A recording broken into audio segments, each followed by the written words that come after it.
Greetings, everyone.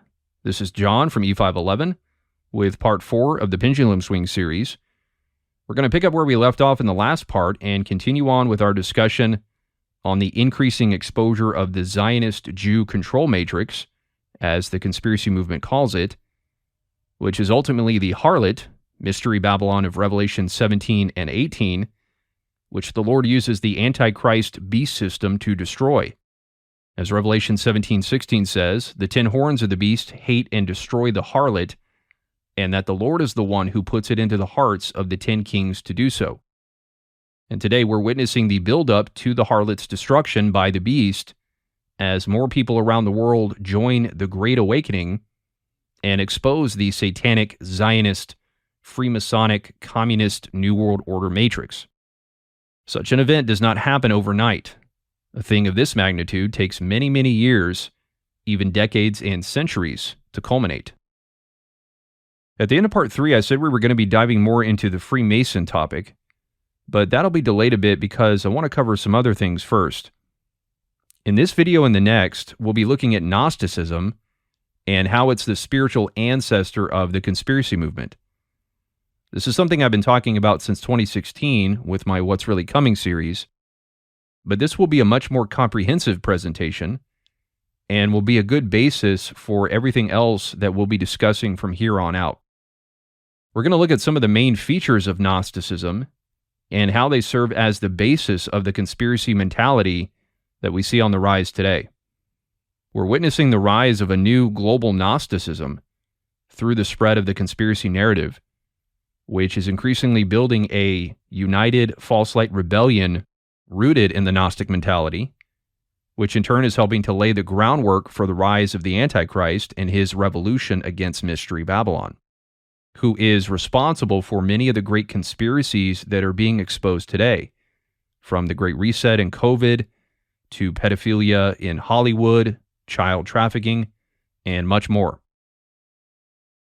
So in the last video, we talked about how the Matrix films help to illustrate this great deception, and that waking up to the Matrix is the very essence of it. And we're going to pull at that thread some more here as we delve a bit more into the Gnostic roots of the Great Awakening. If you or someone else is saying that you need to wake up to the Matrix or escape the Matrix, if they're teaching that there is such a thing as a Matrix that people need to escape in order to awaken to the truth, or they're showing people steps on how to unplug or deprogram from the Matrix, they are promoting a Gnostic worldview, whether they claim to be a Christian or not, and are thus promoting the Great Awakening deception, which is the beginning stage of a burgeoning Gnostic rebellion that will culminate in the rise of the Antichrist. And to help set our bearings for this discussion, and re-emphasize how prevalent this Matrix lingo is within the false light conspiracy movement, we'll do a quick recap of the references to the Matrix from the last video. First, here's Alex Jones, David Icke, and YouTuber Ralph Smart. The Matrix is everywhere. It is all around us. I'm going to share with you an insight into what we call the Matrix. And a lot of people I connect with already feel they are actually living in a Matrix. You have to make the decision that you want to see the Matrix. You have to make the decision that you want to go down the rabbit hole. You've got to keep them in the perceptual box, and that's what this Matrix does. And you're no longer operating within the frequency band, because that's what it is, of this Matrix. You might still be perceiving it, but it's not. You're not being deceived by it, because you're no longer controlled by its perceptions, because you're somewhere else now. You're taking the earphones off and you're seeing what is there to be seen beyond the Matrix, which You can choose to stay in the Matrix and be programmed by mainstream media, or you can choose to free your mind in New Earth. If you are no longer subscribing to that, you are leaving the Matrix and entering the New Earth. Recognizing that we all live in the Matrix is the first step in breaking free of it. All of humanity can be set free from this prison by embracing and expanding our infinite awareness. Also, Christian truther probably Alexandra. As I covered in the latter portion of the last video, waking up to the Matrix is the theme of her whole channel. For example, she says in the description of her video, 5 Phases of Deprogramming, I share my opinion on the 5 phases of broad-scale deprogramming from the Luciferian Matrix. And here's all the references to the Matrix from that video, showing just how central the Matrix is to her entire narrative and worldview. Taking the red pill, waking up, or getting out of the Matrix is easier said than done. Anyone who has started with just one small thing and that exploded into their awareness of the Matrix around them has definitely experienced phase 2, the rabbit hole. An early stage of learning the language of the Matrix is recognizing their symbols they place in plain sight to be found, such as obelisks, triangles, or pillars. The Matrix has pillars like religious, governmental, history and science, and the personal one. Its structure also exists in the religious pillar of the Matrix. Imagine you're in a cave, and waking up from the Matrix is like waking up the dragon. Especially when you're waking up and trying to get out of the Matrix. Saying it's not a conspiracy theory, but to somebody in the Matrix is like anything you say after that is invalid. You can know a lot of facts or have a lot of knowledge about the Matrix, but without wisdom, what is the point? The point of researching and realizing that we have been lied to by the establishment for generations is to come out of the lies, to spiritually come out of Mystery Babylon. All right, so I have an outline for you guys to look at that details the first-person process of deprogramming and unplugging from the religious pillar of the Matrix. And then also Truth Unedited, one of the biggest truther channels out there, has a whole series called Breaking Out of the Matrix, where he explains what it is, exposes it, and just like Alexandra and the rest of the Gnostic Truther movement, links it all with the Rothschild, Rockefeller, New World Order agenda. And here's a little bit of him talking about the Matrix. In my video on the Matrix, I explained that the Matrix is a world that has been made to purposely deceive you, while at the same time it influences you to contribute satanic energy to help establish a new world order. The movie The Matrix is a great metaphor of our reality because it shows there is a false fabricated world that has been created to make us mindless zombies that move according to how we are programmed. And then there is the real world of people that are awakened from all the lies and programming. It is extremely important that we wake up from our slumber and come into the real world. This Matrix is leading us straight to a new world order, and its purpose is to control your mind and lead everyone in the world towards a Luciferian world government. The Matrix is a time of strong delusion. The Apostle Paul wrote of it in 2 Thessalonians chapter 2. The Matrix is all about bringing about the reign of the lawless one, the one who we know as the Antichrist. Additionally, the creator of the Great Awakening map, named Champ Perinia, he's heavily into the New Age. Here's an interview he did with a New Age guru back in 2021 about his map.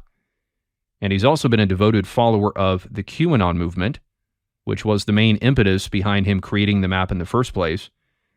And to that end, he put Red Pill to Masses, Escape the Matrix on the bottom left of his Great Awakening map. And here he is from another interview, either in 2018 or 2019, talking about the Matrix, taking the red pill, going down the rabbit hole, and awakening to all these conspiracies. I was researching Loose Change 9/11. I'm pretty sure you guys know that. And that was my first stepping stone into the awakening, was with all of the 9/11 truth movement. It's a really good rabbit hole to begin with in awakening because it's going to lead you straight into the deep state and everything that's been hidden from us. And he also knows about all of the NASA cover-ups that have been happening over the course of NASA's history.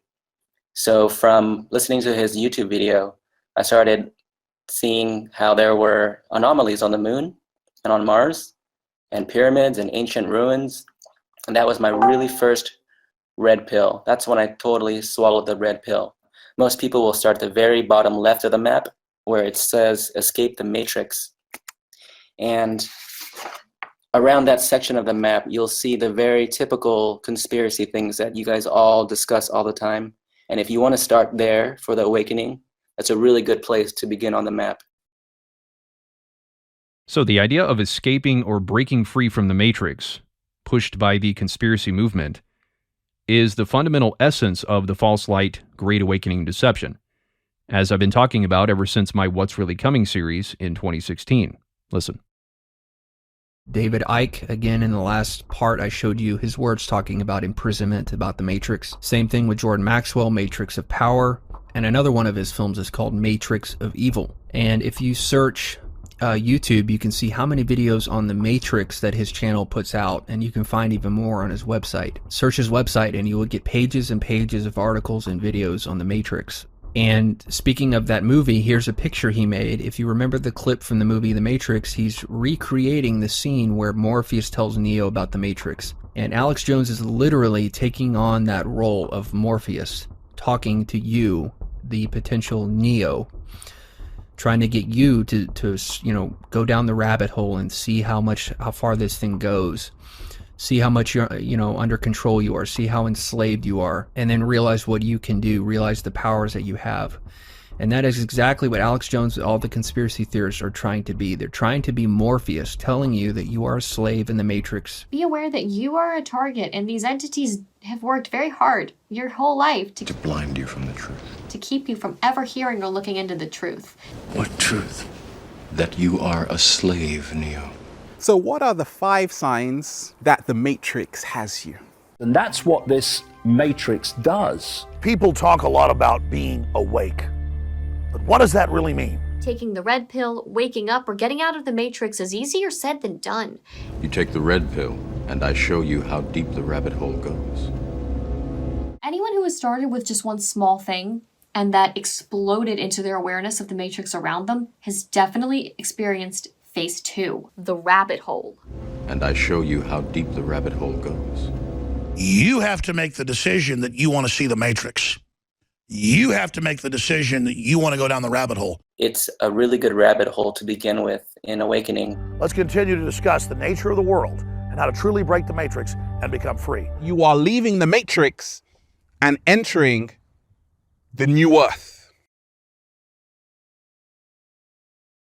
So those are just a few Matrix references from the last video, with some additional ones in there. And we're going to look at many others. Escaping the Matrix is the language of the spirit of Antichrist. It's one of the catchphrases that is building the Antichrist's future army in preparation for his war against Mystery Babylon, which is the headquarters, so to speak, of the so-called Matrix, which is why more and more people are equating Babylon with the Matrix. You've already heard Alexandra equate the two, and you'll hear many others. This is a growing phenomenon. Now, I'm going to show you just how endemic the Matrix terminology is within the New Age conspiracy crowd. The ones I've shown you were not just some mere coincidences by a few people who just happen to like the Matrix films and use it as a helpful analogy. No, this is a vast and widespread phenomenon that is all but universal at this point and has its origins in the New Age Gnostic conspiracy movement that is ever increasing in its ferocity against the globalist agenda, which they call the Matrix. And as we'll discuss in this video and the next, it also has roots in ancient Gnosticism itself, or has the same spirit behind it that Gnosticism did. There's a common spiritual thread here that can be traced from the conspiracy movement all the way back to ancient Gnosticism. And frankly, the scale of the Gnostic movement growing today would probably make the ancient Gnostics jealous. So first up, Gaia TV. This is the New Age streaming service that produced the film Breaking Free of the Matrix that we've already seen some clips from, where David Icke was talking about the Matrix programming that I put side by side with probably Alexandra. This is a very large streaming service, and it's only getting bigger and bigger. As you can see here, it says that they're available on Apple TV, Roku, Chromecast, Amazon Prime, Comcast Xfinity, all in addition to their own website where they have around 800,000 paid subscribers. So they have a lot of revenue coming in. And they boast double that amount of subscribers on their YouTube channel. So this is a site that has a lot of funding, a lot of traffic, and a lot of influence. And I'm sure it will only keep growing in popularity in the days ahead. As the New World Order globalist agenda gets exposed more and more and becomes a bigger threat, sites like this will only grow in popularity in response, as more and more people look for answers about how to respond to the New World Order and why it's all happening. I've been seeing more and more Gaia advertisements lately, and I'm sure some of y'all have seen them as well. Now, here's all the different programs that Gaia has produced talking about the Matrix and how to escape from it.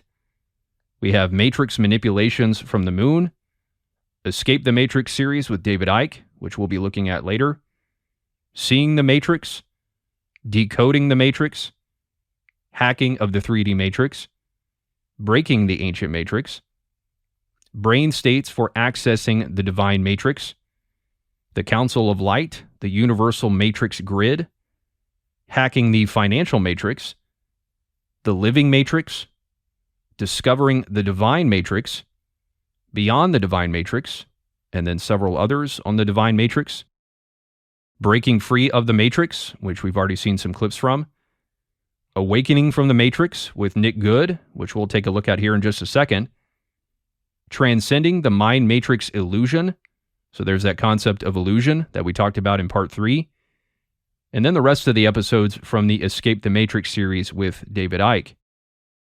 Now, here's a few clips from Awakening from the Matrix with Nick Good.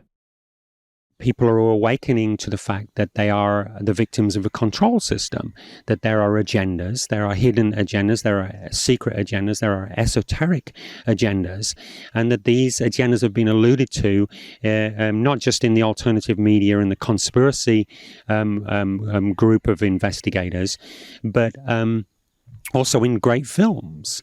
For instance, The Matrix was a very, very, very clear sort of epoch-defining way of looking at reality. Mm-hmm. How old's that film now? I don't know, but it's still extremely relevant. Over 10 years, I think. Yeah, and communicates something, essentially that we need to, wake up and realize. Consciousness is in danger of being trapped, enmeshed in a sticky web of a low vibrational matrix, and millions and millions and millions and millions of souls are stuck in that web right now, and it is absolutely horrible.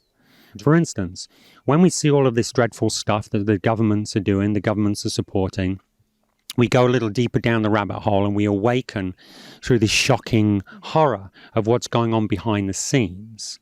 And the world starts to look like your worst nightmare. And it is absolutely horrible. All they do is dominate and manipulate our world, the 3D world, and the matrix part of that world.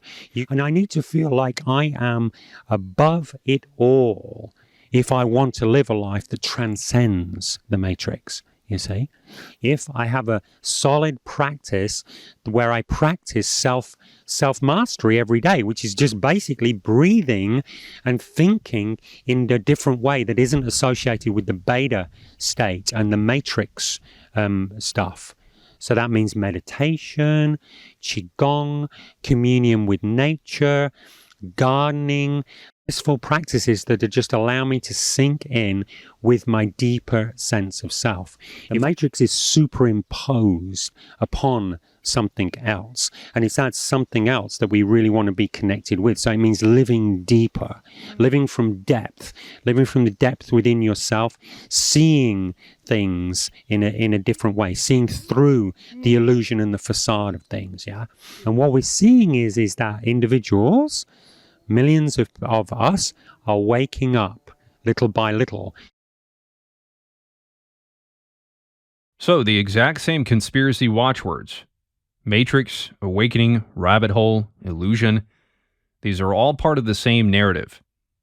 And we'll talk about several more watchwords and catchphrases that he mentions later on, because you're going to see how the narratives of New Age conspiracists like Nick Good are now becoming mainstream in modern conservatism, Christian evangelicalism, and the entire anti-woke movement in general.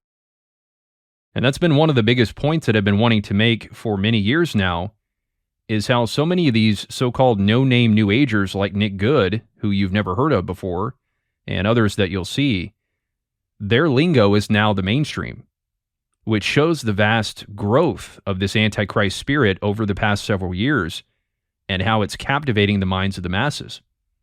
This is the kind of stuff that even just 10 years ago was relegated to fringe conspiracy blogs and alternative media sites. This video, for example, is from 2015, almost 10 years ago. But now this stuff is mainstream. And when you fully understand the implication of that, it should send some chills down your spine. And you can hear just how integral the Matrix is within Nick Good's New Age worldview. He says you escape the Matrix through meditation, communing with nature, connecting with your deeper self, etc. And this is not exclusive to Nick Good. That's no coincidence. The Matrix narrative is part of the New Age movement. It always has been. It's not something that's been superficially imposed by a few New Agers and conspiracy theorists who've shoehorned it into their perspective. Nick Good is not hijacking the Matrix narrative and corrupting it with his New Age views. No, the Matrix is, fundamentally, a New Age Gnostic view of the world. He said the Matrix, despite being over 15 years old at the time of this interview, is still relevant and communicates something that we need to awaken to, that we're victims of a control system. So this is a New Ager telling us point blank that the Matrix communicates his worldview from top to bottom. It's relevant to him. And that's why you'll hear New Agers mention the Matrix so much, because it is as much a part of the New Age movement as yoga and meditation are. And here we are 10 years after this interview, and people see the Matrix films as more relevant than ever. That's because there's a momentum to this movement that's not stopping until Revelation 17 when the beast destroys the harlot. And anyone, and I do mean anyone, who sees themselves as a victim of a control system, as Nick Good says, is in spiritual alignment and fellowship with the New Age movement, even those who claim to be Christians. And him prescribing New Age practices like meditation and Qigong, again, is no coincidence.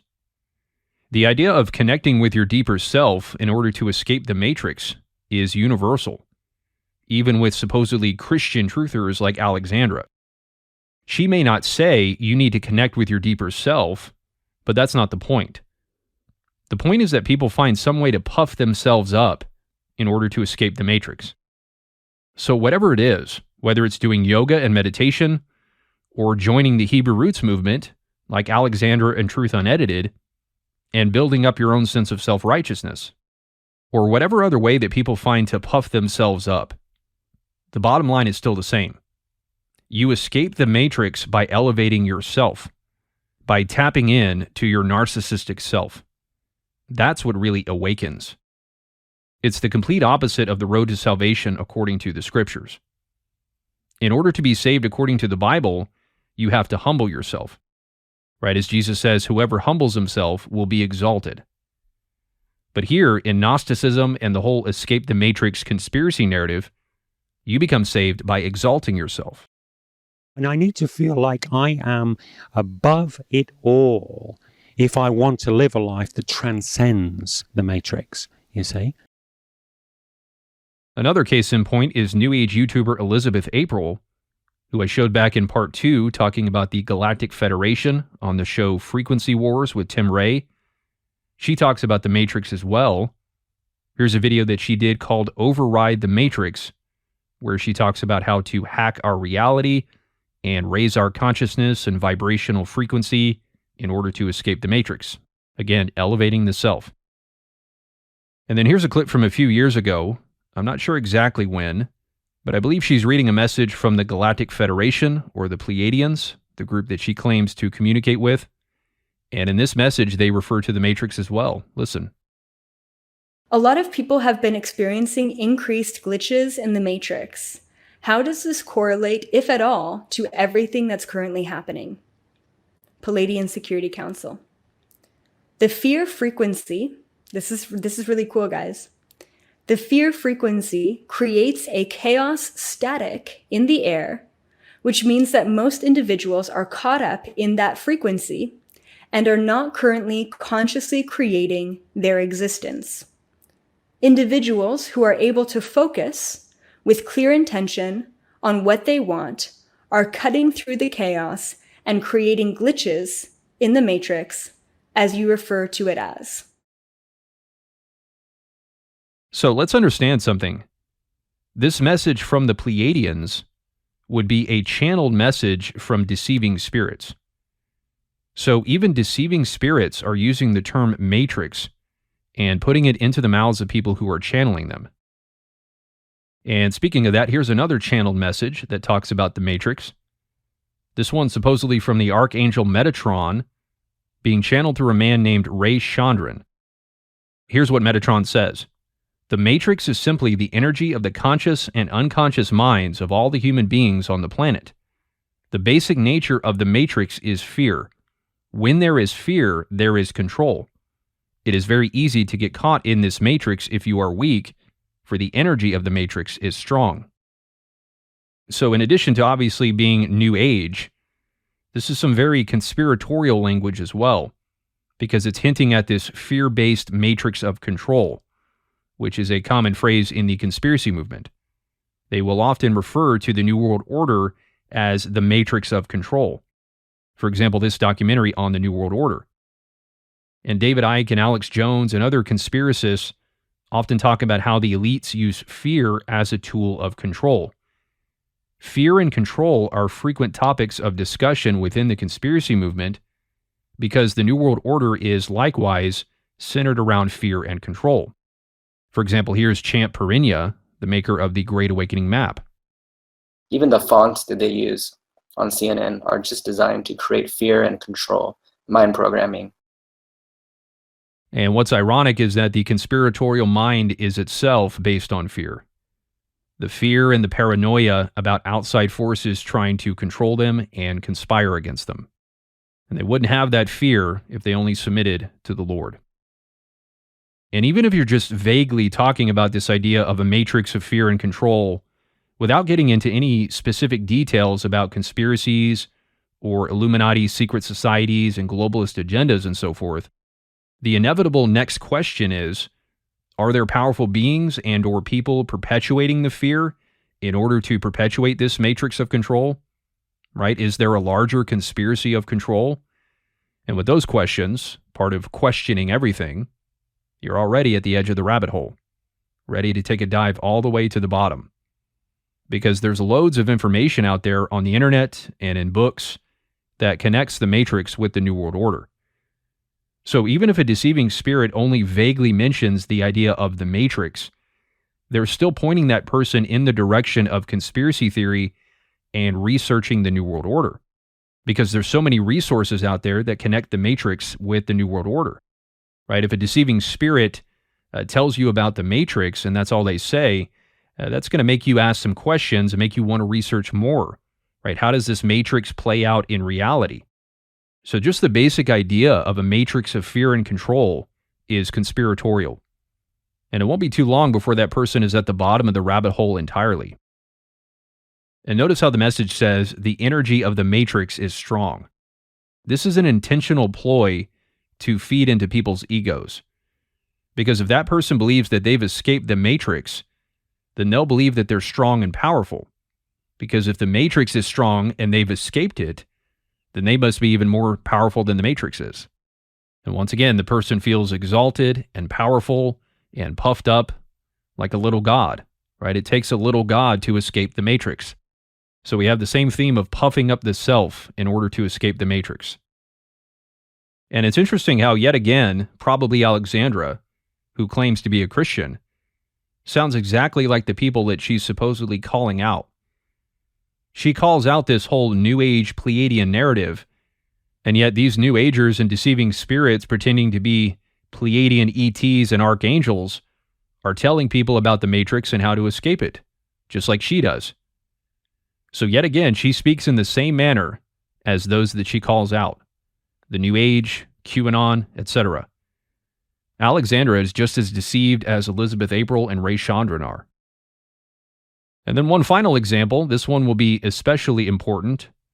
We'll be returning to him many times from here on out. This is Dr. Bill Deagle.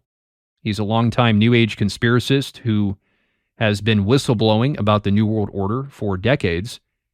And I know most of you probably haven't heard of him, just like you haven't heard of Nick Good. And he may not seem all that important, especially with this low-quality video recording. It's just a standard camcorder recording from the mid-2000s with a small group called Project Camelot. But I can assure you that the things that he has to say here are some of the most shocking confirmations of the Great Awakening deception and about where it's ultimately heading in its final confrontation with Mystery Babylon, Jerusalem. And the fact that you've never heard of him and some others that I mentioned, like Nick Good, is kind of the point. Again, this stuff has only been talked about in fringe circles by relatively unknown people for decades. And over the past few years, it's been breaking out into the mainstream culture for the first time. We saw the same pattern in Germany with the Nazis. The stuff that Hitler was speaking about publicly in the 1930s was being espoused in fringe occult and conspiracy circles years prior. And so the point is not necessarily to make you aware of these people per se, but of their lingo, and to show you the source and the history of these things, and how it's been building under the surface for quite some time. Like I said, this stuff was considered fringe 10 plus years ago. 10 plus years ago, it was mostly these no-name people that you've never heard of who talked about the Matrix and transhumanism and the World Economic Forum and a one-world government. And now they're among the hottest topics today. And that trend will only continue. And frankly, I think the fact that what Bill Deagle talks about here being recorded on some low-quality footage in a back room with a couple people 15 years ago is what makes it so significant. Because what he's saying in this obscure interview with unknown people is now being echoed everywhere by very well-known people. That means there's real power behind this stuff. Because if there wasn't, we wouldn't be seeing it burst through the mainstream cracks, such as with the QAnon movement and elsewhere. And like I said, we'll be coming back to Bill Deagle periodically throughout this series, but just as an introduction to him, as we continue with the Matrix theme, here's a few clips of him talking about the Matrix created by the New World Order elites, along with him talking about some of his New Age beliefs, just to further establish the New Age Gnostic nature of the Matrix narrative. Watch. And they're really literally moving a step by grade into a matrix. Now, the future that they're talking about is where people, citizens, can even have the option of having a brain interface chip and be loaded into a rack. And they won't even have to exist in the physical world. Their bodies would be put in life extension technology, loaded in a rack for centuries or thousands of years. That's where we're headed. People say, oh no, that won't happen. I said, well, I'm sorry, but that hellish world is right around the corner. In a sense, we live in a matrix. We live in a cybernetic world that to a great extent is the manifestation of a higher dimensional reality of being that transcends our physical body. They're being told that they should decide what is good or evil rather than deciding from the spirit by making that connection. Because the only way for people to connect and not have an external matrix is to have the spirit inside them. And if you want to think of the earth as a living being, it's like a giant womb of these spirit beings called human beings on earth, or mankind, that are about to be birthed to become, I call, Homo luminous or Homo galacticus or Homo, an advanced mankind that can interact with advanced civilizations across the cosmos, that doesn't have to have a matrix of billions of laws, that doesn't have to have a chip in us to track us to make sure we're good and do all these things. Because what we're at is we're at this nexus or crossroads where we either are going to have the law, as Jesus Christ said himself, which is one of the great teachers, Yeshua HaMashiach, which means the Father in the flesh, okay? And we are the Father in the flesh. So are you. It's as we wake people up, they then manifest what's always been there. What we are, or any other, quote, sentient being in the universe, is a spirit being that's transcending to an energy matrix, creating a reality, okay? In other words, we're co-creators of our own timeline and future. Absolutely. We're actually in the image of the Creator. Yes. We are actually the, if you want to call it, the incarnation of the I Am that said, let there be light in the universe, as human beings in this world. And there's other beings of other types that are across the cosmos that are incarnations of the same I Am. The Christians think they're going to see a Messiah come in the clouds, where there's, which is ridiculous. And there are a bunch of people who think the ETs will save us. Right, they think the ETs, and you see this ET save us stuff is crazy stuff too. The fact is, what's going to save us is us. It's like the inverse of Pogo's statement there, I've seen the enemy and the enemy is us. I've seen the Messiah and the Messiah is us. Very good. So we are the saviors of mankind, just as Q said. And it's actually quite shocking how many things espoused by the QAnon movement were said over 15 years ago by Bill Deagle, including the idea of the storm. And we'll take a look at some other things from this interview later. But Bill Deagle is as far out New Age as you can get, right? He believes that we're all Christ, that we're all incarnations of the I Am, just as Jesus was, that we're all divine beings, expressions of the divine cosmos. And elsewhere in the interview, he even claims to have been taken up into heaven and shown things by an angel, a la the Apostle John. So here we have yet another foot soldier of the New Age conspiracy movement trying to get people to wake up to the Matrix. And so you have to wonder, if you haven't already, why so many of these people expose the Matrix and tell people how to break out of it. It's because this movement is of the spirit of Antichrist. So with that basis in mind of just how popular the Matrix rhetoric is within the New Age, how it's integral, even indispensable to their very understanding of reality and of this global conspiracy that they've been seeking to expose and overthrow for so many years now, I want to elaborate now on three main points of Gnosticism, and this will take us through the rest of the video. And I want to do that for two reasons. One, to firmly establish the Gnostic roots of the conspiracy narrative, which postulates that we live in this fake Matrix world, which echoes what the ancient Gnostics taught. And two, to define our terms to make it easier to understand any future references to these concepts. In other words, laying this foundation will help you understand these concepts going forward, so there won't be any confusion or lack of clarity about what I'm talking about, because I will have already defined the terminology. And I can't emphasize this enough. To see the Matrix as an accurate depiction of the world and reality, and as an accurate description of everything that's going on, and also as an accurate depiction of what's being described in Revelation 13 with the rise of the beast, as truth unedited and many evangelical pastors believe, is to promote a Gnostic worldview, a Gnostic view of the end times, and the entire Gnostic Great Awakening deception itself. Period. I don't care how much you or anyone else might outwardly and verbally preach against Gnosticism, like probably Alexandra does, Truth Unedited, along with so much of the Christian truther and evangelical scene. Because they have to, right? They're professing to be Christians, so therefore they have to be against Gnosticism because that's one of the greatest heresies that the church ever faced. And I would say the greatest. But just because someone professes something doesn't mean that their hearts line up with that profession. Again, this is a basic concept in the Bible. Titus 1:16, they profess to know God, but deny him by their works. Or Jesus to the Pharisees, you worship me with your lips, but your hearts are far from me. This is what hypocrisy is. Professing something, but living or doing in opposition to that profession. And it's also what fraudulence is. The Pharisees professed to follow Moses and Aaron, but clearly they didn't, because if they did, they wouldn't have killed Jesus.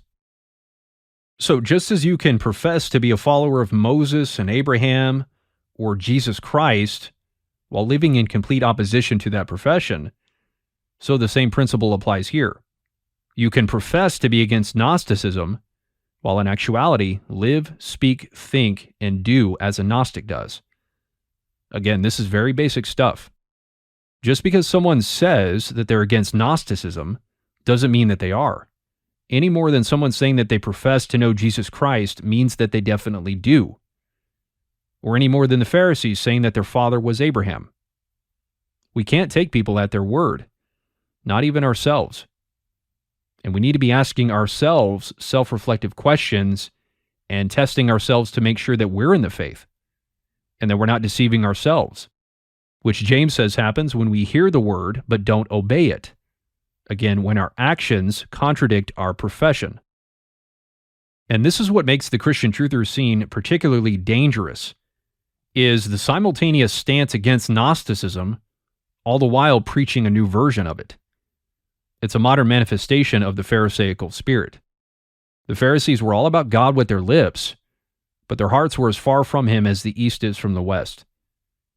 and the Christian veneer that often covers the truther narrative coming from the likes of probably Alexandra, Truth Unedited, and others like Tom Horn and the people at Skywatch TV, Derek Gilbert, Josh Peck, L.A. Marzulli, Steve Quayle, Gary Stearman, and Prophecy Watchers, etc. That Christian veneer gives them a more convincing cloak of deception because they present themselves as being against the New Age and Gnosticism, even as they peddle the Gnostic conspiracy worldview that they've cloaked in Christian terminology. And not even that well, quite frankly, because if you understand the lingo, the red flag should be jumping out at you. And that's been one of the main purposes of my videos, is to help Christians understand the language of the enemy. But the Bible says wolves wear sheep's clothing. And what is sheep's clothing? It's disguising yourself as a Christian, as a sheep, as a follower of God, as the Pharisees did. Wolves do not come as wolves. They come as sheep. If they came as wolves, they'd be very easy to spot and drive out. But they don't come as wolves. They come as sheep, professing to know Jesus Christ, but denying him by their works. Jesus says that they're inwardly wolves, not outwardly. And the Pharisees weren't exposed until Jesus came along.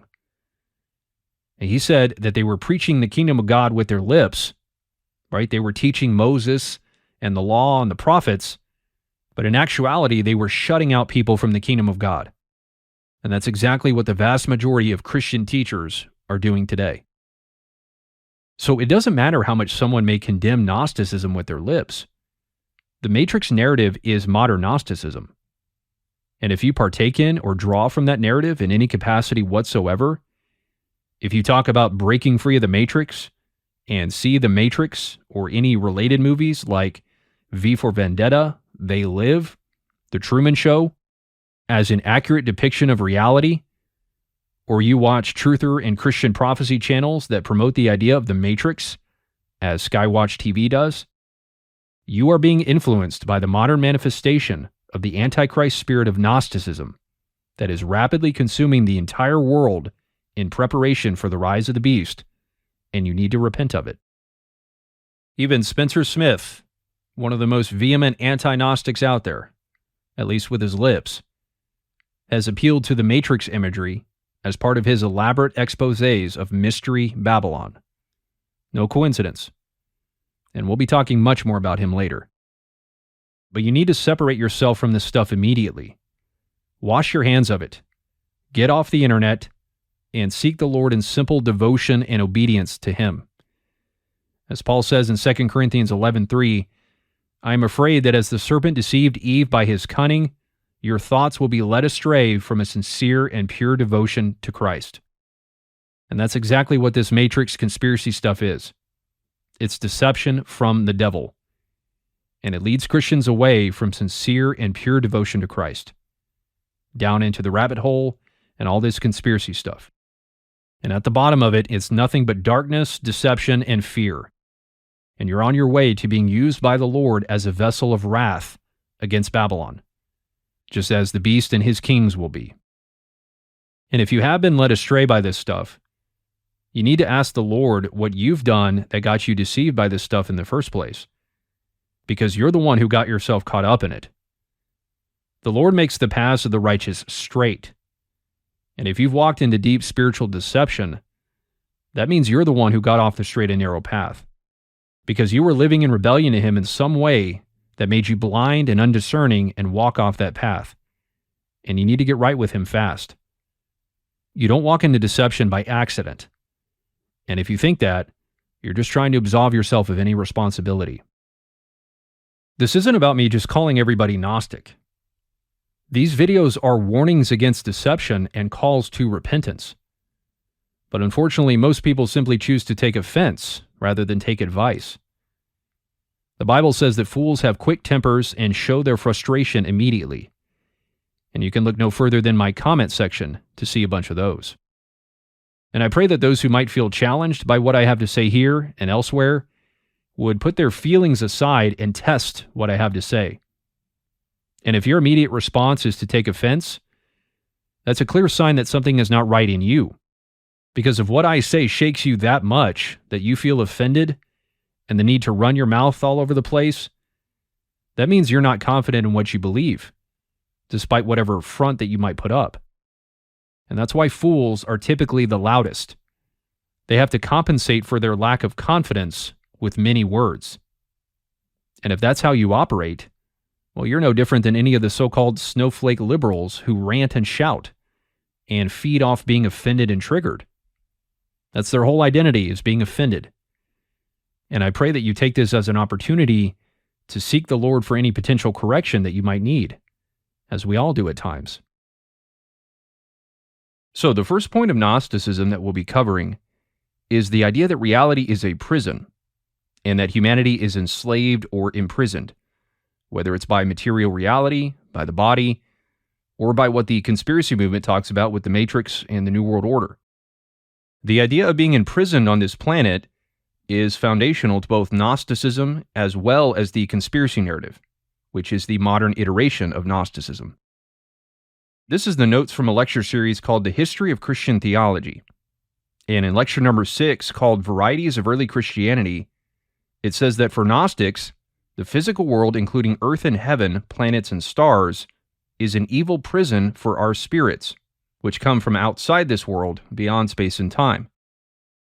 So the ancient Gnostics, whose false teachings the early church had to contend with, which is incredibly relevant for what's going on today, they taught that the physical world was an evil prison. That's the key phrase here, evil prison for our spirits. And this is the exact kind of doctrine that the church today, the true church that is, will also have to contend with. And just to briefly distinguish between Gnosticism and true Christianity on this topic, because the Bible does talk about mankind being in bondage and slavery, so it's important that we understand the difference. For example, Hebrews 2:15 says that Jesus came to deliver all those who through fear of death were subject to lifelong slavery. But the slavery is to sin, as Jesus said in John 8:34, that everyone who practices sin is a slave to sin. And therefore, we have an active part in our enslavement. But in the Gnostic framework, man's enslavement is not his fault.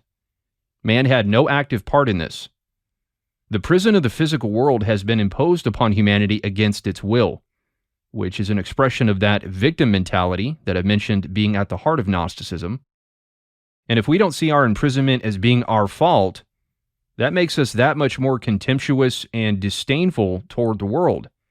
And as a result, imprisonment and enslavement becomes central to our mentalities and our worldview. Just like the Gnostics, we see the world through the lens of our own imprisonment, which is actually a way of subconsciously declaring our rebellion toward God and putting all the blame on Him, as well as our refusal to repent of our sins. Imagine someone, for example, being put in prison for committing a crime. If all they talked about and focused on was how they were in prison, you'd probably conclude that they weren't actually repentant about what they did, and perhaps thought that they were put in there wrongfully. So the same thing here. If imprisonment and enslavement are focal points of how you view the world, then you probably deep down haven't truly repented of your old self. And the focus on imprisonment is a way of subconsciously expressing your contempt for God, putting you in the situation that you're in, which is exactly how the Gnostics saw things. And to call the world a prison would also be extreme, because although the Bible teaches that the world is fallen, it doesn't teach that it's a prison, because the one who made it is good, and it's fallen into corruption because we rebelled against Him.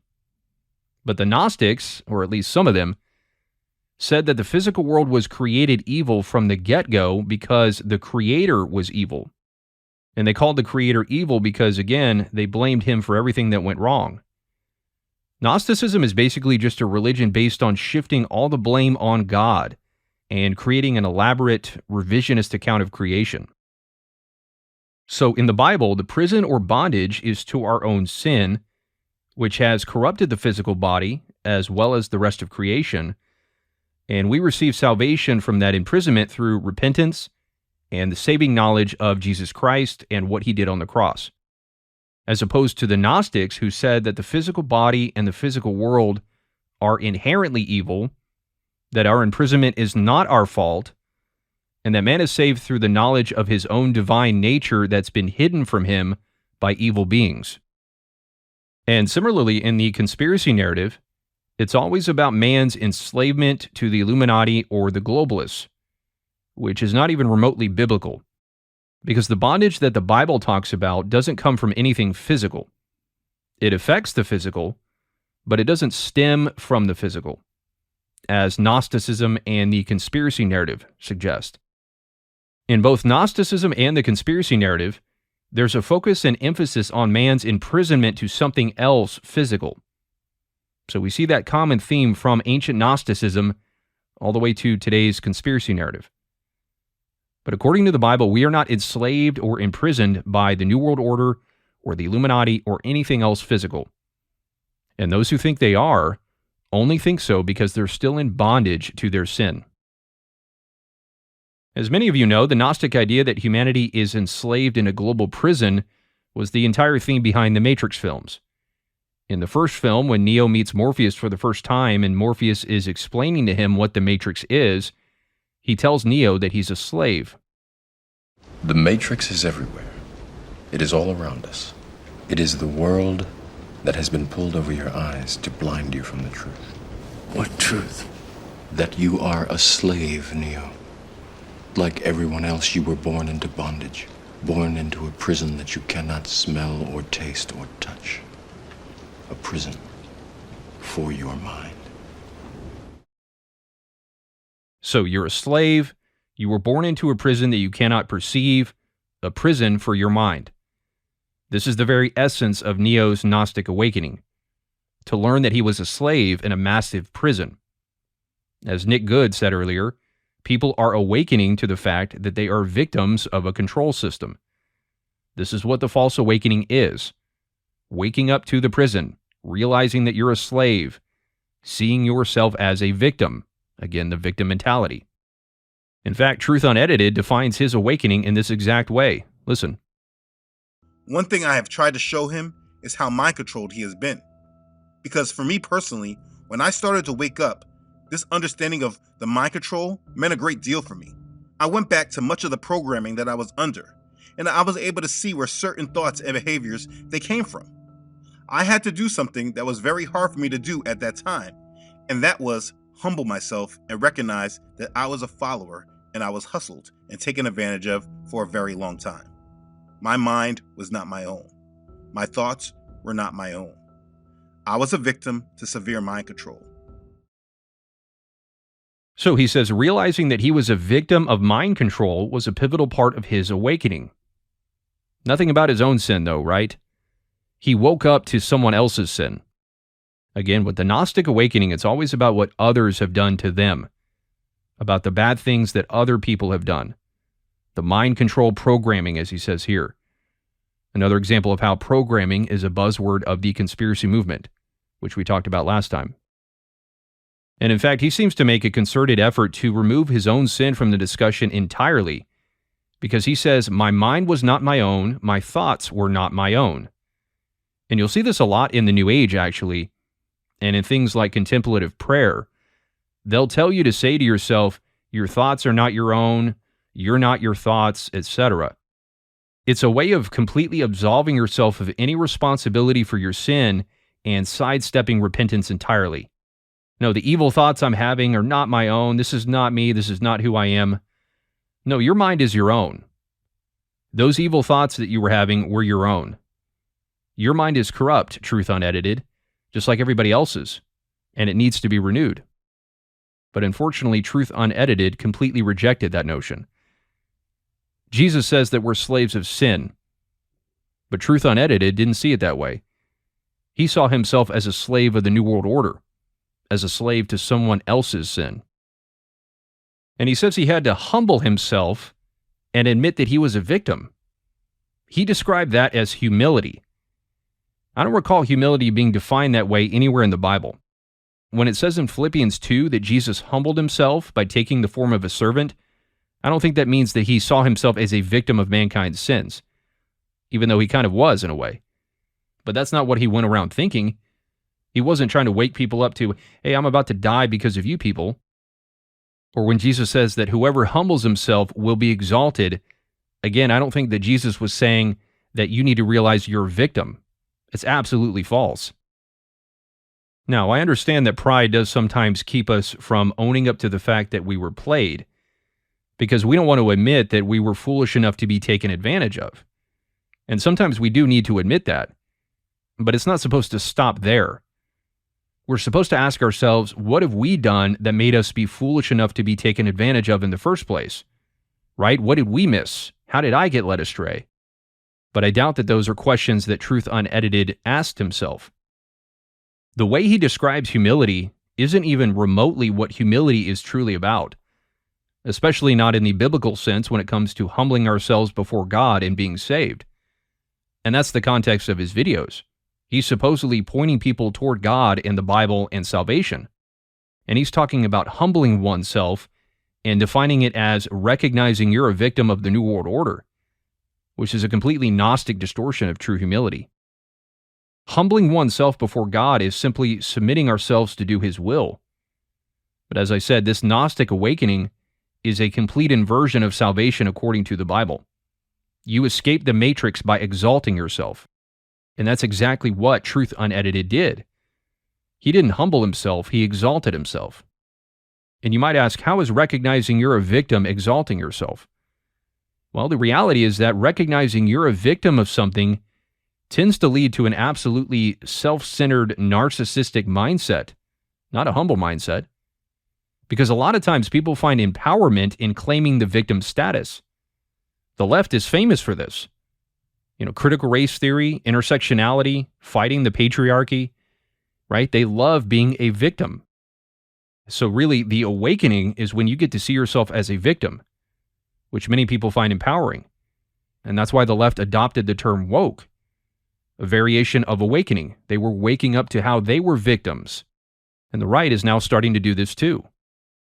Seeing yourself as a victim is one of the ways that people puff themselves up that I talked about earlier. It makes them feel important because they feel targeted. It gives them purpose. It gives them something to fight against.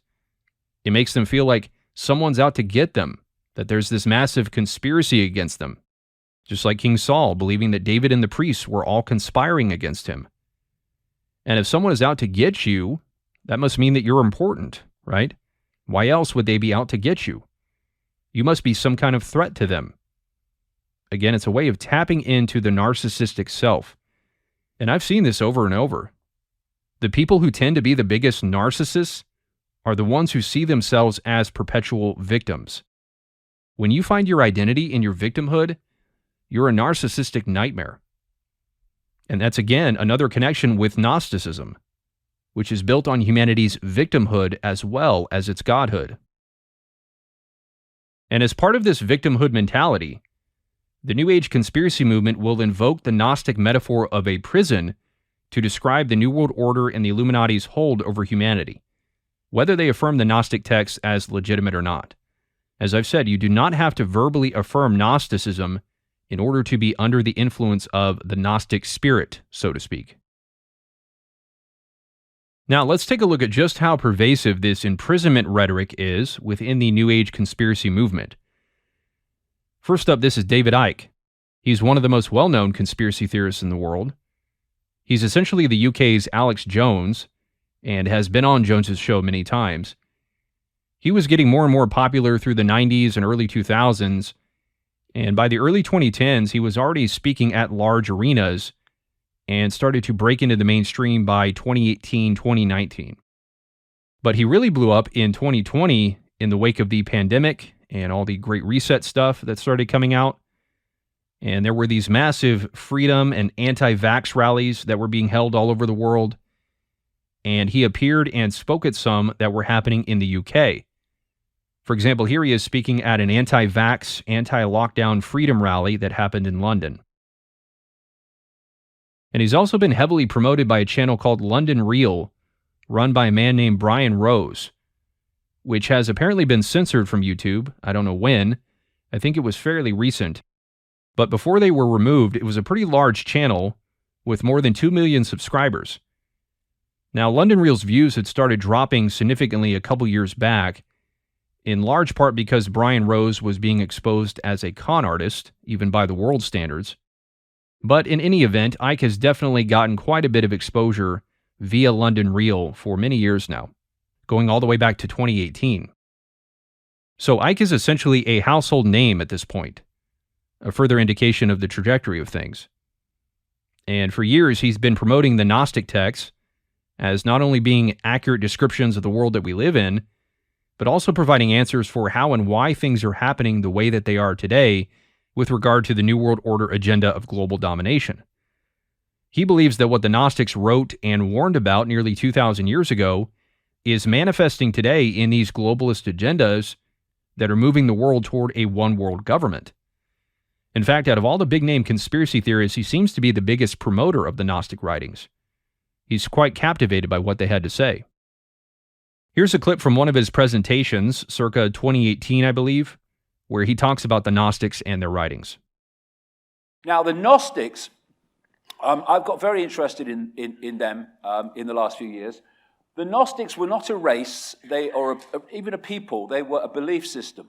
In 1945, a sealed jar was found, an earthen jar, at a place called Nagamadi, about 70, 80 miles north of Luxor on the Nile in Egypt.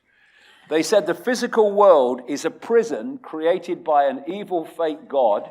Spirit, awareness, as I would call it, is entrapped in the body. Salvation, escape from this entrapment, comes from knowledge or gnosis of self and reality. And gnosis is knowledge, yes, but it's not knowledge, names, dates, places knowledge. It's knowledge of reality and how it works, that kind of knowledge. Now, this physical world prison that they describe in their language, I call the simulation. We update it into modern language. So he says the Gnostics taught that the physical world is a prison, nearly identical to what the History of Christian Theology lecture notes said about Gnosticism, that the physical world is an evil prison for our spirits. And here, Icke is affirming the legitimacy of the Gnostics' writings, saying that the Gnostics were essentially describing the Matrix prison that humanity is enslaved by today, and is portrayed in the movie The Matrix. At the end, he links it with The Matrix. You can see the green raincoat from the movie, calling our world the simulation, one and the same as the prison that the Gnostics talked about. And if you remember in the film, The Matrix is a giant computer simulation. So that's where Icke is getting the term simulation. And we'll return to this presentation in a little bit, but it's important to understand that he uses Gnosticism as a setup to help explain who and what is behind the New World Order. In other words, he's saying that the Gnostics were trying to expose the very same forces that he and others have been exposing for decades as conspiracy researchers. So Gnosticism has become foundational to David Icke's exposés on the New World Order, one of many examples that demonstrate the Gnostic spirit behind the entire anti-New World Order conspiracy movement. Now, here's some more clips of David Icke talking about humanity's imprisonment and enslavement by the Illuminati to further show how it's the focal point of David Icke's entire worldview, just as it was for the ancient Gnostics. I'm just going to let these play, and as you'll see later, this same theme is parroted throughout the entire conspiracy movement. This is by no means exclusive to David Icke. Now, this is the greatest form of imprisonment. It's what I call the prison without the bars. The greatest form of dictatorship is the hidden hand, which gives you the illusion of freedom while fundamentally controlling your lives, because people do not rebel against not being free when they believe they are. So like I say, what happened was when the colonial powers apparently pulled out of North America, pulled out of Africa, pulled out of Asia, and Australia, and all these other countries, they left behind their secret society network and the bloodlines that they're so obsessed with, and they have gone on controlling those countries ever since, while the people of those countries have believed they were free. The prison without the bars. During this period of known human history, there has been this war, really, on human perception, and to hold people in a perceptual prison called the simulation. And what's been happening is we've been manipulated as a human society to build our own technological prison. The greatest prison that people live in is the fear of what other people think. What happened to me as a result of all the ridicule I went through is that I stepped out of the fear of what other people thought. And it's only when you do it that you realize what a prison you lived in before. What the Illuminati have created is a whole human population of prison warders who are jumping on those that are stepping out of the norm. Are we going to become recorders of our own enslavement? If we do that, we've moved from not knowing that the prison's being built around us to seeing the prison being built around us. But there's a common theme between the two of them. The prison's being built around us. There is a multi-level conspiracy, a multi-dimensional conspiracy to enslave humanity in a fake reality. So, as you can tell, the theme of imprisonment is quite pervasive within David Icke's conspiracy worldview, because he's influenced by the same false spirits that influenced the ancient Gnostics, who likewise declared that our world was an evil prison. He says there's a multidimensional conspiracy to enslave humanity in a fake reality, the Matrix prison. This is the Gnostic motto of today that we've been hearing from the conspiracy movement for years, and are now starting to hear it on a mainstream level. Next, Alex Jones, one of the foremost conspiracy theorists of our day. He's been a household name since at least 2016, 2017, if not sooner, but definitely at least since late 2015, early 2016, when he started endorsing Trump and had Trump on his show. And then the following year, Jones went on Joe Rogan for the first time. That's when he really broke out into the mainstream for the first time. I knew that was a pivotal moment because here Jones is, on a podcast seen by millions of people, talking about the WikiLeaks scandal and all the emails from John Podesta and Hillary Clinton and others that mention pedophilia. That was a very pivotal moment. Thousands of emails come out with them talking about, we'll have the kids ready 6, 7, and 8 in the hot tub at this time, and they're. I didn't see anything like that. Oh, it gets really crazy. Where did it say that? It was in the emails. There's freaking thousands of them. But it said we'll get the kids in the hot tub? Yes. Bonnie will be Uber service to transport Ruby Emerson and Maeve Luzado, 11-9 and almost 7. So you'll have some further entertainment, and they will be in that pool for sure. What in the f***? It is not ridiculous that there could potentially be some sort of a pedophile ring. Jones likewise has the theme of imprisonment weaved all throughout his work. For example, in addition to his main InfoWars site, he has a website called Prison Planet TV. He also has a book and documentary called 9/11: Descent into Tyranny, The New World Order's Dark Plans to Turn Earth into a Prison Planet, and another documentary called In-Game Blueprint for Global Enslavement. So he's promoting the Gnostic teaching that our world is a prison. It's already a prison to some degree, and the elites are trying to make it even more into a prison. And he's also espoused New Age beliefs, such as the idea that we are God, which he said during his second appearance on Joe Rogan. Because they'll say, oh, God is everything. It's true. God is experiencing consciousness through all of us. And basically, this planet is what the people say. It's a big testing ground for other things that are going to come. And we are it. We are God. And here's an old screenshot from his InfoWars site. This is from 2014, an article called How to Unplug from the Matrix, with a picture of Jones as Morpheus from the Matrix. And the subheading says, How to Break Through the Manufactured Illusion Constructed All Around Us. So there again, the recurring theme of illusion that we talked about in the last video. Everything is an illusion, everything's a lie, it's all fake. That's the heart of the Matrix narrative, because the Matrix is fake. And if you're saying that everything is an illusion or everything's a lie and it's all fake, what you're doing is calling out the Matrix, even without using the term. And Alex Jones is a white magician helping to shatter this great illusion, as Alice Bailey called the disciples of the New Age to do. So just like the ancient Gnostics, Jones is telling us that we are imprisoned by the Matrix, and how we can break free of it. And along those lines, here's a couple snippets from an InfoWars segment from years ago called We're Entering the Matrix in 2015, where he brings up the theme of enslavement. There's 7.5 billion of us. We can change the future. We can rally humanity and build a technological system to take us to the stars and empower us, not to enslave us and make us obsolete as the elite merge with the machines. I'm honored to have him host the nightly news with our other reporters and myself, 7 o'clock weeknights at prisonplanet.tv. All I know is I'm not a slave. I'm awake. I've got a soul. Next, this is a video that Jones did in 2008-2009 with a man named Aaron Russo. He was a filmmaker and politician and was among the earliest major public figures to start speaking out against the official 9/11 narrative, the banking system, and the New World Order as a whole.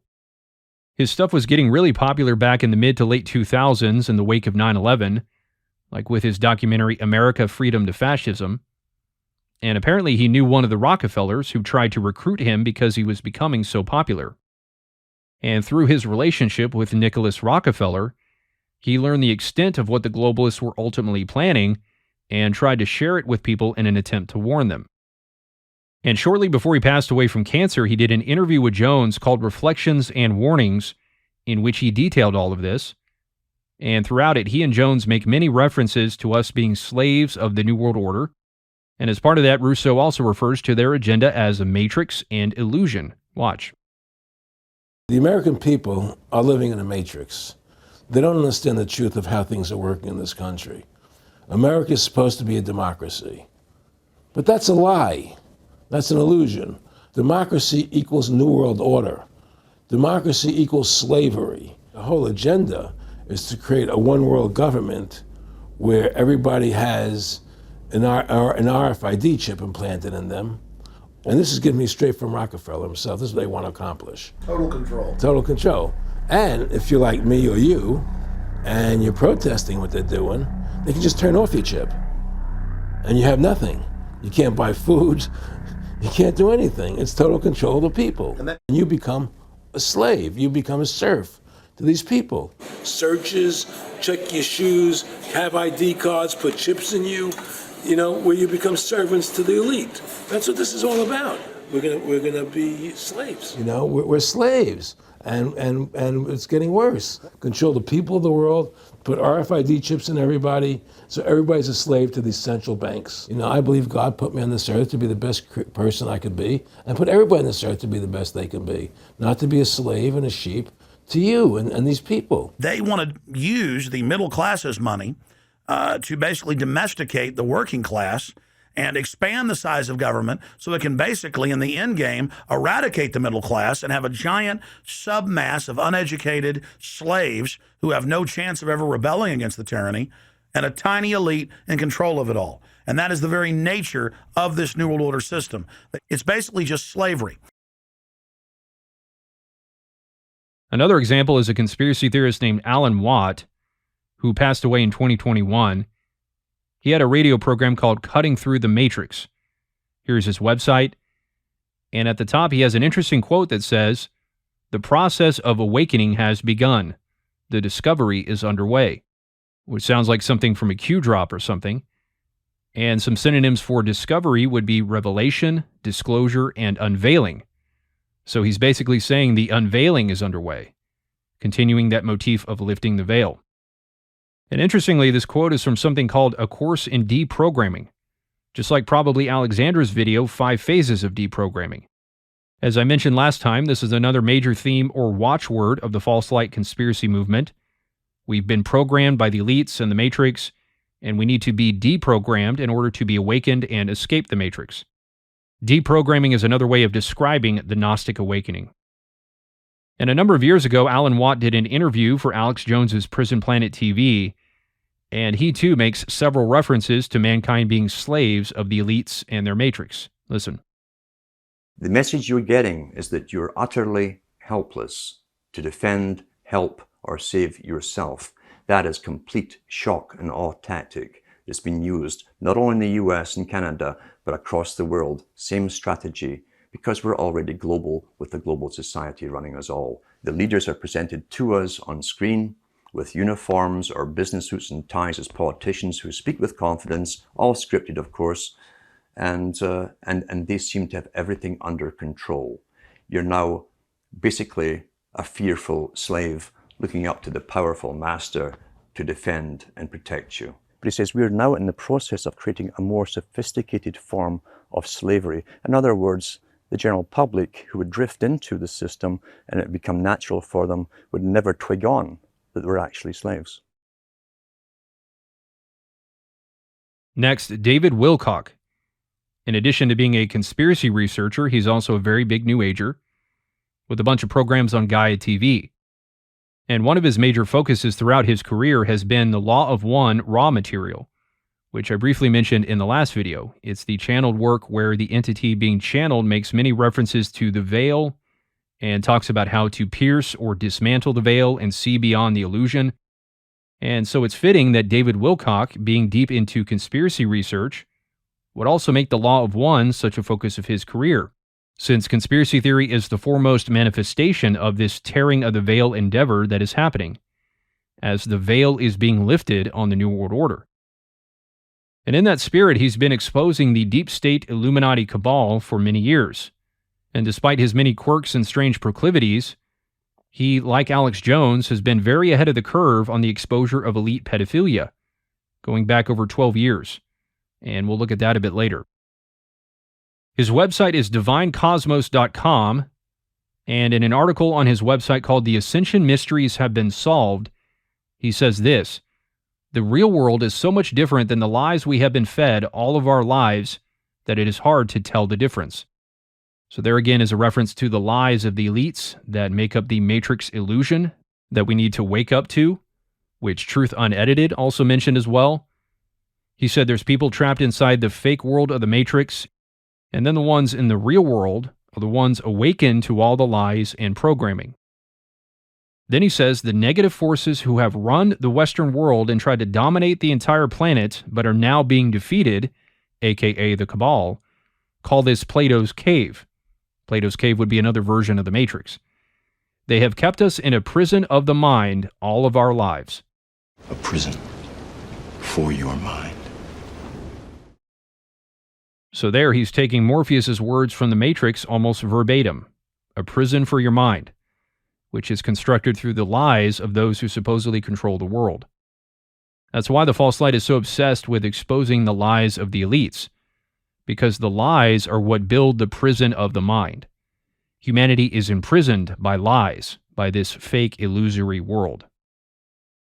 And since he mentioned Plato's Cave, I want to talk about that real quick because it not only fits in with the Gnostic theme of imprisonment, but also because it's another recurring theme of the conspiracy narrative. New Age conspiracists will often bring up Plato's Cave when talking about the New World Order and the Matrix. So if you don't know, Plato was an ancient Greek philosopher, and one of the things that he's most known for is his Allegory of the Cave, which comes from his famous work, The Republic. Here's a brief summary. The Allegory of the Cave imagines a group of people chained together inside an underground cave as prisoners. Behind the prisoners, there is a fire, and between the prisoners and the fire are moving puppets and real objects on a raised walkway with a low wall. However, the prisoners are unable to see anything behind them, as they have been chained and stuck looking in one direction at the cave wall their whole lives. And basically, Plato was saying that most people live in the cave in their minds. They live as the prisoners, seeing only the shadows on the wall and thinking that those shadows are real, when in reality they're only reflections or illusions. And this reflects the talking points of the conspiracy narrative, that everything's a lie, everything's fake, everything's an illusion. Here's a good illustration of Plato's Cave. You have the people down in the cave as prisoners, looking at shadows on the wall being projected by people holding up objects behind them. And conspiracists will often liken the people creating the shadows to the Illuminati, which is fitting with this illustration because they're being depicted as hooded figures, which is how the Illuminati are typically portrayed as well. And then at the top right, there are people coming out of the cave, which is meant to represent a spiritual or philosophical awakening to truth or to the real world. Plato was saying that he and other philosophers were up here outside the cave in the real world, looking at real objects in the light of the sun, as opposed to shadows in a cave being cast by a small man-made fire. And this is how New Age conspiracists view themselves as well. They're up here with Plato, outside the fake world, supposedly awakened to reality as it really is. Again, they have this inflated view of themselves, just as Plato did. So Plato's cave is an ancient metaphor for waking up to the illusion or to the matrix, where you realize that it's all fake and that you've been a prisoner inside a dark, confined space that's cut off from the real world, which is what David Wilcock said on his website, where he said that the real world is so much different than the lies we've been fed. And then he went on to mention Plato's cave. And here, this article that we read from earlier acknowledges The Matrix, along with some other films like The Truman Show, as being modern versions of Plato's cave. And this is another good example of how the Matrix narrative is Gnostic, because in addition to being based on the Gnostic writings, it's also based on this proto-Gnostic Platonic idea of coming out of the cave into this spiritual awakening. A lot of Gnostic thinkers in the 3rd and 4th centuries incorporated some of Plato's ideas, forming what later became known as Neoplatonism. Plato wasn't a full-blown Gnostic as we understand the term today, since he existed several hundred years before the Gnostics, but many of his ideas were essentially proto-Gnosticism, earlier versions of what much of the Gnostics later espoused. And that's why the Gnostics of the 3rd and 4th centuries incorporated some of Plato's ideas. And so based on that, you can imagine that Plato's cave would be a popular concept in the conspiracy movement, because it's the original idea of being set free from the bondage or slavery of the Matrix illusion.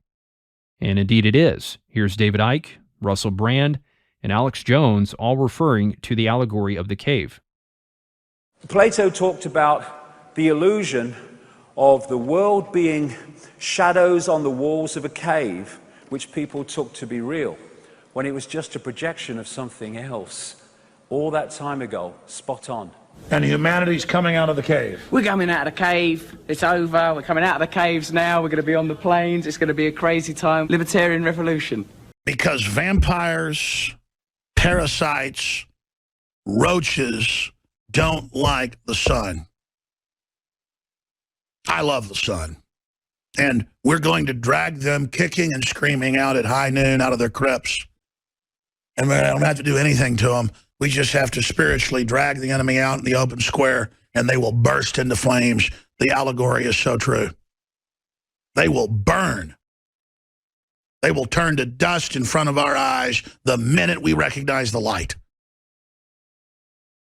I find Jones's reference there to dragging them out of their crypts into the light of the sun and turning them to dust to be especially eerie, because I see that as a reference to Revelation 17:16, where the horns of the beast destroy the harlot and burn her with fire.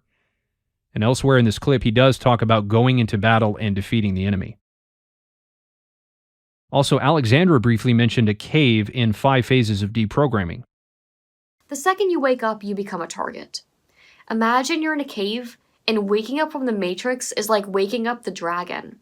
Lucifer has worked endlessly with his legions of fallen angels and Nephilim to keep you from ever discovering he's the one behind all this. So she likens waking up from the Matrix to coming out of a cave, essentially making Satan the one who is creating the shadows on the wall that keep people stuck in the Matrix illusion. It's not an explicit reference to Plato's allegory of the cave, but the same basic idea is there. And considering the whole Matrix imprisonment theme of her channel, I think the implication is pretty obvious. Now, continuing with the theme of imprisonment, YouTuber Elizabeth April mentioned the idea of the prison planet in her interview with Tim Ray on Frequency Wars. Listen. Then you start to wake up and you start to realize the main agenda that's taking place here on this planet, whatever you want to call it, New World Order, Illuminati, Cabal, it doesn't matter. There's a shadow government that's going on behind the scenes. There's another agenda above that, which is the Galactic Federation agenda, right? Who is here to help us raise our consciousness, to liberate us from this so-called prison planet. And we are eradicating that darkness. And that's why we're seeing the collapse. That's why we're seeing the purging. That's why we're seeing, just the exposure that's happening right now at this time.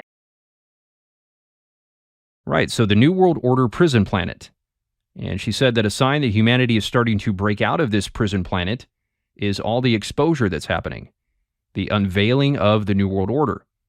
You can't break out of a prison that you don't know you're in, and so the false light is waking people up to this prison so that they can break out of it. And that's what's building right now, a global prison break against Mystery Babylon, the residents of the so-called prison wardens, which is why Alexandra talks about coming out of Babylon. And as prison breaks are often violent, so this one will be very, very violent on a massive scale. Come out of the lies, to spiritually come out of Mystery Babylon. Next, this is Michael Salla, another one that I've referenced throughout this series. He's a New Age author who's written books on the Galactic Federation and runs a website called Exopolitics. He wrote these 2 articles talking about the arrests and exposure of satanic pedophile networks. This one called Epstein Murder to Hide Satanic Pedophile Network Manipulating Global Elites. And this one, U.S. Special Forces Arrest Satanic Pedophile Group. And he's also the one who wrote this article, Did President Trump Endorse Q-Info on Secret Indictments of Pedophile Network? Where he mentions going down the rabbit hole to learn about these pedophile networks and about how the public is increasingly awakening to all this information. And this was back in 2017, by the way.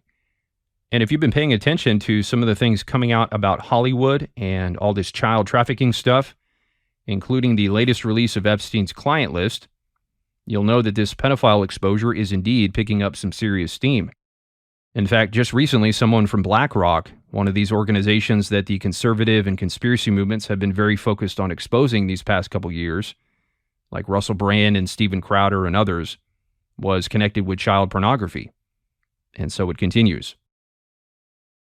And here's a video on Michael Salla's YouTube channel, which has over 160,000 subscribers, by the way, called Trump Fires Kissinger, Prison Planet Has Change in Management. He talks about Earth as a prison planet under the control of Illuminati families and organizations like the Rockefellers and the Bilderberg Group, and ultimately reptilian ETs, which are typically the main bad guys in the Gnostic conspiracy narrative. Listen. And Kissinger was a right-hand man to the Rockefeller family, especially to Nelson Rockefeller, and worked directly under Nelson Rockefeller in the Eisenhower administration. And what was really significant here about Kissinger was that at some point he began to be a liaison with extraterrestrial civilizations themselves directly. And later on, we know that he has been seen at various meetings where reptilians are involved. These are extraterrestrials who are said to be at the top tier of running the planet, that Earth is in fact a prison planet. Earth is in fact a prison planet. So-called prison planet. 7 o'clock weeknights at prisonplanet.tv. That the elites are kind of like prison guards and that they take their marching orders from these reptilian extraterrestrials called the Draco. Those families and organizations take all of their orders straight from the fallen. I first came across this from people that were reporting about the meetings at the Bilderberg Group that Henry Kissinger often attends as a member of the executive committee. Patriots are being put in positions of authority, and that for the first time in who knows how long, centuries, millennia, there's a real chance that Earth may break free of being a prison planet run by these extraterrestrial entities working through these elites placed in prominent positions such as the Bilderberg Group. So this was back in 2020, and he was talking about how Trump and the QAnon movement represent this change in management. How there's this light side rising up against our demonic, reptilian-run prison planet and its Illuminati, Rockefeller, Bilderberg, Rothschild minions. And if Trump does end up winning the election at the end of the year, it'll be interesting to see what other changes in management there might be. Next, Simon Parkes. He's a New Ager who claims to have had intimate contact with ETs. And like many New Agers, he believes that Gnosticism is the true form of Christianity, that the Gnostic Gospels present the authentic account of Christ's life and teachings, and that Christ himself was a Gnostic. And in that Gnostic spirit, Parks describes humans as prisoners and slaves of the Illuminati and the reptilians. Watch. And the reptilian agenda is very much the strong will survive. And this is the element that the Illuminati have. If you are the fit, you will survive. It's what Hitler was about. And you will find that any Illuminati person will have rhesus in his or her bloodline, because that is the key link that goes back thousands of years and goes back to the time when humans were genetically altered to make the creatures that we have now. The jailers don't want the prisoners becoming greater than them. And that's what this game is all about. It's literally whether humans will survive and develop and be what we always should have been, whether we're destined to stay exactly as we are now. But humans are still prisoners. And we fool ourselves that we've gone on from the horse to the motor car and all the rest of it, but actually we're still trapped. So this whole battle that's been fought above the earth and on the earth and under the earth and energetically through the minds of people, are literally to break enslavement, because humans are enslaved. But the system has been going so long and is so clever that the vast majority of people don't understand what they are and how they're being trapped and how they're being tricked and how they're being lied to. We have been lied to by the establishment for generations. This web of lies is massive. I realized that everything I had learned up until that point was a big lie. The organized lie is very powerful. Will you please look at the evidence, now they've lied to you and all the bad things they've done? Because y'all been lied to. So it's like there's your prophets of Baal, and they are speaking constantly lies. And then there is the real world of people that are awakened from all the lies and programming. So we're trapped, we're enslaved, we're imprisoned, we're lied to, we're manipulated. Same terminology over and over. These are the motifs of the Great Awakening deception. J.P. Sears of Awaken with J.P. has also used this Gnostic terminology of imprisonment. In the clip I showed in the last video where he was talking about making George Orwell's 1984 fiction again, he referred to our world as a jail. It's helpful to recognize how 1984 is playing out in our world today. It's been said that you can't get out of a jail you don't know you're in. But once you know you're in a jail, you can recognize it, and then you can do something to get out of it. And in this case, it's more like you can't get out of Orwell's 1984 horror film until you know you're in it. So let's take a look at how we're in it so we can get out of it. So let's take a look at how we're in it so that we can awaken to it. We need to break out of Orwell's nightmare, just like we need to break free of the Matrix. And speaking of that, the narrator of the Gaia show Breaking Free of the Matrix, Regina Meredith, also called the Matrix a prison. Recognizing that we all live in the Matrix is the first step in breaking free of it. All of humanity can be set free from this prison by embracing and expanding our infinite awareness. Ralph Smart of Infinite Waters has also done the same, talking about his former enslavement in the Matrix prior to his awakening. I had my massive awakening moment in 2006. Had to realize that, oh my gosh, I didn't come here just to be a slave. I came here to be free. Nick Good also conveyed this concept of imprisonment when he said that humanity is trapped or stuck in a web of low vibrational matrix. Consciousness is in danger of being trapped, enmeshed in a sticky web of a low vibrational matrix, and millions and millions and millions and millions of souls are stuck in that web right now, and it is absolutely horrible. And then probably Alexandra, as part of her overall Matrix narrative, also emphasizes how much people are imprisoned and enslaved by Satan's Matrix, which explains the emphasis on mind control within the New Age truther narrative.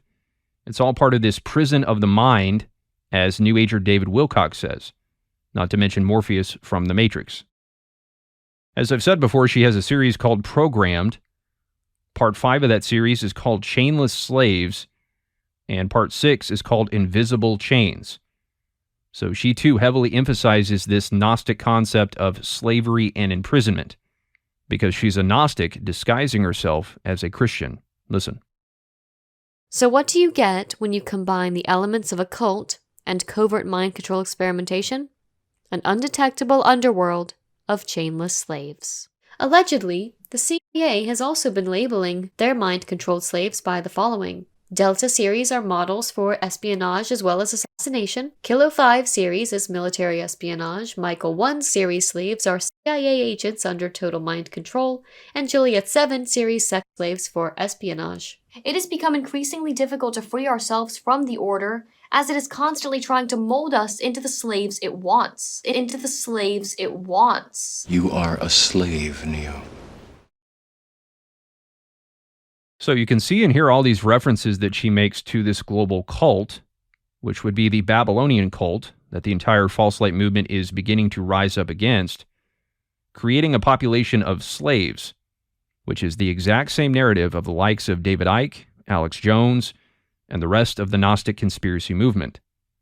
And the false light is rising up to set the captives free, so to speak, as part of a false Christ movement, which will officially get underway with the first seal, the white horse of Revelation 6, which goes out to conquer, as somewhat of a precursor to the Antichrist. Now, here's an old New Age blog site called Veritas Galactic Sweden. I actually referenced this blog in my original What's Really Coming series, and we're going to take a closer look at it here. This is an entry from 2015 called The Event is Coming. Now, just for context, the event refers to this ascension or shift of consciousness that the New Age believes is coming for humanity, including upgrades in our DNA that will give us extrasensory abilities like telepathy and things of that nature. And it's supposed to coincide with this great flash from the sun that will help raise human consciousness on the planet. This was actually the centerpiece of the Great Awakening map, which I've already talked about before with the reference to taking the red pill and escaping the Matrix. You can see here in the middle it says Great Solar Flash, and then underneath that, Great Awakening, everything is an illusion. And for years, New Agers have looked to all this disclosure and exposure of secret information and the hidden agendas of the dark elites as real-world evidence that this great shift of consciousness is coming on the Earth, which is why the maker of this map devoted a whole section to QAnon and mentioned arresting pedophiles, along with many other conspiracy-related topics, because the disclosure of this information via Q and other sources and subsequent justice being served is proof for them that this great solar flash and worldwide great awakening are imminent, because they think humanity is about to rise up and cast off this global satanic cult and usher in a global utopia. Here's a brief clip from a New Age site talking about the event. Due to changed hostage situation dynamic, the original plan for the event has been expanded and is now more robust. Top brass in positive military in USA, China, and Russia have been contacted and given instructions. There will be a lot of speculation, but no real intel about the surface operations will be released by the light forces. The only thing I can say is that the event will still include removal of the cabal, full disclosure and full exposure. So the event will include removal of the cabal, full disclosure and full exposure, the lifting of the veil on the satanic cult.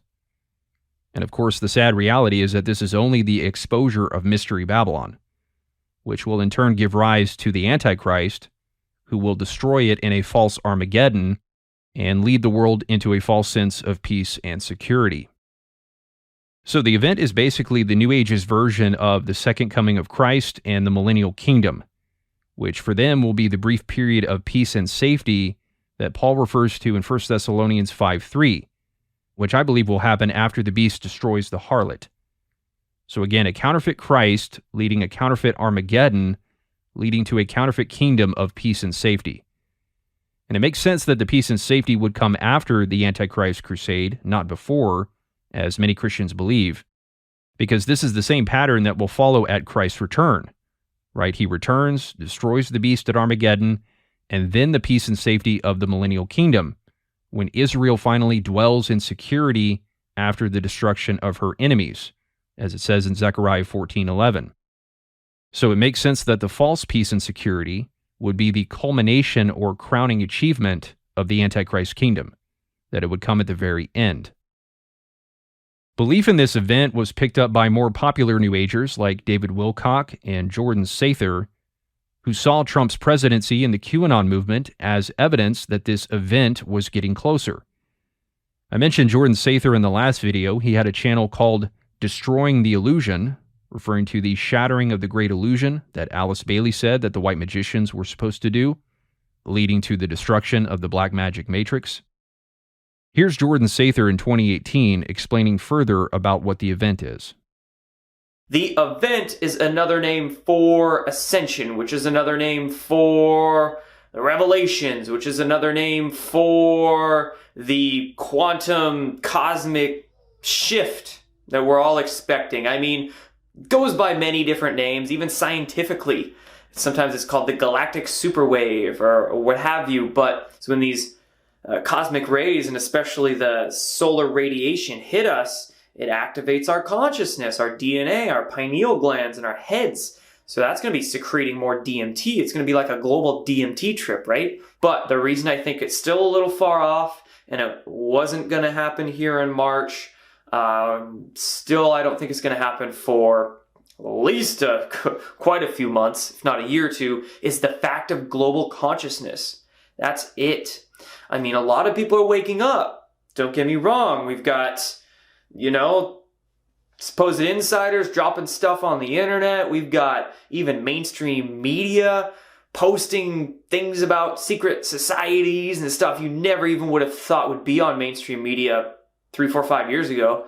But there's still a massive group of the population that still has no friggin' clue what's going on. So many people out there don't even know that pedophilia exists in elite circles, government and political and corporate office, right?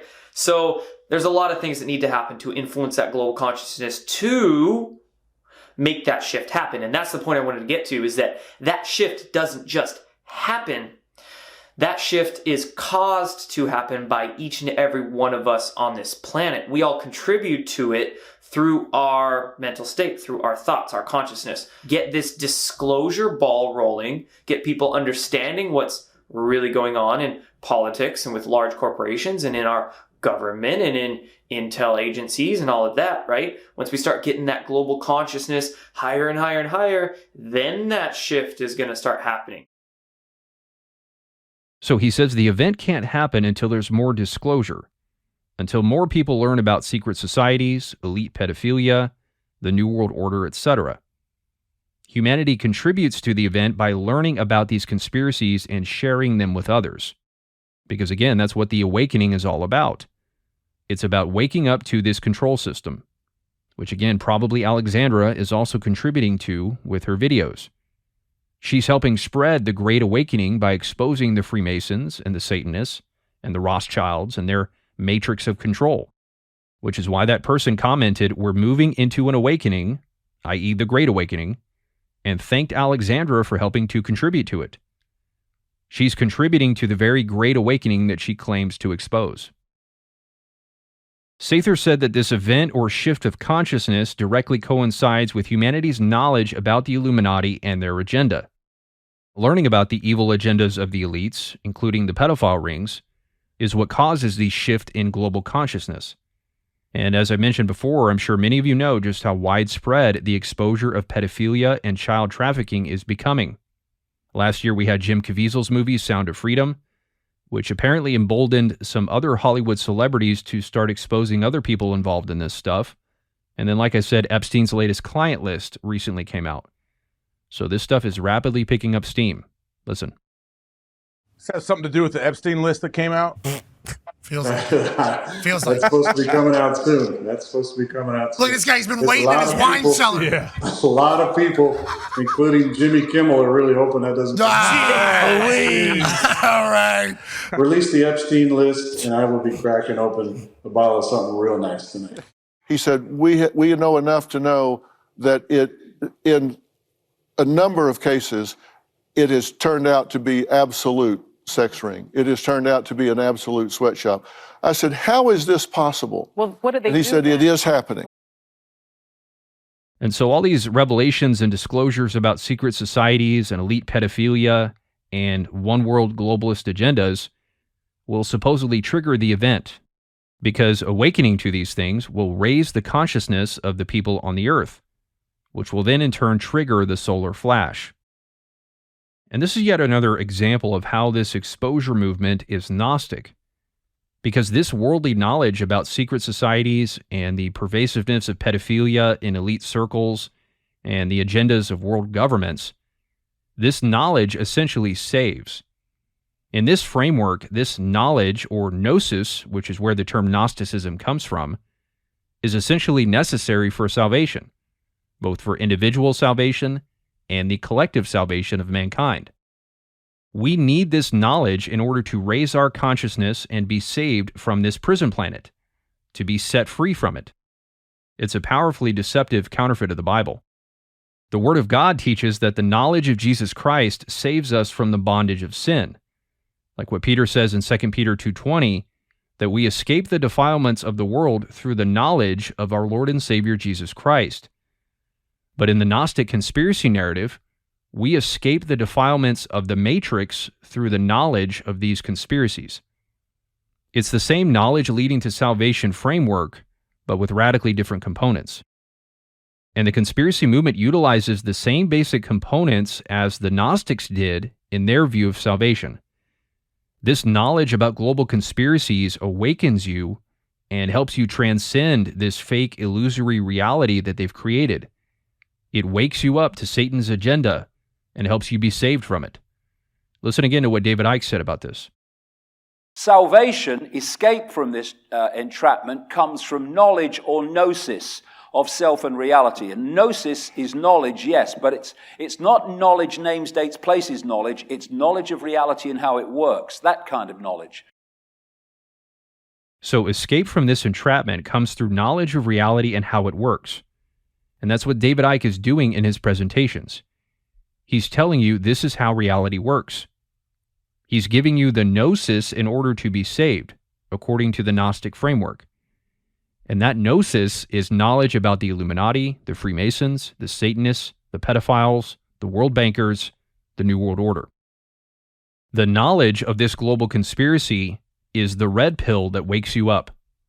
Just as the Gnostics believed that the fruit of the tree of knowledge that Satan told Eve to eat is what awakened her and Adam. And that's what the red pill in the Matrix is meant to represent. The fruit of the tree of knowledge that God didn't want Adam and Eve to eat. It represents the apple of wisdom that illuminated them, according to the Gnostics. Now, I know it doesn't say apple in the Bible, it just says fruit, but apple is how it's most often portrayed. So when Morpheus offers Neo the red pill, he's essentially offering the fruit of the tree of knowledge that will awaken him to salvation from the Matrix prison. Just like on this New Age website, Fractal Enlightenment. Here's an article they did talking about taking the red pill and transcending the Matrix and going down the rabbit hole. It has this image of a red and blue pill, and on the red pill it says, Hidden Truth. And then here on Alex Jones's website, Prison Planet TV, the tagline under Alex Jones Show is, The Truth Will Set You Free, which comes from John 8:32, where Jesus says, If you abide in my word, you will know the truth, and the truth will set you free. Which interestingly comes right before he says that everyone who practices sin is a slave to sin. And Jesus was saying that his truth would set us free from the slavery of sin. And so Alex Jones is taking that line, the truth will set you free, and twisting it in a Gnostic way, i.e. knowing the truth about the Matrix and the New World Order will set you free from the prison planet. Or like this quote from the jacket of David Icke's book, Lifting the Veil, it reveals the truth about the Illuminati, the truth that will set humanity free. or truth unedited. Same idea. And this is the whole idea behind the name of the truth movement itself. The truth movement will set humanity free from the bondage of the Matrix by exposing the Illuminati. It's a very powerfully deceptive distortion of Scripture, probably the greatest of all. Let's continue to discuss the nature of the world and how to truly break the Matrix and become free. If you no longer want to live in deception, it's time to deal with the truth and let it set you free. And these so-called Christian truthers like probably Alexandra and Truth Unedited, despite their claims of being anti-Gnostic and anti-QAnon, are pushing the same Gnostic gospel of salvation, because they're still presenting the idea that you need this knowledge of the Illuminati, of the Matrix, in order to be saved. According to them, if you're not awakened to the Matrix, then you're still deceived and under the delusions of the devil. And in order to escape the Matrix, you must first go down the rabbit hole and learn about this agenda that they outline in their videos. And Alexandra blatantly says at the 8-minute, 45-second mark of 5 phases of deprogramming that it is absolutely necessary to learn about the characters in this show. So it is absolutely necessary to learn about the Freemasons and their Matrix. Necessary for what? Well, presumably in order to be saved. Because according to her, if you aren't awake to these things, then you're under the devil's power and therefore couldn't possibly be saved. So again, she's no different than David Icke, who's saying that you need to know about this New World Order in order to acquire salvation.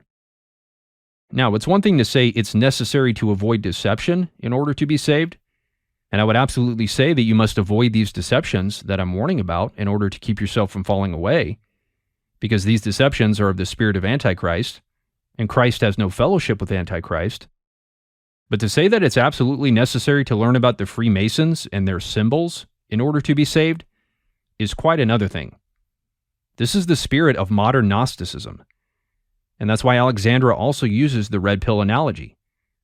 You take the red pill, you eat from the tree of knowledge, you gain the knowledge or gnosis of this global agenda, you wake up and escape the Matrix and become saved. It's remarkable how she claims to expose satanic ideas and imagery, and yet she appeals to arguably the most satanic concept of our day, the red pill, which is a modern twist on the fruit of the tree of knowledge. And just as the devil told Eve to eat from the tree of knowledge and led her astray from pure and sincere devotion to God, so Christians today are being led astray by the devil's offer to take the red pill of the knowledge or gnosis of good and evil and awaken to the so-called truth of the Matrix. So the idea is that we escape imprisonment of the Matrix through the knowledge of these conspiracies. These things must be exposed and learned in order to achieve salvation. Instead of the saving knowledge of the Lord Jesus Christ, it's the saving knowledge of global conspiracies. Because without this knowledge, you'll remain in bondage to them. But when you learn about these conspiracies, you awaken to how enslaved and imprisoned you are, and then, most importantly, you finally learn why you're imprisoned. Because the evil beings who created the Matrix need to keep you down in order to thrive. And the end result of that realization is the knowledge that, in reality, you're great, you're wonderful, you're powerful, you're amazing. Satan and the Illuminati are scared of you, you're a threat to their agenda, you're a targeted individual, they're out to get you, and all the rest. Just like Alexandra said, the second you wake up to the Matrix, you become a target. The second you wake up, you become a target. Imagine you're in a cave, and waking up from the Matrix is like waking up the dragon. And now you feel better about yourself because you feel like you're above it all. And you tell yourself it's salvation.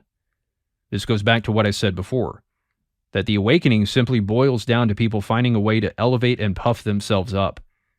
It's an awakening of the narcissistic ego. And people use these delusions of grandeur about their own self-importance to compensate for their deep insecurities. Instead of simply repenting, they would rather believe the comfortable lies of a false gospel that feeds their egos. With both Gnosticism and the conspiracy narrative, the saving knowledge is the knowledge of what the bad guys have done, instead of all the good that God has done to save you from all the bad that you've done. I've talked about this before. It's all about focusing on the darkness out there instead of the darkness in your own heart. Just like Truth Unedited, saying that his awakening was all about him realizing that he was a victim of someone else's sin. But that's not how true awakening, according to the Bible, works. In both Gnosticism and conspiracy theory alike, worldly knowledge plays a central part in man's spiritual awakening and salvation. And as we'll get into more later, this is essentially how the modern church is thinking as well. Which is why I want to spend so much time laying the New Age and Gnostic foundation to all this, because then you'll be able to see on your own how the church is thinking along these same lines. We must learn about these secret satanic agendas in order to be fully equipped in this spiritual war and help get people saved.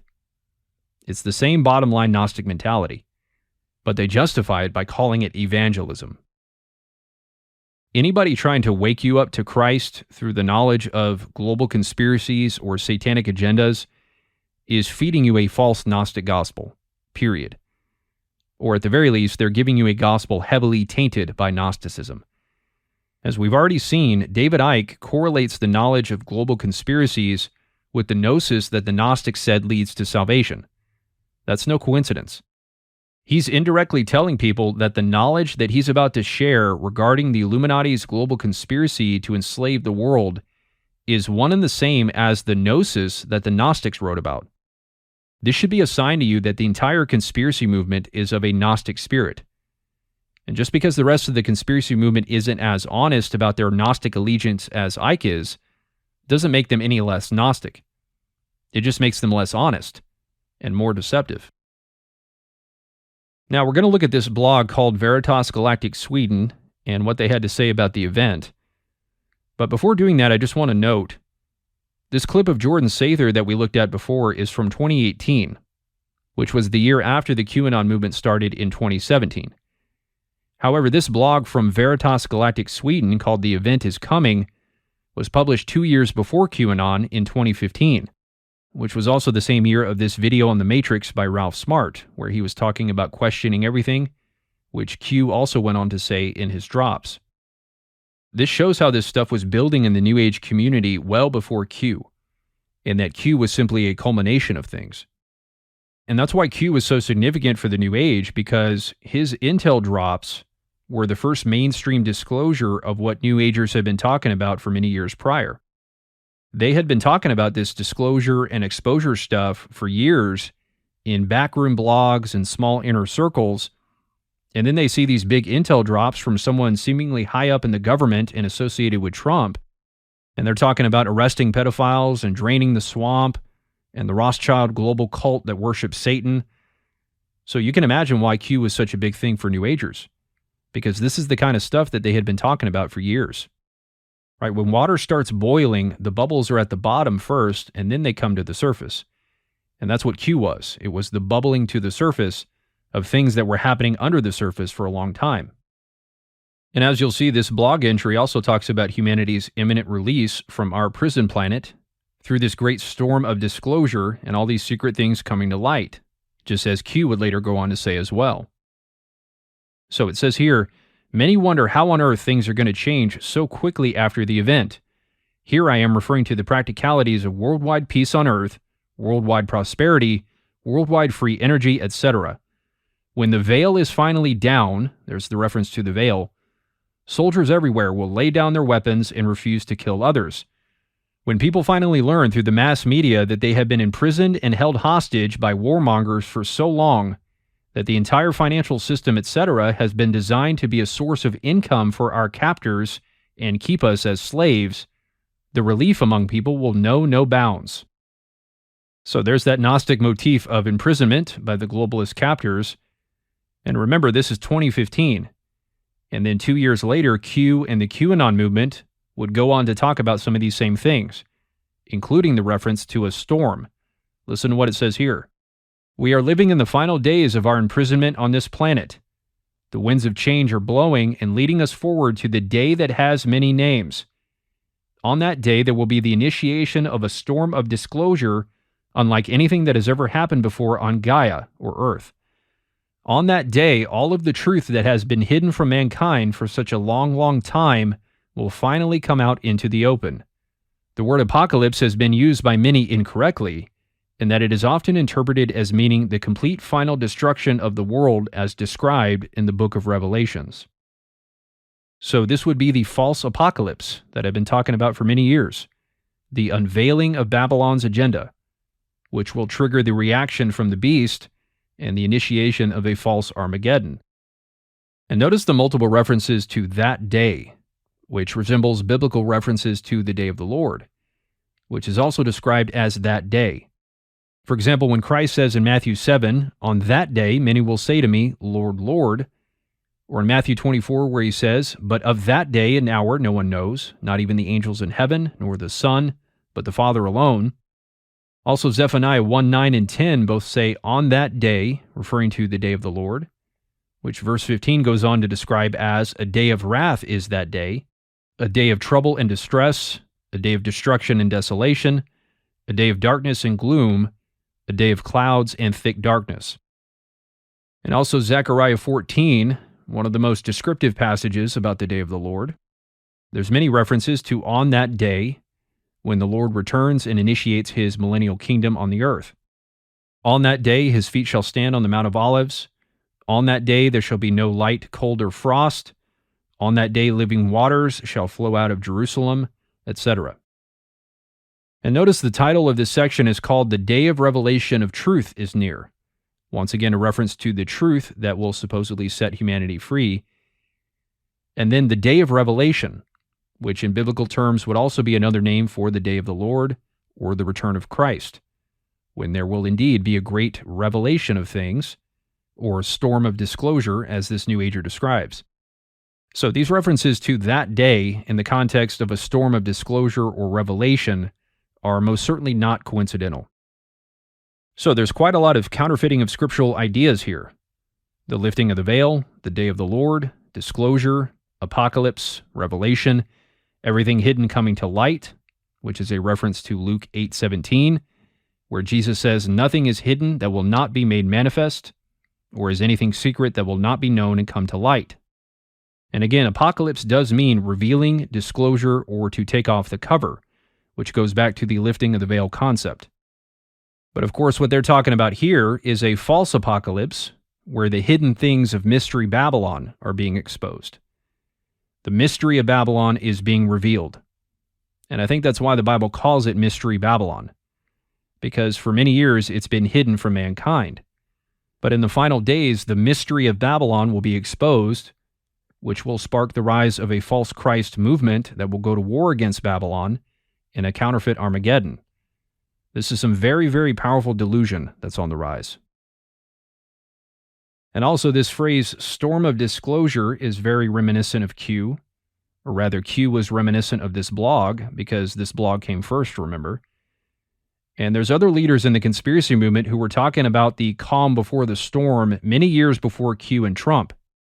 But Q went on to reference the storm in several of his drops, which had already been a popular watchword among insiders in the conspiracy movement who were talking about this storm that was coming, referring to the disclosure of information that would be exposed about the Illuminati and their agenda, and justice being served against them.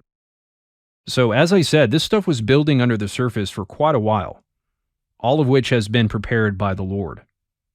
And Q was the first mainstream wave of this storm of disclosure that this blog was referring to. And there will no doubt be many more waves of disclosure to come. Who knows, if Trump wins the 2024 election, we might see Q make another big return with many more intel drops about corruption that's been happening, about Biden, the 2020 election, child trafficking, and who knows what else. But the atmosphere is certainly ripe for some very big disclosure. The Lord has been raising up this movement to reveal these things about Mystery Babylon for many years. He's giving these people over to spiritual delusion and to the deceptions and visions of lying spirits as judgment upon them for their rebellion, and then using them as vessels of wrath against Mystery Babylon, just as he will use the beast and his kings as vessels of wrath. And he's doing all this in order to bring about his purpose, just as Revelation 17:17 says, that God puts it into the hearts of the 10 kings to carry out his purpose of destroying the harlot. And this is the Old Testament model. The Lord raised up Israel's enemies against them when they fell into sin in the Old Testament, raising up large Gentile armies against them, Assyria, Babylon, Rome, and so he's doing today.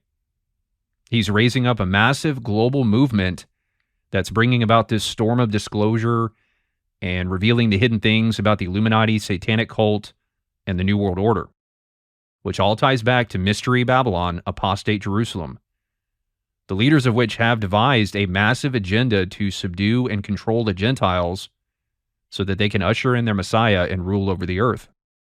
And once that agenda is fully revealed, once the mystery of Babylon is revealed, enter the Antichrist, who will be raised up to destroy it. And you'll see much more to that end later on. We're only just getting started here. One last thing from this blog. It says here, the buildup of this compression of light-love energy on the surface of Gaia, along with the efforts of many thousands of surface light workers, is day by day creating a renewal and purification of our crystalline light grid around this planet and helping with the disintegration of the veil web matrix net within which we have all been imprisoned for thousands of years. Listen to that, the disintegration of the veil web matrix net within which we have all been imprisoned for thousands of years. That pretty much sums up the false light narrative in a nutshell. It was as though this veil was pulled off of me. Yeah, it feels like a mask and a veil. I don't think that they are creating an agenda to advance the interests of vulnerable people. I think they are using it as a distraction and a veil. You know, I peek behind the veil at what's happening in government. I peek behind the veil at what's happening and the control and the manipulation that they have. I think God's raised you up for us to be able to pierce the veil off of the minds of our people. You're going to want to get his book. It's Piercing the Cosmic Veil. And you can also go to his website, piercingthecosmicveil.com. Anything that can help lift the veils so that we can see more clearly. I think the planet really needs that right now. The things you couldn't say online 2 or 3 years ago, now there's evidence for that. From conspiracy to fact. You know why? Because the veil is being lifted. The hidden is coming to light. And our entire world is being transformed. Millions of people are awakening all around the world. Millions of us are waking up little by little. So what's interesting here is that this New Ager directly links veil, web, and matrix as all being interchangeable terms for the same thing. Now, that had clearly been the implication before this, but this was the first time I came across something that explicitly made that connection. And in my Jehu series, I talked about how Jezebel's web or veil is the Christian version of the Matrix, and that the false light movement within Christianity is right in step with the New Age conspiracy movement in exposing the Matrix and tearing the veil and the web of lies of the Jezebel spirit and the black magic elites. So these are all different expressions and terms referring to the same phenomenon. Different terms that this Antichrist movement is using for Babylon. Now, we'll finish up this imprisonment theme by returning to the founding mother of the New Age movement, Alice Bailey herself. In the last video, we saw how she said that the Antichrist is the one who draws a veil over the world, which is to essentially call Mystery Babylon the Antichrist because it's Babylon or the Matrix that is supposedly drawing this veil of illusion over humanity, so to speak, which is exactly how the vast majority of the Christian evangelical and prophecy communities interpret the Antichrist, as being one and the same as Mystery Babylon, which means that Christianity and the New Age movement have a disturbingly similar view of the Antichrist, which we'll explore more later. And Bailey said that the New Age movement would ultimately shatter this great illusion or veil created by the Antichrist or the devil, which again is what the vast majority of the Christian church is on the path to doing as well. This great illusion will ultimately be shattered when the beast destroys the harlot in a false Armageddon. And Bailey, too, heavily emphasized the Gnostic idea of humanity's imprisonment by dark entities and their human proxies who were using black magic to subdue the planet under illusion and carry out their agenda of world domination and control, which is essentially the heart of the conspiracy narrative. And that's why I've dubbed Alice Bailey the mother of conspiracy theory in addition to the New Age movement. And later we'll look more in depth at her conspiracy views and how she linked it all to the Jews and Zionists, just as the conspiracy movement does. Now, just to get a glimpse of how much the theme of imprisonment pervaded her writings, in her book, A Treatise on White Magic, the word prison and its variants are found on 25 out of 297 pages of this PDF copy of the book. So almost 10% of its pages mention mankind's imprisonment. So that would make it qualify as a pretty prominent theme in her writings. And here's just a few of the many examples. As you can see, she was deeply captivated by this idea of humanity's imprisonment. Here she says that matter holds all souls in prison, just like the Gnostics believing that the physical world is a prison, and that an integral part of developing a connection with the higher self and becoming a New Age disciple was realizing the extent of your imprisonment. Now, this is very important because this is exactly how the modern conspiracy movement defines awakening, by realizing the extent of our imprisonment by the globalists. The false light awakening hinges on you waking up to how enslaved you are. And here we have that exact definition of awakening in the writings of Alice Bailey. And this is why so many people today, both Christians and New Agers alike, will talk about their spiritual awakening coinciding with their realization of the New World Order or the Matrix. They're recognizing the extent of their imprisonment, as Alice Bailey said. Ralph Smart of Infinite Waters said as much, that he had a massive awakening after realizing that everything was a lie. He saw the prison or matrix that he was in, created by the mainstream media and education and all that. Same with Alexandra, who's trying to get people to wake up to how enslaved they are by the Freemason satanic matrix. Or Nick Good, who said that people are awakening to the fact that they're victims of a control system. And Truth Unedited likewise said that realizing he was a victim of the New World Order's mind control was very important in his awakening, and so on and so on. And this is why David Icke in his presentations, or Alex Jones, or New Age documentaries like Plandemic and many others, they always start off with focusing on the conspiracies themselves, because, as Alice Bailey said, the process of awakening begins with the person realizing the extent of their imprisonment. And that's exactly what all these people are trying to do. They're trying to get people to wake up to how imprisoned they are, because that will lead to their awakening. You can't escape the matrix if you don't know you're in it, right? So you got to show people the matrix first, then feed them the teachings that supposedly get them out of it. This is what Morpheus did with Neo. In his very first encounter with him, he told him that he was a slave and a prisoner of the matrix, and then showed him the way to get out of it. Now, in the last video, we looked at this quote from Bailey, where she said that the Antichrist is the one who, through hypnotism and mass suggestion, draws a veil over the world and forces men to walk in the great illusion. And very interestingly, in the next sentence, she goes on to say that the devil is the imprisoner of souls, and that his work is now beginning to lose its power. In other words, the black magic veil of illusion was beginning to shatter, and people everywhere were starting to wake up to the work of the black magicians and the totalitarian world order of the communists and Zionists. She says here that the practitioners of black magic have been enabled to work out their selfish plans and to impose their will and mental authority upon the prisoners of the planet. Thus, they have wrought much harm. And then she also talks extensively about how it's the work and the responsibility of the New Age white magician to release the prisoners of the planet. Right here, she says that white magic rule number 12 is let the magician seize the midway point and thus release those prisoners of the planet. And so what she was doing was calling up white magicians all over the world to rise up and oppose the work of the black magicians who've built this global prison or illusion. Once again, chiefly the Zionists and the communists. And that's exactly what the conspiracy movement has been doing ever since. Exposing the New World Order of the communists and Zionists. Exposure which is now becoming mainstream. And then later in the book, she has a whole section called The Prisoners of the Planet, where she delineates what the ultimate goal of the white magician is. She says, we come now to the consideration of all his work, that is, if he is a true white magician.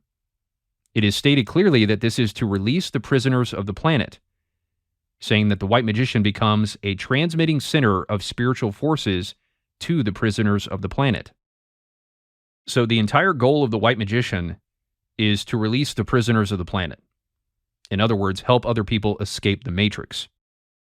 And she explains that anyone who had achieved illumination or spiritual awakening was worthy of participation in this divine white magic endeavor to set the captives free, so to speak, and break humanity out of this global prison.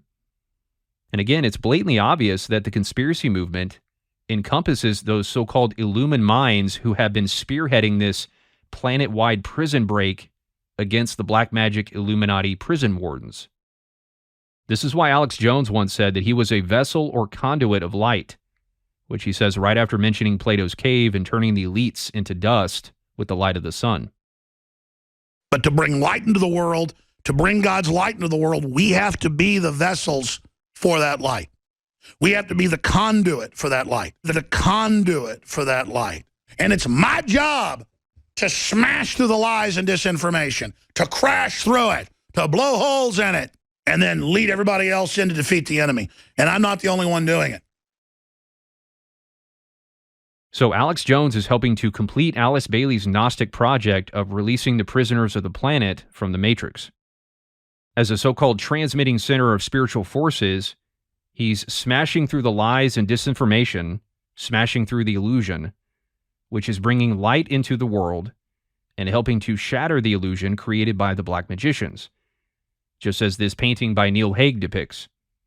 The lion is ripping through the illusion of the Matrix, breaking the hypnosis of the black magicians, and bringing light into the world, the false light of the truth movement. And as Jones said, he's leading everyone else in to defeat the enemy being Mystery Babylon, the enemy who will ultimately be defeated by the Antichrist and his kings, again, as depicted in this painting. So what Alex Jones said here all the way back in 2016 is a foreshadowing of what's foretold in Revelation 17 and 18. And he also said he's not the only one doing it. And that's true, he's not. There were many others out there like him when he said this, and there are many more now, and there will still yet be more. Coming across Alice Bailey's discussion of releasing the prisoners of the planet was one of the most pivotal points in my research. I had already started suspecting that the real Antichrist deception was rooted in this breaking out of the Matrix concept. I had started working on the scripts for my What's Really Coming series and had gotten some of Bailey's books to see if she talked about this idea of breaking out of prison, because I had already started seeing how rampant this Gnostic theme of imprisonment was in the conspiracy community. Alex Jones with his Prison Planet TV, and David Icke and all the rest talking about this matrix of control that humanity was enslaved by. And I was starting to discern that the real deception was about humanity breaking out of this prison system of the New World Order, and that mankind would soon learn about it and rise up against it. And that rebellion would be the basis of the eventual Antichrist system. And I had a strong hunch that I would find something like that in Bailey's books. And I was really hoping that I would, because with her being the founding mother of the New Age movement and such a common topic for Christian truthers, I knew that that would really be something, to find her using this same prison language that the leaders of the conspiracy movement were using. Christian truthers had always said that Alice Bailey was part of the New World Order of the globalists. But I started to suspect that she too was this Gnostic white magician fighting against the New World Order, like the modern truth movement was. And sure enough, I came across a gold mine in a treatise on white magic, where she defined the entire goal of the white magician as being just that, releasing the prisoners of the planet from this great illusion, which in today's lingo would be breaking people out of the Matrix, which I had just realized was the entire basis of the conspiracy movement.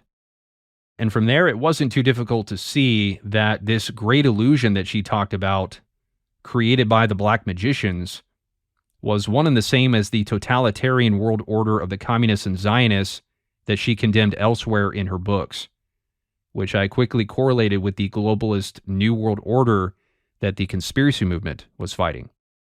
So point being, I realized that Alice Bailey and the conspiracy movement were fighting the same thing.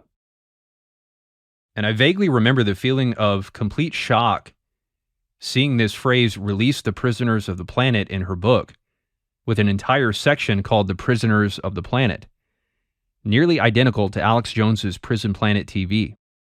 I was astonished because I now had the connection between the conspiracy movement and Alice Bailey.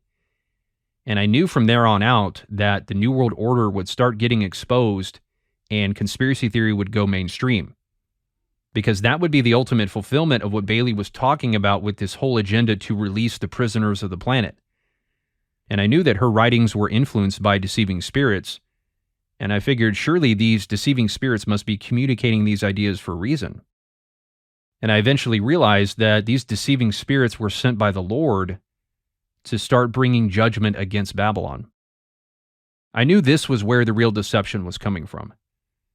Because in order for humanity to break out of this prison, so to speak, they needed to see it first. It had to be exposed. And here we are in 2024, and Alex Jones and Tucker Carlson are doing videos together talking about 9/11 as an inside job, getting millions of views. This is really draconian. This globalist, Great Reset, New World Order takeover is a post-industrial world, cut off the resources, 90% forced depopulation, breaking civilization by design, massive wars, famine. They've already cut off a third of the fertilizer in the last year worldwide. It's estimated that'll kill a couple 100 million people. The lockdowns worldwide, not the virus, the UN admits killed 80-something million extra people in the last 3.5 years. And then also Jeffrey Epstein's brother has recently started speaking out against the official narrative of his brother's death. And Russell Brand with video after video exposing COVID and the vaccines and the World Economic Forum and the Great Reset. So this exposure movement is getting stronger and stronger by the year. And like I said, who knows what may come in the next few years if Trump gets elected. If the false light movement has remained this strong during a long Biden administration, imagine how empowered they'll be under another Trump administration, especially after everything that the left has put him through. And there's no doubt that the false light movement has more momentum than ever. There are many famous former Democrats and critics of Trump who have been increasingly turning on Biden and the Democrat Party, particularly over the LGBT and border issues. So things are really starting to swing in the other direction like never before. Because I will acknowledge that, you know, that one thing about the Charlottesville that I ranted about. Yes. And I was wrong. But the both sides thing. I ranted on him hard for that. Hard. There's some video about it, whatever. I mean, I ranted hard because I was like, what are you talking about, man? Because you got played. And here's what this is why I think you're going to vote for Trump. Is because you, much like me, much like many people, independent thinkers, not the sheep, realize we kind of got played a little bit. You see what's going on with the border. You see what's going on with the wokeness. You see what's going on with culture wars. And you see what's going on with actual wars. Yeah. Specifically, you see who the Democrats have exposed their hand, especially the progressive left. You see what the Democratic Party has turned into. This DEI, ESG, woke manifestation of ridiculousness, intersectionality, decolonialization. You're looking at that and you say, you know what? As much as I can't stand pig Donald Trump, you said it. At least he's normal.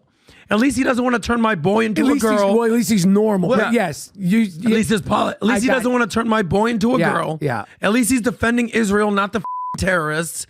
And at the end of the day, I'm a reasonable person. Yeah. So like you said initially, I think I'm going to consider this. Oh, I'm considering it. Yes. But to pull that, I don't know, we don't pull levers anymore. Yeah. Actually pull that lever. Yeah, but pulling the lever for Biden. And then I'm going to tell you right now, I won't vote. I'm not voting for Biden. No. I'm not voting for Kamala. More and more people are waking up because of that. This is Joe Rogan from his show This Week talking about how he has woken up to the leftist lunacy. Over time, this is what we're seeing. So over time, you and I, who used to be on the left, are now like, where's the left? Where are you guys? You guys are so far away. I can't even see you. You're out of your mind. You're chopping dicks off and giving little kids hormone blockers. You have no idea what the long-term consequences are. You're ignoring the health risks. You won't even talk about the health risks. Yeah. You use things like gender-affirming care. What are you saying? Yeah. What are you saying when you're talking about children? Yeah. Why are you just accepting this? Why are we letting these violent criminals out of jail? It's like, oh my God, why are we defunding the police. Yeah. What are you doing? Yeah. I never voted Republican my whole life. I was very left-leaning. But California went nuts, man. It's gone like full communist. It's out of its mind. And their approach to law enforcement is so insane. I'm in the middle now. I'm in the middle. I'm in the middle. I never thought I would ever say that. Never. It only happened in this last year. Right, exactly. I just went, I can't do it anymore. Why I Left the Left by Joe Rogan. So that's why it's so vital to not just challenge the Great Reset and the New World Order eugenics operation of the transhumanists. It's vital to then give an alternative plan and have an alternative debate about that plan. And that's what the Great Awakening gets into.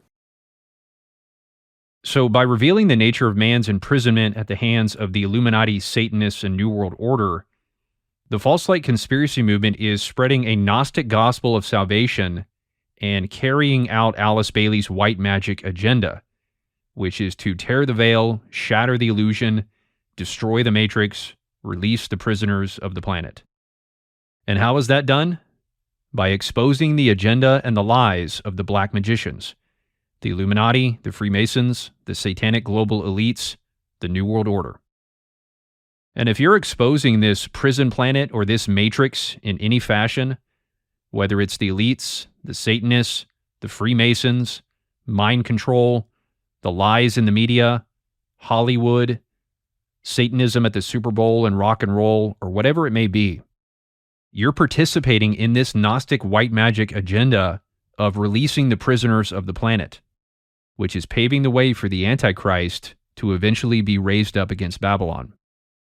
Because according to Alice Bailey herself, if you're exposing the illusion of the black magicians, in other words, if you're exposing the matrix, the lies of the mainstream media, the Satanists, the globalist agenda, and so forth, you're doing the work of the white magic New Age disciple. Probably Alexandra, by telling people how they're slaves and exposing the matrix prison that they're trapped in and how to get out of it, she's doing the work of a true white magician, as explicitly defined by Alice Bailey.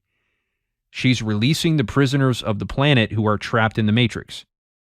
Bailey said the consideration of all his work is to release the prisoners of the planet.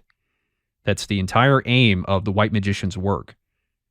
And so if you're telling people how to break out of the matrix, you're being a white magician. That's what a white magician does, according to the founding mother of the New Age movement herself. And if any YouTuber or Christian teacher or pastor or whatever is using this terminology, get away from them immediately. This is the spirit of Antichrist. The Antichrist is going to be raised up in a spirit of rage and anger against Babylon. And if you're exposing Babylon, you're feeding the beast. Come out of the lies, to spiritually come out of Mystery Babylon.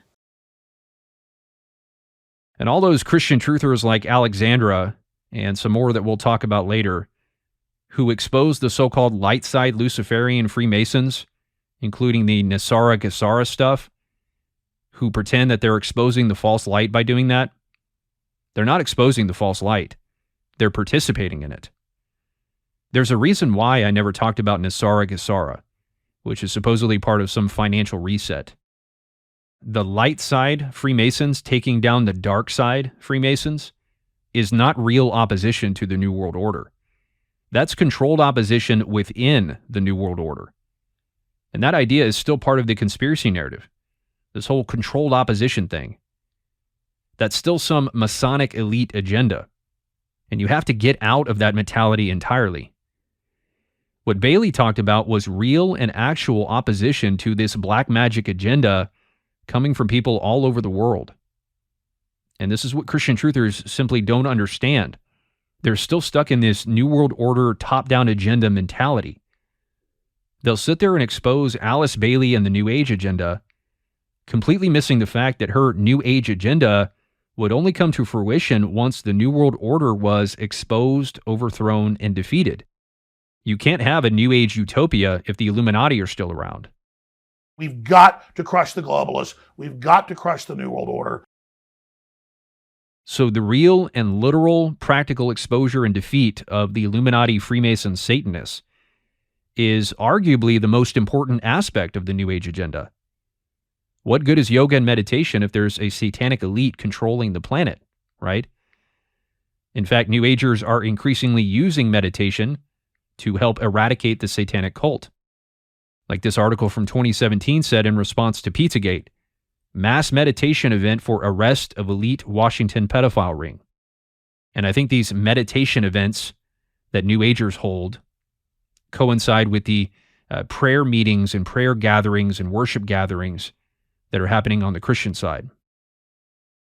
And so if you're exposing the Great Reset and the World Economic Forum and the Freemasons and the Satanists and all the politicians and the media and Hollywood, rock and roll and the Super Bowl and all that, you are participating in the New Age agenda of lifting the veil that's been hiding the satanic elites.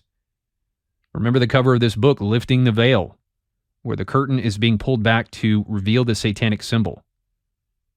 Or the picture by Neil Haig, where the lion is tearing the veil of the satanic matrix. This is the New Age agenda. This is what it's all about. Exposing the Satanists. That's the whole culmination and point of the New Age movement. You might think you're exposing the New Age by calling out the Satanists in Hollywood, calling out Jennifer Aniston for her seances or whatever, like Spencer Smith and Good Fight Ministries do. But what you're actually doing is exactly what Alice Bailey defined as the very work of the white magician, which is to release the prisoners of the planet by exposing the evil hidden agendas of those in power. That's what the white magician is supposed to be doing.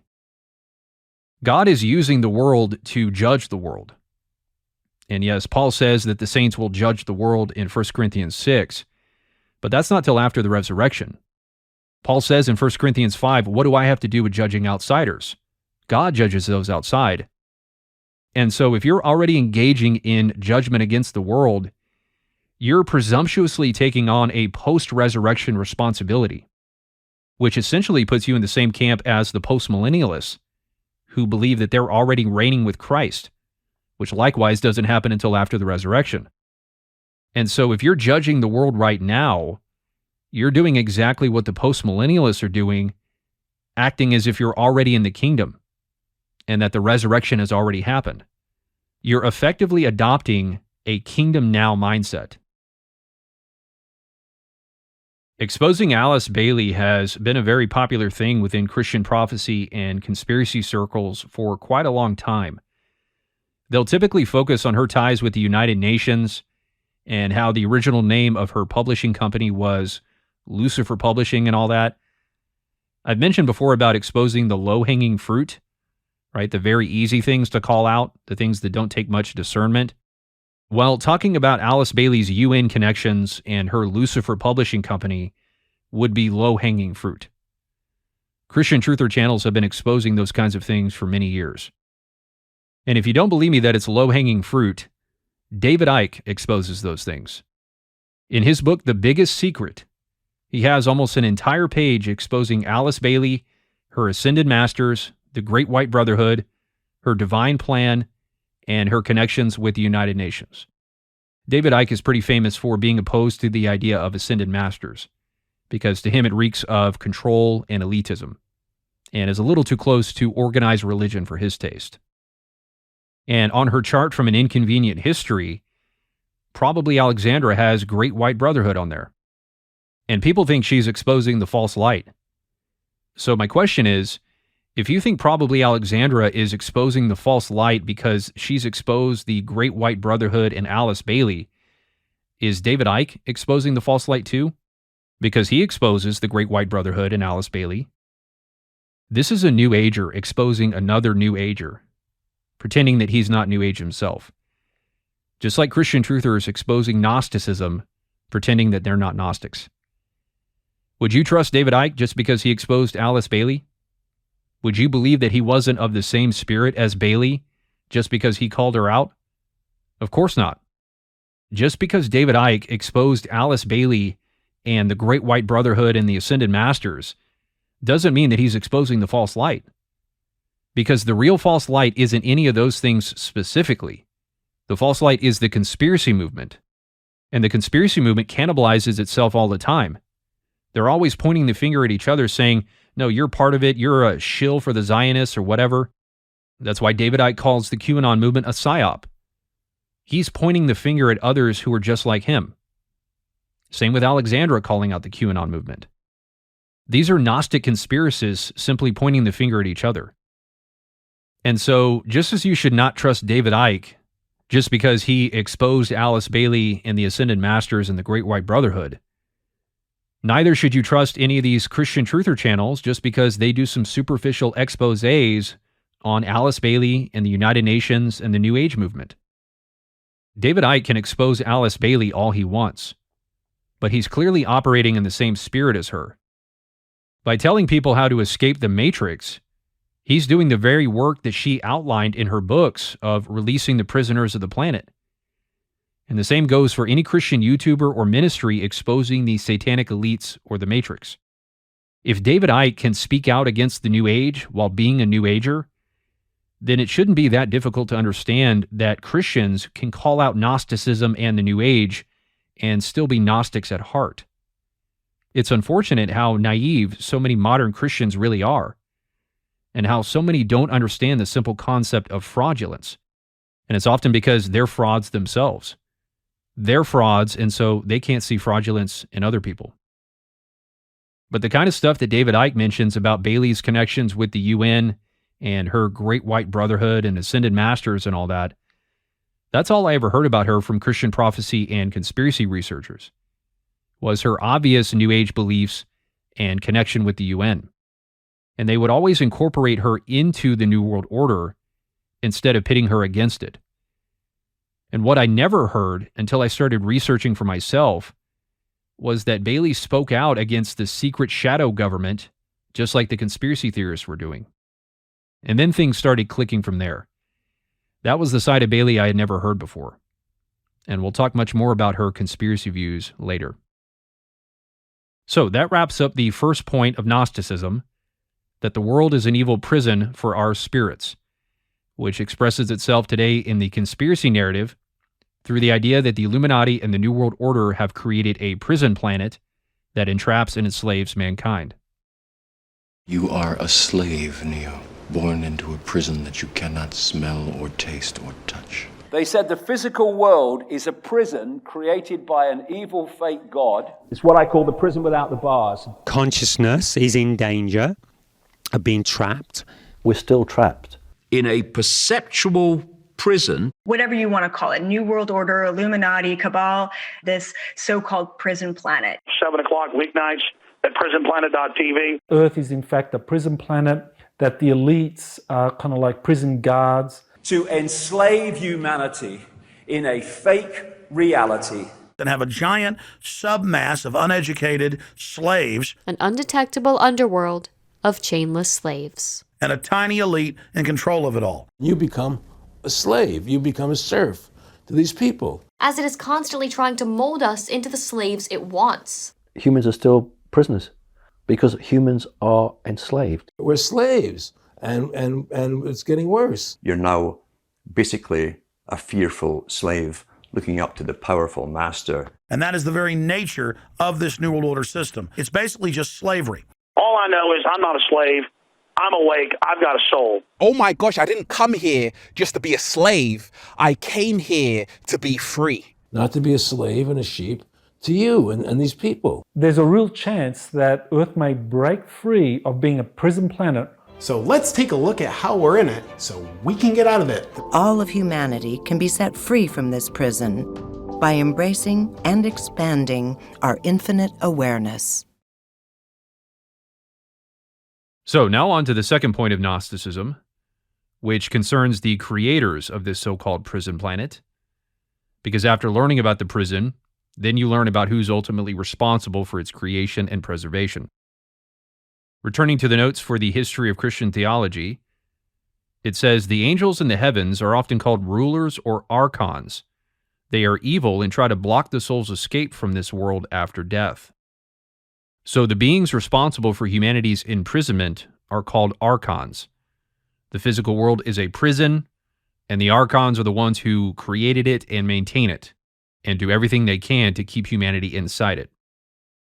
Going back to this clip of David Icke that we looked at earlier where he was talking about the Gnostic texts, it says here at the bottom, the Archons revealed. So he sees the Gnostic texts as an ancient revelation about these Archons and their agenda to enslave humanity. Icke and others in the conspiracy realm often refer to the Gnostic texts to show that the Archons are the ones ultimately behind the New World Order. The idea being that the Gnostic writings have given us this revelation about who's behind it and why they're doing it. It's these Archons that the ancient Gnostics wrote about. Now, this is pivotal in understanding the Gnostic spirit behind the conspiracy and anti-New World Order movement. Because if the ones responsible for the New World Order are identified from a Gnostic point of view, then it necessarily follows that the answer to that problem is going to come from a Gnostic point of view as well. And that's exactly what the false light is providing, a Gnostic response to this New World Order. Now, there are different variants of the Archons within the New Age and conspiracy communities. There's no universal agreement or consensus about what they look like. Some say they're reptilians, some say gray ETs, some identify them with the Anunnaki, others say they're interdimensional aliens, and still others believe that they have no physical embodiment and are simply a spiritual mental virus. But they're all recognized as the Archons of the Gnostic texts and as the beings behind the Illuminati and the New World Order, the ones that the Illuminati worship. So when you hear New Age conspiracists like David Icke and others talking about the reptilians and the Anunnaki or the ETs, they typically see those beings as the Archons. David Icke has probably been the biggest popularizer of the term Archons as the entities behind the New World Order. He's certainly not the only one, but I don't think there's anyone with as big a following as him who has used the term Archon so regularly. And after coming across the Gnostic writings years ago, he adopted the term Archons and incorporated it into his research because he felt so strongly that the Gnostic texts confirmed all his conspiracy research. He'll make passing references to other cultures and belief systems and their own versions of demonic entities, but it's very clear that the Gnostics' description of the Archons is the main one that Icke has become fixated on the most. For example, here's a video he did on Gaia called Breaking Archontic Control. It says in the description, breaking free from this archontic control enables us to tap into a reality beyond these projected paradigms and bring an end to the mass manipulation of our population. In other words, bring an end to the New World Order. David Icke's use of the term Archon was a major light bulb moment for me years ago when I was first discerning this deception. I started studying Gnosticism around 2011, 2012, actually from this lecture series, The History of Christian Theology, that I've been referencing here. And this term Archon really stuck with me and helped me make sense of a lot of things later on. And the first thing it helped me make sense of was how someone like David Icke could simultaneously hate the Bible and Christianity and yet be so passionate about exposing Satanism. Around 2013 or so, I started getting more interested in end times prophecy and came across David Icke and Alex Jones and the whole conspiracy crowd because they were seemingly talking about things that would eventually be part of the Beast of Revelation. And I was very confused at how David Icke could be so adamant about exposing the Satanists controlling the world and yet hate the Bible. To me, it seemed like those two things would go hand in hand. I thought, wouldn't this knowledge of this satanic agenda make him more open and receptive to the Bible? It just didn't make any sense to me. And sometime after that, I came across a video of David Icke talking about the Archons. And immediately that aching question was answered. I immediately connected the dots with my previous knowledge of Gnosticism and realized, oh, he's exposing this satanic stuff from a Gnostic point of view. He hates the Bible like the Gnostics did, and the Archons are the so-called satanic beings that he's exposing. And then it wasn't too much longer after that I started to discern the larger deception of the conspiracy movement and how it was fundamentally rooted in Gnosticism and was spearheading this false light rebellion against the New World Order, which would ultimately be a war against the Jews and Israel, with the conspiracy movement carrying on that same anti-Jewish sentiment that the ancient Gnostics had. and that rebellion would be the real beast system, not the New World Order. And then later I connected the New World Order with Babylon. So this is not a light matter. And that's why I want to spend a good amount of time on these guys like David Icke and Alex Jones and these other New Agers that I've been mentioning to help lay the Gnostic foundation behind this movement of exposing the satanic elites. Because this is now the fight that the modern church has wholeheartedly embraced. In fact, it seems to be the entire identity of modern Christianity. It seems like modern Christians find their whole identity in simply opposing satanic influence and culture, which is unfortunate because followers of Christ are not to be defined by opposition to outside enemies. Yes, we're to be defined by separation from the world, but that's not the same as being in militant opposition to it. So going back to this video from earlier, let's continue with what David Icke says about the Gnostics. And keep in mind, this is all happening within the same relatively brief discussion. Icke is answering the ultimate questions about who's controlling the world and who's behind the New World Order. And to answer that question, he appeals to what the Gnostics said about the physical world being a prison created by the Archons. He sets it all within the context of a Gnostic framework. So these are not points that I'm just throwing together on my own. I'm taking the enemy at their word and showing how all these ideas are part of a Gnostic framework. Listen. How do we get there to this Hunger Games society? Total human control. We hide the real controllers, which is what has been happening through known human history. Who is the spider? What is this force and source that's driving all this? Well, it ain't them. Here today, gone tomorrow, politicians, different parties, same party, it doesn't matter, it's not them. A lot of people say it's the corporations. It's not. The corporations are not the origin of this control and this centralization of power. They are a vehicle for it, not the spider. You can go even deeper into the rabbit hole, and you can find the Rothschilds and people like that. We are the Rothschilds. You don't see us, but we control your life. Well, yes, but only on one level. They're not the origin either. So who is the spider? What is the driving force? This takes us into this next level of the rabbit hole, which is a level of non-human intelligence, which is ultimately, well, I say ultimately, there might be levels beyond that. Ultimately, as we see it now, behind what's going on in the world. All these different areas of human society of control, secret societies, politics, banking, Satanism, pedophilia, military, media, religion, it all in the end ends up leading to one place, which is this spider, this force which is not human. 1/5 of these writings found at Nag Hammadi talk about something they call the Archons. Just their name, it's a word, means rulers. That's why they call them that. And they said that they were manipulating human society from the unseen and were responsible for basically creating the world of what we call physicality. Now, what I found fascinating from my point of view about the Nag Hammadi writings is that I came to them quite late, just a few years ago. By the time I came across them and read them in detail, I'd come to conclusions as a result of decades of research. So when I'm reading them, I'm thinking, well, this is unbelievable to me because this is what they're saying is what I've concluded. It was a confirmation, a very detailed confirmation of what I concluded was going on. So he says, who's the force behind all this? Who's the spider, as he calls it? It's the Archons. The Archons that the Gnostics wrote about.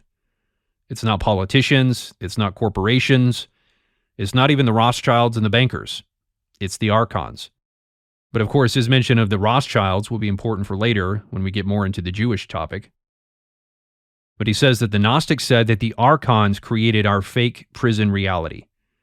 Thus, the Archons are behind the New World Order control matrix. The Archons are at the bottom of the rabbit hole. As he said in this slide, the Archons are level 4 of the rabbit hole. Further confirmation that the rabbit hole is a journey into Gnosticism. The further down you go, the more Gnostic your perception of reality becomes. So David Icke's whole narrative that exposes the New World Order, who's behind it, what's the ultimate agenda, etc., is firmly fixed within a Gnostic framework. And the rest of the world is following suit. And it's interesting how he says that he came across the Gnostic texts much later in his research, decades after his initial awakening and the beginning of his conspiracy journey back in the 90s, and that they confirmed to him what he had already concluded. He said that the Gnostic writings were a confirmation of what he had already concluded was going on after decades of research. That is, the research into the New World Order and all these elements of it that he shows here. Satanism, pedophilia, politics and banking, secret societies, big pharma, and Rothschild Zionism. All elements of which the conspiracy movement has likewise been exposing for decades, and which modern Christianity is increasingly becoming captivated with as well, especially Satanism, pedophilia, and big pharma, and the rest will soon follow. If this doesn't prove to you the Gnostic spirit behind the conspiracy movement, and this movement to expose the New World Order Satanists, then nothing will. David Icke had already been researching and exposing this stuff for decades prior, and the Gnostic texts confirmed his research. In other words, false spirits had already been leading him on this path of conspiracy research to expose the globalist agenda. And then the Gnostic texts came along and solidified that research from an ancient perspective. It gave him ancient confirmation of his contemporary findings. And he's talked elsewhere about how he felt led to all these conspiracy topics by spiritual guides. It's quite clear that he was deceived into exposing these things. God gave him over to delusion because of his spiritual rebellion, and then God started using him as a vessel of wrath against Babylon. It's no coincidence that a man neck deep in New Ageism and conspiracy research for decades would acknowledge the Gnostic writings as confirmation of his research. And again, the question must be asked.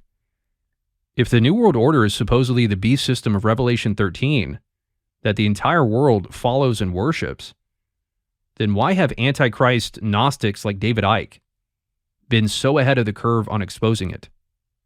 It doesn't make any sense. The Bible says the whole world marvels after the beast.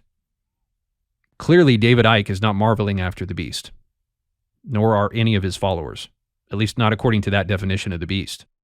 He's not fooled or deceived by this system that he's exposing. But that's because it's not the beast system of Revelation 13, but Mystery Babylon of Revelation 17 and 18 that's destroyed by the beast. The whole world doesn't marvel after Babylon. And that's why so many unsaved people and false converts are exposing Babylon and the New World Order these days. Now let's key in on how David Icke referred to the Archon force as a spider. Listen again. Who is the spider? What is this force and source that's driving all this? The corporations are not the origin of this control. They are a vehicle for it, not the spider. So who is the spider? What is the driving force? It all in the end ends up leading to one place, which is this spider, this force which is not human. So he likens the Archons to a spider.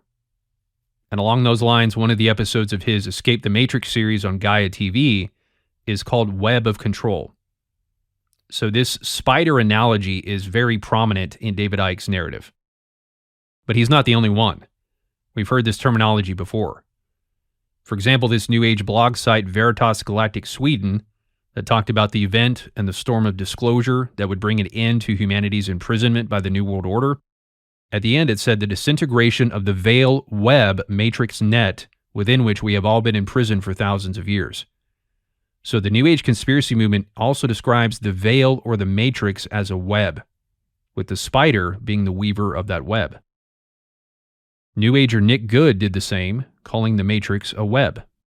Consciousness is in danger of being trapped, enmeshed in a sticky web of a low vibrational matrix, and millions and millions and millions and millions of souls are stuck in that web right now. Probably Alexandra did likewise in her video 5 Phases of Deprogramming. We've learned that even though this web of lies is massive, there's a very small cast of characters at its core. Right, so the web of lies with a small cast of characters at its core, which correlates with David Icke saying that it all leads back to one place. So very similar terminology across the board here. And probably the most interesting example of this terminology being used is within the NAR, or the New Apostolic Reformation, because it shows the link between the NAR Jezebel narrative and the New Age Matrix narrative, and how they are merely different expressions of the same deception. Deliverance ministers and self-proclaimed apostles and prophets use the spiderweb terminology in reference to the Jezebel spirit and her agenda of tyranny, which, as I pointed out in my Jehu series, is the Christian version of the Archons and the Matrix. The Jezebel spirit is an Archon for Christians. For example, here's a book by self-proclaimed prophetess Deborah Taylor called The Jehu Anointing, Breaking Free from Jezebel's Web, as in breaking free from the Matrix. So we have the same idea of breaking free of the Matrix or web. And remember, as Lance Wallnau said, Jezebel is the one who casts a veil over the minds of the people. So we have the NAR using both veil and web in reference to Jezebel, which correlates with this New Age blog using veil, web, and matrix interchangeably. They're all using the exact same terminology. And very interestingly, on her website, Deborah Taylor uses some very conspiracy-sounding rhetoric. She says that the world must wake up to the mind control, indoctrination, brainwashing, and witchcraft of Jezebel's web. These are all buzzwords of the conspiracy movement, especially mind control and brainwashing. For example, Truth Unedited has a 7-part series called The History of Our Mind Control. And here's some other examples of mind control and brainwashing. Listen. When I started to wake up, this understanding of the mind control meant a great deal for me. Because if you say you're not a victim of mind control, you are lying to yourself and you are deceived. We're going to discuss the history of our mind control. The purpose of mind control, which is a combination of brainwashing and indoctrination, is to compel victims of RA to keep the secret of their abuse. These drugs came out of Hoffman and Roche. They came out of mind control projects in the Soviet Union and Germany. He's wound up by the media. He's mind controlled. He's in a dream state. I bet you, where is that news? They're always on it. I mean, the vaccines are going full-fledged. Most people who are aware realize it's not a vaccine. It's actually a mind control drug, right? Basically to move forward this control mechanism. So as to make us totally controllable via a psycho-civilized, electrically mind-controlled society. The Hollywood movie industry is using techniques that were perfected by the CIA on their actors called MK Ultra mind control or monarch mind control. MK Ultra is such a broad and large topic that all I want to say is that it's real. Go to projectcamelot.org and research MK Ultra, because it's not a topic that I like to go into because there's a lot of trauma involved, and I've sort of already been through that back in my awakening 10 years ago. I've already listened to countless hours of MK Ultra stuff. No, you blocked it out, MK Ultra. Who's that? That's the mind control program you're under, Bill. MK Ultra? Yeah, MK Ultra mind control. Are you kidding me now, or do you really think I'm under a mind control? I do. There's a archetype of women, a breed of women that seem to be immune to this level of mind control. Alpha. And they are the mama bears of the world. And they're literally the ones leading this freedom movement. He is mind controlled at the beginning, yes, and he's actually going to get unmind controlled by the white rabbit. But you ask the most intelligent people, what form of government America is supposed to be? They'll say democracy, because that's what they've been brainwashed. They've been psyoped into believing that. They are faced with, debt, with toxicity, with they're being poisoned, they're being brainwashed. People everywhere are waking up, yes, but there's still a massive group of the population. The brainwashing has got them deep, right? They all have a central issue with the perversion in the center that is attempting to manipulate and brainwash us. No, that's right. Good point. So Jezebel, in similar fashion, has people under her mind control, brainwashing them in her web of deceit. which are the exact same ways that the New Age conspiracy movement describes the Archons and the Illuminati. And you can hear that Gnostic theme of imprisonment or enslavement running through her description of Jezebel as the one controlling and manipulating the masses. Just like what the Archangel Metatron supposedly said through Ray Chandran about the Matrix being based on fear and control. And she even connects Jezebel with the deep state. In other words, the shadow government, the Illuminati. So these are all aspects of Jezebel's web, just as they are for the Matrix, because they are one and the same thing. And then at the bottom she says, Jezebel must be cast down and destroyed, which correlates with the New Age's call for the destruction of the Matrix, a foreshadowing of the destruction of Babylon by the beast. Here's another book by a so-called apostle, Robert Summers, called Harboring the Spirit of Jezebel, Caught in the Web of Destruction, with a spider and web on the cover. And then Hakeem Collins, another self-proclaimed prophet, in a video with false prophetess Jennifer LeClaire, also likened the Jezebel spirit and her network to a spider web. Listen. That's what that agenda does, that spirit does. It makes it look good. It's masked. And so that is our job as prophets of God and as apostles, is to rip the mask and to unmask Jezebel and to expose the agenda, to expose the intention. You were impressed with what you saw. And then now you're caught into a spider web, because that's what that system or network is. It's a spider web. Who is the spider, this force which is not human? That's what that system or network is. It's a spider web. It's a spider web. The spider. This web of lies is massive. And millions and millions and millions and millions of souls are stuck in that web right now. So they're all talking about the same thing. Under the delusion of lying spirits, they're using this shared analogy and terminology of the spider to refer to the Jezebel spirit, to the Archons, to the New World Order, etc., all of which points to Babylon. And you heard Hakeem also mention unmasking Jezebel, which, as I talked about last time, would be another synonym for unveiling or lifting the veil, and is another popular term that the false light uses when talking about exposing the dark side. There's this book by John Paul Jackson called Unmasking the Jezebel Spirit. Then here's the thumbnail for a video on unmasking the Jezebel spirit that says Jezebel Unmasked. And then a sermon series by Apostle Femi Lazarus called Unmasking Jezebel. And Good Fight Ministries is also using this terminology of unmasking in reference to Hollywood, as in their documentary Hollywood Unmasked. Hollywood being one of the main so-called strongholds of Jezebel and Babylon, and everything else associated with the satanic New World Order that the false light is exposing. And as I mentioned last time, Good Fight talks about pulling back the curtain and diving into dark recesses, essentially asking you to go down the rabbit hole with them as they lift the veil on Hollywood. And Joe Schimmel calls out the cultural Jezebels, such as Oprah Winfrey, just like the rest of the false light does, instead of the Jezebels within the church leading Christ's servants astray, like Tina Griffin and Doreen Virtue, both of whom he embraces. Tip of the iceberg with Good Fight Ministries. And they're getting worse by the day.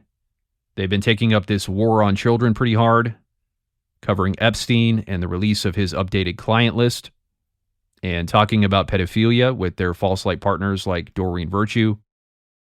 And in addition to that, it appears they fully jumped on the Islamic Antichrist narrative, which their friend Joel Richardson has famously been promoting for years, who's also been getting quite chummy with Vladimir Savchuk.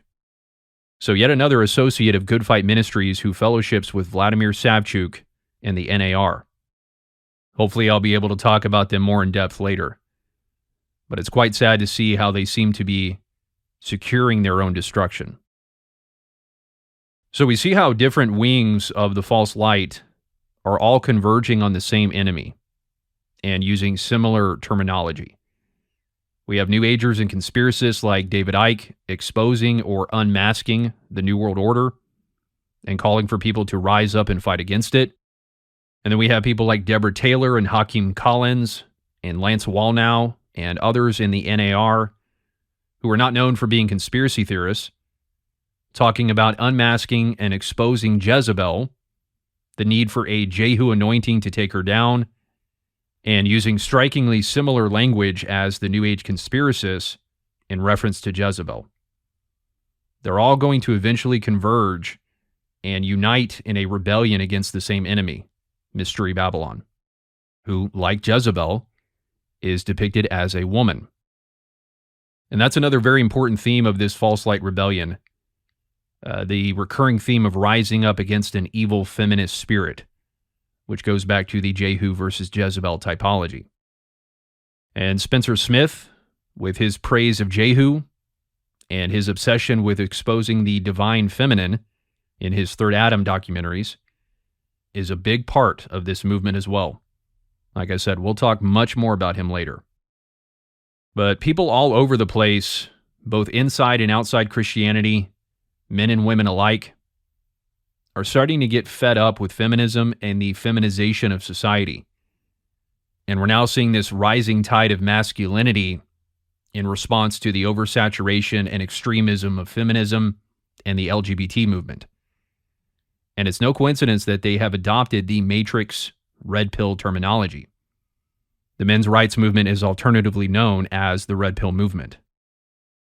And in addition to many other things, we're now seeing the men's rights anti-feminist movement become incredibly popular with this call for a return of masculinity and even traditional gender roles. This is not exclusive to the church.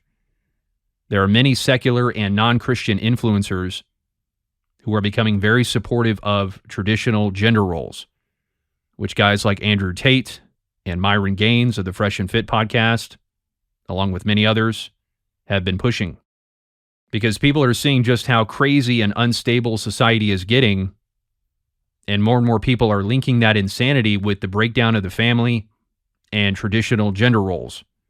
And so there's this growing movement to try and reset back to factory settings, so to speak, all of which coincides with the rise of the homeschool movement as well. More on that later, but I'm not exaggerating at all when I say that there is a huge shift in the other direction regarding gender roles and the need for strong men, which ties right in with the Jehu movement throwing down the evil, emasculating Jezebel, which is a picture of the beast hating and destroying Babylon the harlot, who's likewise an evil feminine character who's pushed this emasculating and controlling agenda upon the world, especially the West. And there's going to be a massive global reaction to all this eventually, which we're already starting to see the burgeoning stages of. At 21 Summit, we're making men alpha again, rebuilding the patriarchy, and making women great again. Change you can believe in. So anyway, we go down the rabbit hole to learn about this spider web, as David Icke says. The web is the satanic Zionist New World Order matrix, and the spider is the Archons. And again, he lists all these things: Satanism, politics and banking, secret societies, big pharma, Rothschild Zionism, pedophilia, all things which are part of the rabbit hole journey, and which are things that the conservative church is starting to expose en masse. And this is another good example of why I'm taking this time to talk about these New Agers and Gnostics first, to show the Gnostic spirit behind this exposure movement that the church is joining. Guys like David Icke and Alex Jones have merely been ahead of the curve, and the church is following in their footsteps. In fact, Russell Brand acknowledged Alex Jones's penchant for being ahead of the curve in a video he did on January 5th in response to Jones's interview with Tucker Carlson, where they talked about 9/11. Listen. It's very interesting to see where Alex Jones is was culturally ahead of the curve, but also literally ahead of the curve, but also literally ahead of events in ways that seem difficult to understand. They were on the news saying, life's about to change in America. And I was reading what the RAND Corporation was saying and what the Pentagon was putting out. And I read the PNAC document from a year before, Rebuilding America's Defenses, that Dick Cheney had helped write. And it said we need a Pearl Harbor event on the American homeland to be able to bring in this police state and this control and then expand the American empire. And generally now, I think that Alex Jones was way ahead of the curve. Now, there are all sorts of independent voices that are aware of, conspiracies that are not conspiracy theories, but that are conspiracy facts, and plans that were sort of spoken about at the globalist level that have subsequently been enacted. I mean, it's not as if there are massive meetings around the world where powerful people come together and lay out the plans for the next couple of years. It's not like many of these predictions have literally and observably come true. Oh, no, wait, that has actually literally happened. The truth is Alex Jones was ahead of the curve, recognizing that politics was changing, that media was changing, that the divides between political classes and cultural classes was altering. Do you think it's because there are data available that can tell us about the intentions of the powerful, which have demonstrably now been shown to be true? And speaking of Alex Jones, he, like David Icke, has also embraced this Gnostic idea of the Archons being the controlling spirits or entities behind the New World Order. For example, in a 2012 episode of InfoWars, Jones had David Icke on his show, during which Icke talked about the Archons. And in response to his analysis of the Archons, Jones expresses some deep admiration for Icke. Let's look at what the Gnostic writings from 2,000 years ago say about these Archons, that they are they're energetic beings, but with a mentality that's robot-like and what we would call computer-like. They do not have the ability for what the Gnostics called intentionality, what I will translate as creative imagination. I'll use the instance of this force that these Gnostic writings of 2,000 years ago called the Archons, but in saying that, this is what is said by these others too. So we have a real common theme here across different religions and different cultures and different times. And let's look at what they say about the Archons. First of all, they can be described, the Gnostics said, in one word: deceivers. Their method of manipulation is deception. They are mind parasites, and they parasite off human energy, and they parasite off the human mind and manipulate the human mind. David, I got to say this.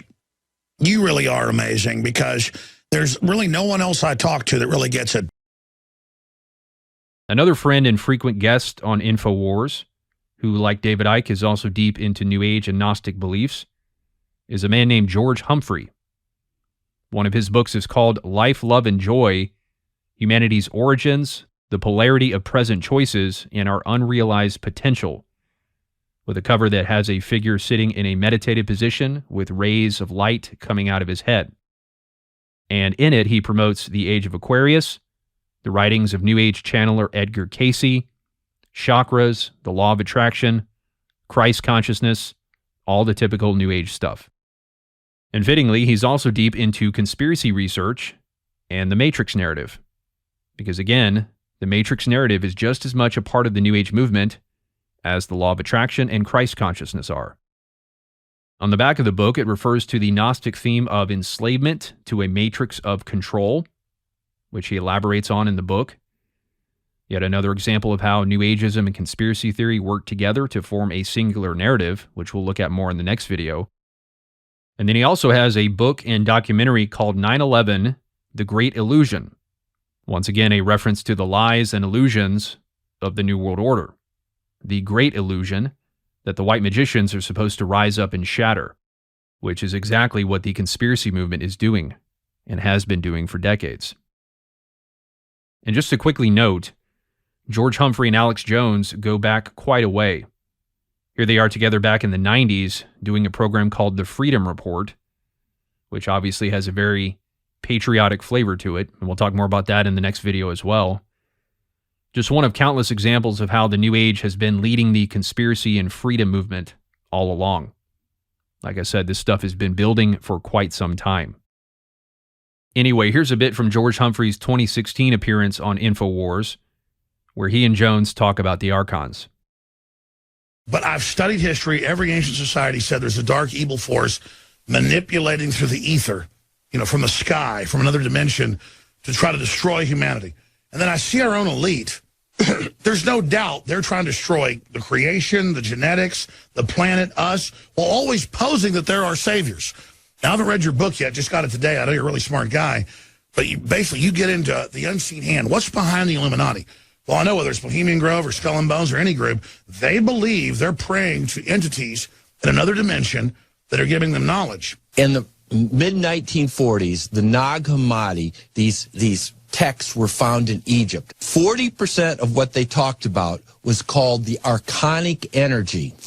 And the Nazarenes, who were part of the tradition of the one called Jesus, wrote that there was a dark force, an energy called the Archons, and there's a force on this planet that is intentionally creating chaos and eating off of that energy.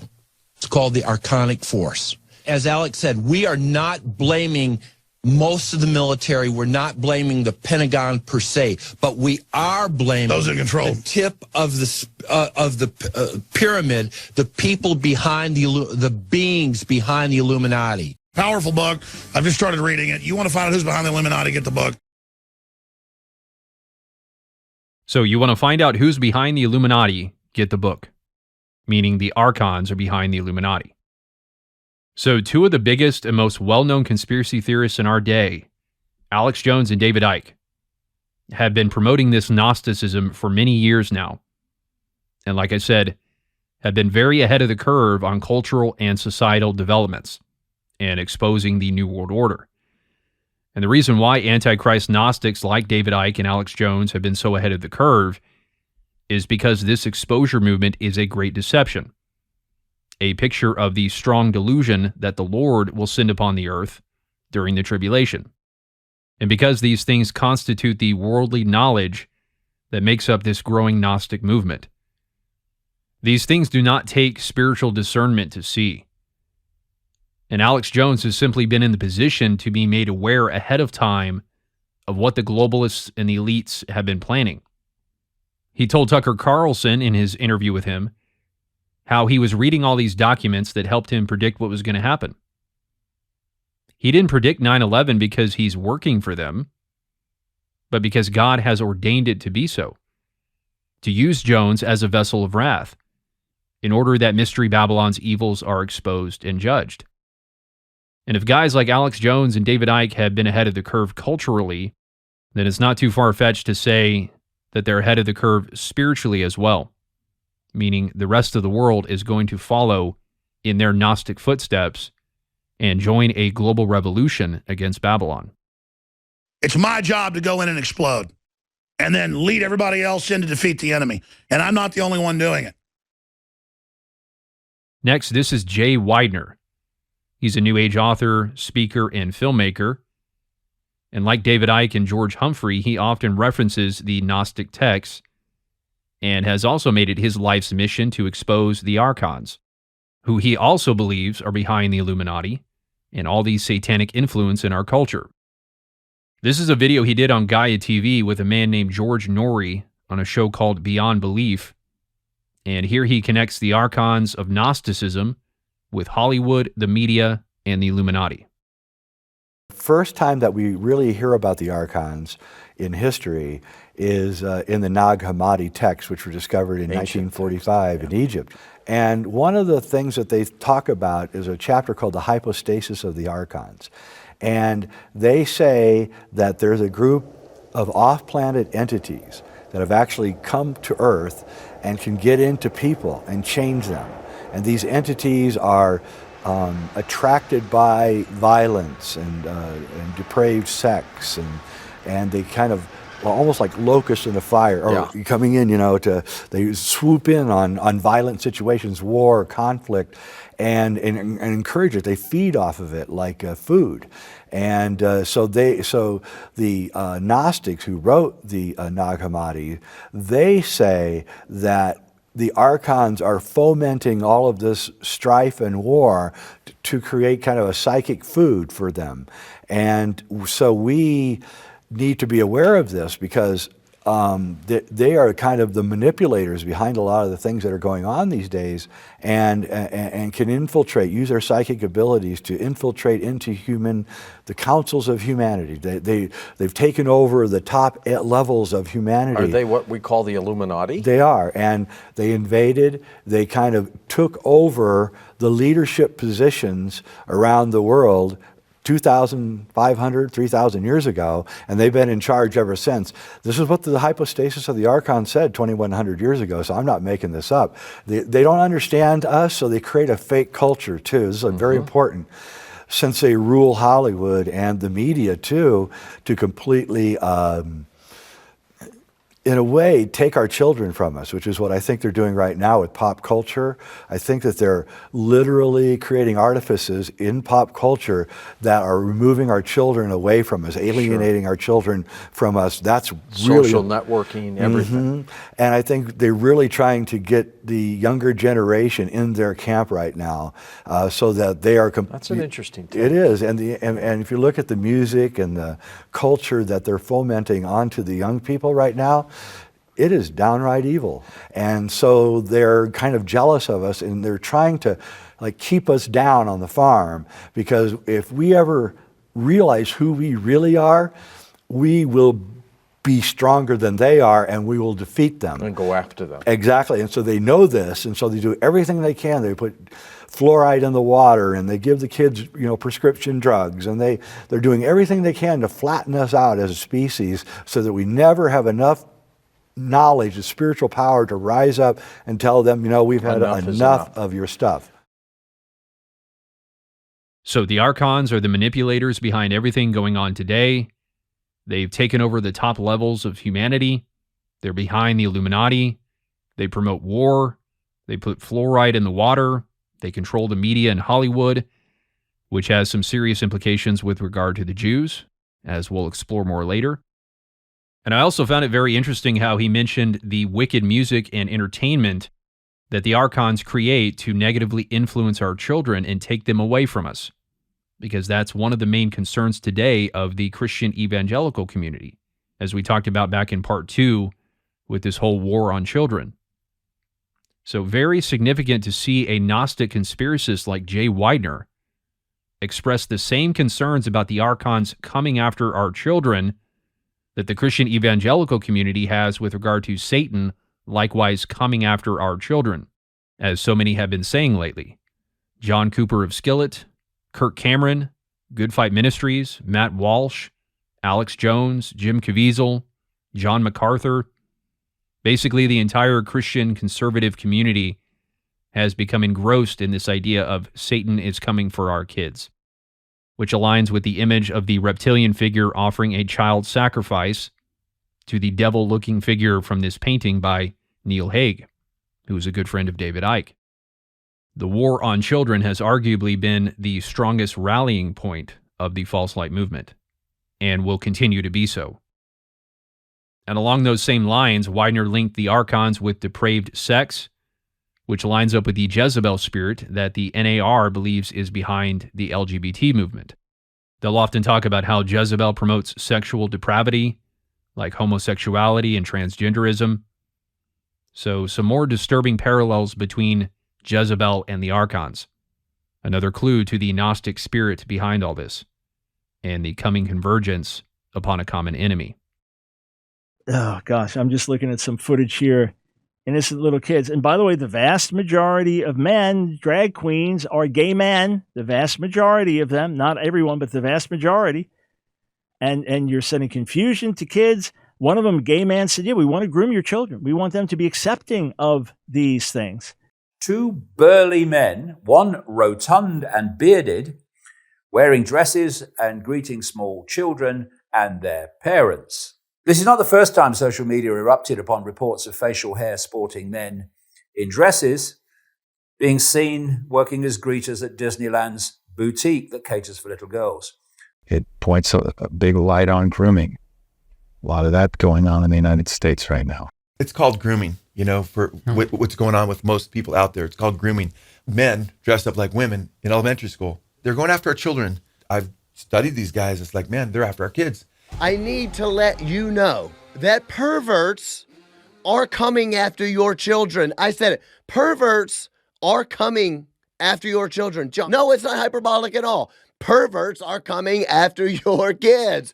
It's really, really a calling right now for men to step up and to understand that it is also coming upon us to become the nurturers, to join the mama bears on the front line, because they're there because intrinsically the mothers know it's time to protect our cubs. Our children are being attacked. Abusing children sexually, and in so many other ways, that seems to be fine with drag queens and blokes with beards in dresses. All of this to me is just satanic. Yes, that's it.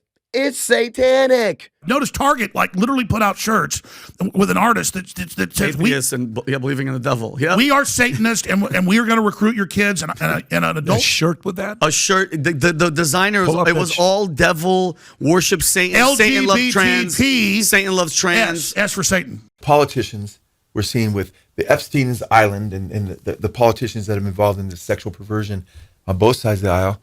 We're seeing it with major companies. We're seeing it with major funders. We're seeing it with actors and actresses. We're seeing it in Hollywood and music. Are you saying that this is an agenda from the top down, an agenda to indoctrinate our kids into perversion? Yes, 100%, absolutely, exactly right. That's what we're saying. All part, isn't it, Disney, of perceptually manipulating little kids. So when people like you, when people like me talk about this attack on children, this satanic going after children and the trans movement. I think the thing that distresses me most is the war on children. All of this is a war on our children. This is so wicked what's going on. And if you look at the music and the culture that they're fomenting onto the young people right now, it is downright evil. Next, this is a show on Gaia TV called Psychedelica.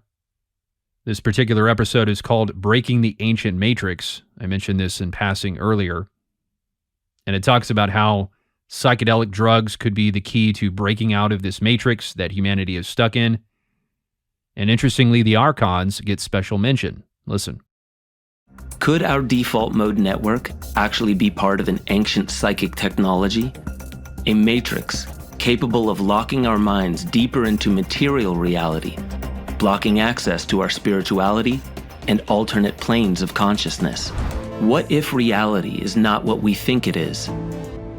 What if one's daily mental state was built to keep us distracted while energy is harvested?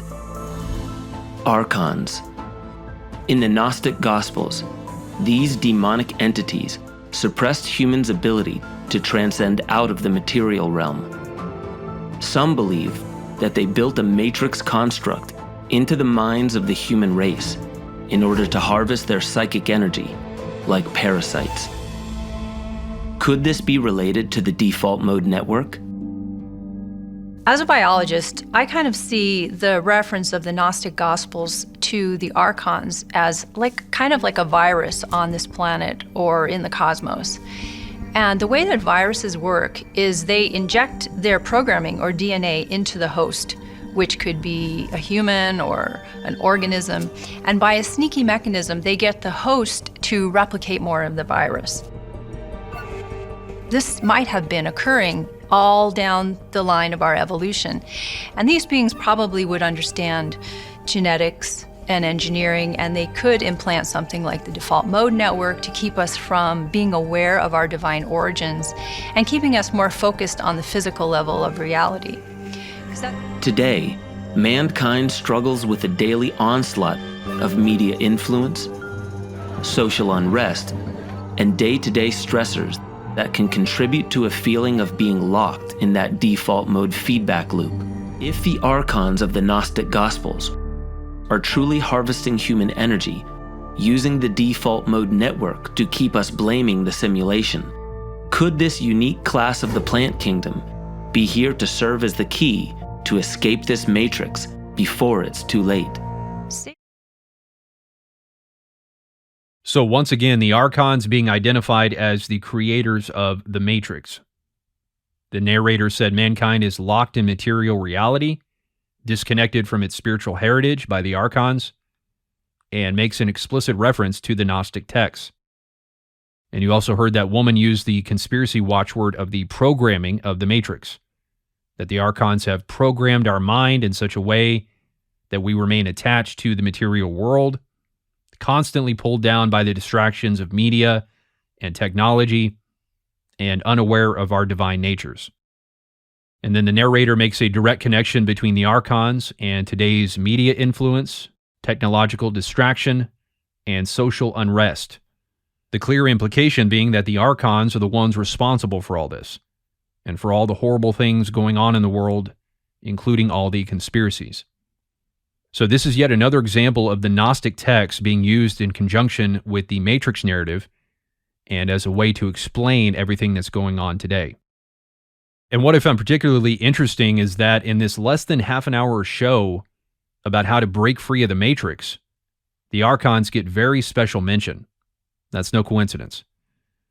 There's a common theme of linking the Matrix with the Archons specifically. David Icke, Alex Jones, George Humphrey, Jay Weidner, this program, and there's many others.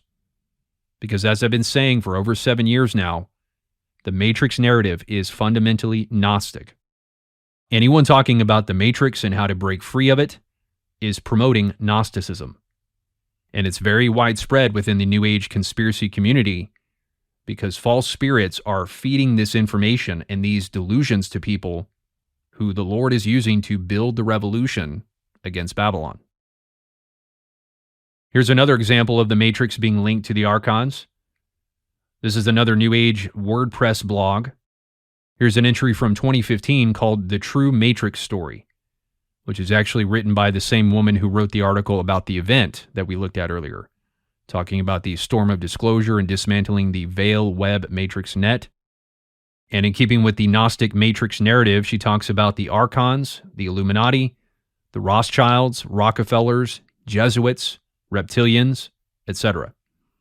All the same typical stuff that comprises the modern Gnostic narrative that we call conspiracy theory. At the bottom of this first paragraph, it mentions the imprisonment by these beings, who she says are reptilian ETs. Here she calls the Archons our prison wardens, and she has a whole section titled The Truth of Our Imprisonment, where she elaborates further about humanity's imprisonment by the Illuminati, who act as the human proxies of the Archons who enslave us.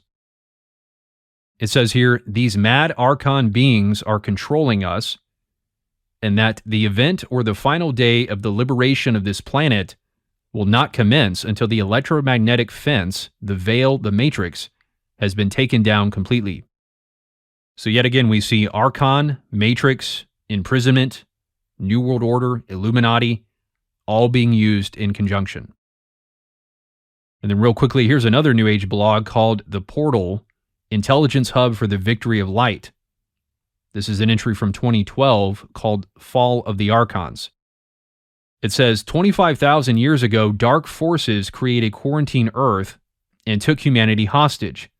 They created a virtual reality control system so nobody could escape. This virtual reality control system is still in place to an extent and usually referred to as the Matrix. The Matrix is run by beings called Archons. They are beings that come from the Andromeda Galaxy and choose to experience darkness. Through millennia, they created a draconian and reptilian race through genetic engineering to use them as slave warriors to expand their dark empire. And look at what else it says here. On the physical plane, the control is maintained through Orion Babylonian-type debt-based financial system slavery and through mass media mind programming. So there it is, the Babylon connection yet again. The control is maintained through Babylonian debt-based financial system slavery. Couldn't be more in your face than that. And we'll come back to this more later, because we're barely scratching the surface on the Babylon connection. But if it hasn't already, I hope this is starting to make it clear that all this stuff is leading to a global revolution against Babylon. These blogs are the kinds of things that I was coming across back in 2016 that made me finally put things together. Obviously, David Icke and Alex Jones were a major part in helping me see this, but so were obscure blogs like this. That's why I'm showing them to you. Like I said, the things that obscure, unknown conspiracists were talking about 10 to 20 years ago are now being echoed in the mainstream. Here's another good example of the prison concept being directly linked with the Archons of Gnosticism. This is a video on YouTube called Lords of Karma, Prison Planet, just like Alex Jones's website and other references to the prison planet that we've heard. And in the description, it makes a direct reference to the Archons. It says, this clip demonstrates the mechanism that Archons use to gain control of the human soul at or before death through manipulation into an agreement. And here's some highlights from it. When you go into your afterlife worlds, those afterlife worlds are part of the Matrix prison planet experience. For a long time, Earth has been oppressed under a heavily controlled prison grid that keeps souls trapped and enslaved on this planet. The parasitic beings that run the prison system are not only the dark entities known as Archons and reptilians. They are perhaps the worst violators of free will, and need to be exposed. So the Earth has been oppressed under a heavily controlled prison grid that keeps souls enslaved, called the Matrix, and it's run by Archons and reptilians. And you heard the voice at the end say that the Archons need to be exposed, which is another motif of this deception. The exposure of the dark side's conspiracies, whether it's world government or corruption or pedophilia, part of the overall tearing of the veil and shattering of the great illusion that the false light is bringing about.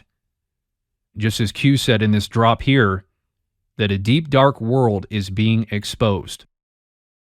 For example, here's a story on Fox News with Tucker Carlson from 2021 on some of the things that were starting to come out about Anthony Fauci, who has since basically become universally hated. And of course, Fauci would be on the quote-unquote dark side, the New World Order, the Great Reset, pro-vaccine, pro-lockdowns, all that. And it says, Lord Fauci exposed. And just to show you how universally hated Fauci is by now, here's a screenshot of a YouTube short from mid-last year on CBS News in support of Fauci, and I couldn't find one positive comment. For example, this person says, this liar should be put in prison for the rest of his life. Another says, should be tried for crimes against humanity. And this comment here that got nearly 3,000 likes in just 11 days says he's basically describing everything he was responsible for, meaning he's responsible for the spread of lies and misinformation that he's encouraging people not to accept. And then there's several other comments likewise talking about his lies and their desire to see him put in prison.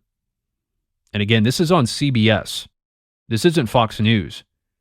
This is a network that has been supportive of Fauci, and the hate is flooding in, even on CBS. Russell Brand has been one of the biggest exposers of Fauci and all the corruption associated with COVID. He's been doing videos on Fauci and COVID and the vaccines going back over 2 years now. Here's just a handful of them. And then he just did another one very recently about Fauci and COVID called It's Over, It's All Coming Out, about dissenting voices being censored during the pandemic. Brand also did a video with Dr. Drew recently about the rise in child deaths, possibly related to the vaccine. And then Brett Weinstein was on Tucker Carlson's channel saying that there's evidence that upwards of 17 million people may have died as a result of the vaccine.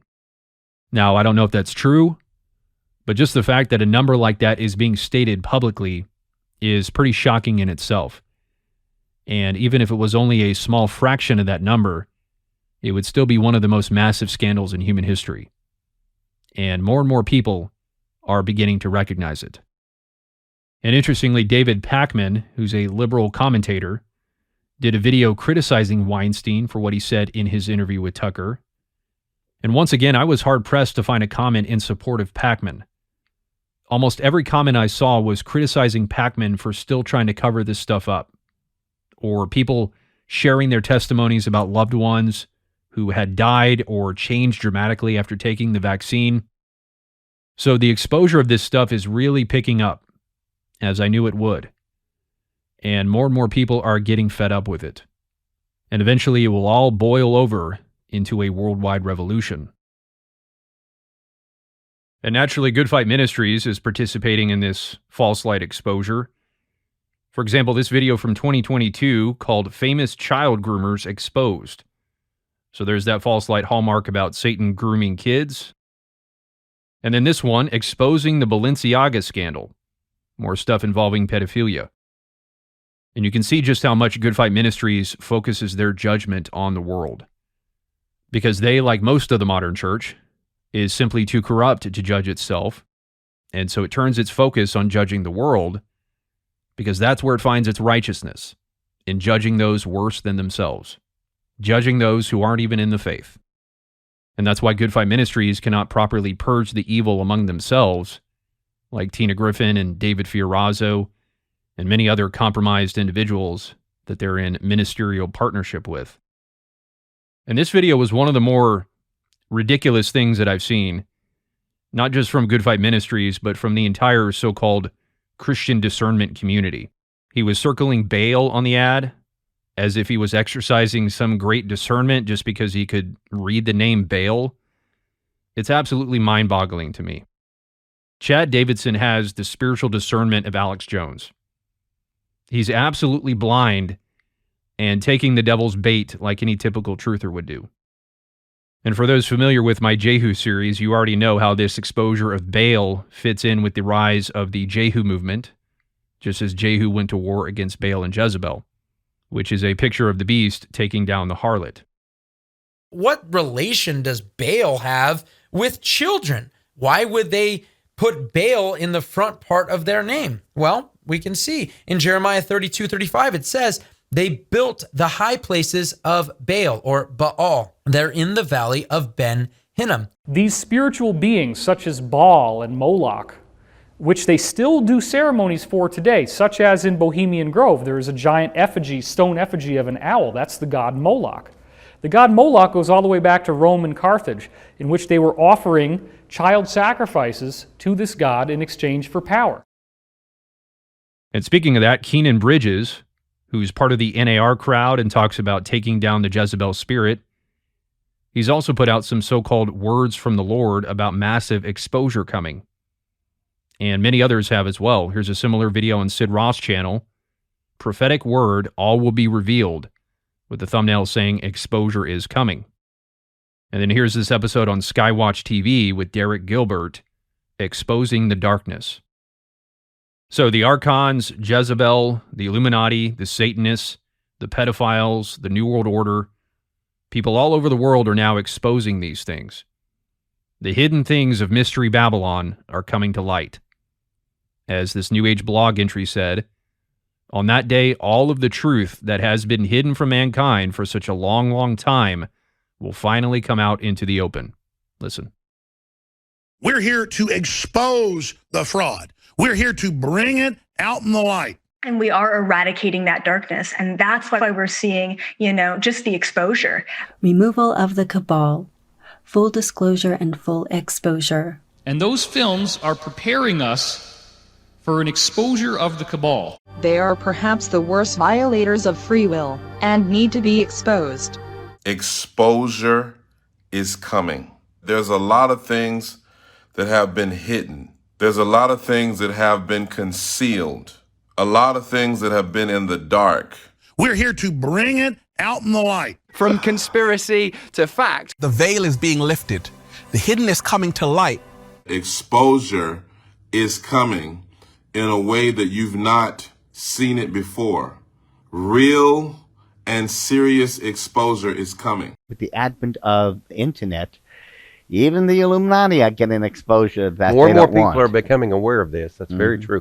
I'm beginning to believe every day a little bit more in this Illuminati. Because the devil is alive and working overtime right now. So there was a crossroads where we were both invited to an Illuminati thing.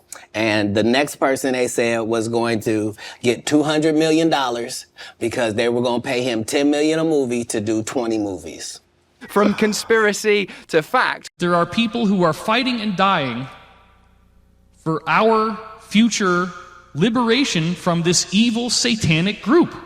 They're fighting against it, and they're trying to bring about full disclosure. There's no way these arrogant can get away with this if we expose them and speak out against them. We have to expose them as the criminals they are and bring them to justice. Get this disclosure ball rolling, get people understanding what's really going on in politics and with large corporations and in our government and in intel agencies and all of that, right? Once we start getting that global consciousness higher and higher and higher, then that shift is going to start happening. There's a real chance that Earth may break free of being a prison planet run by these extraterrestrial entities.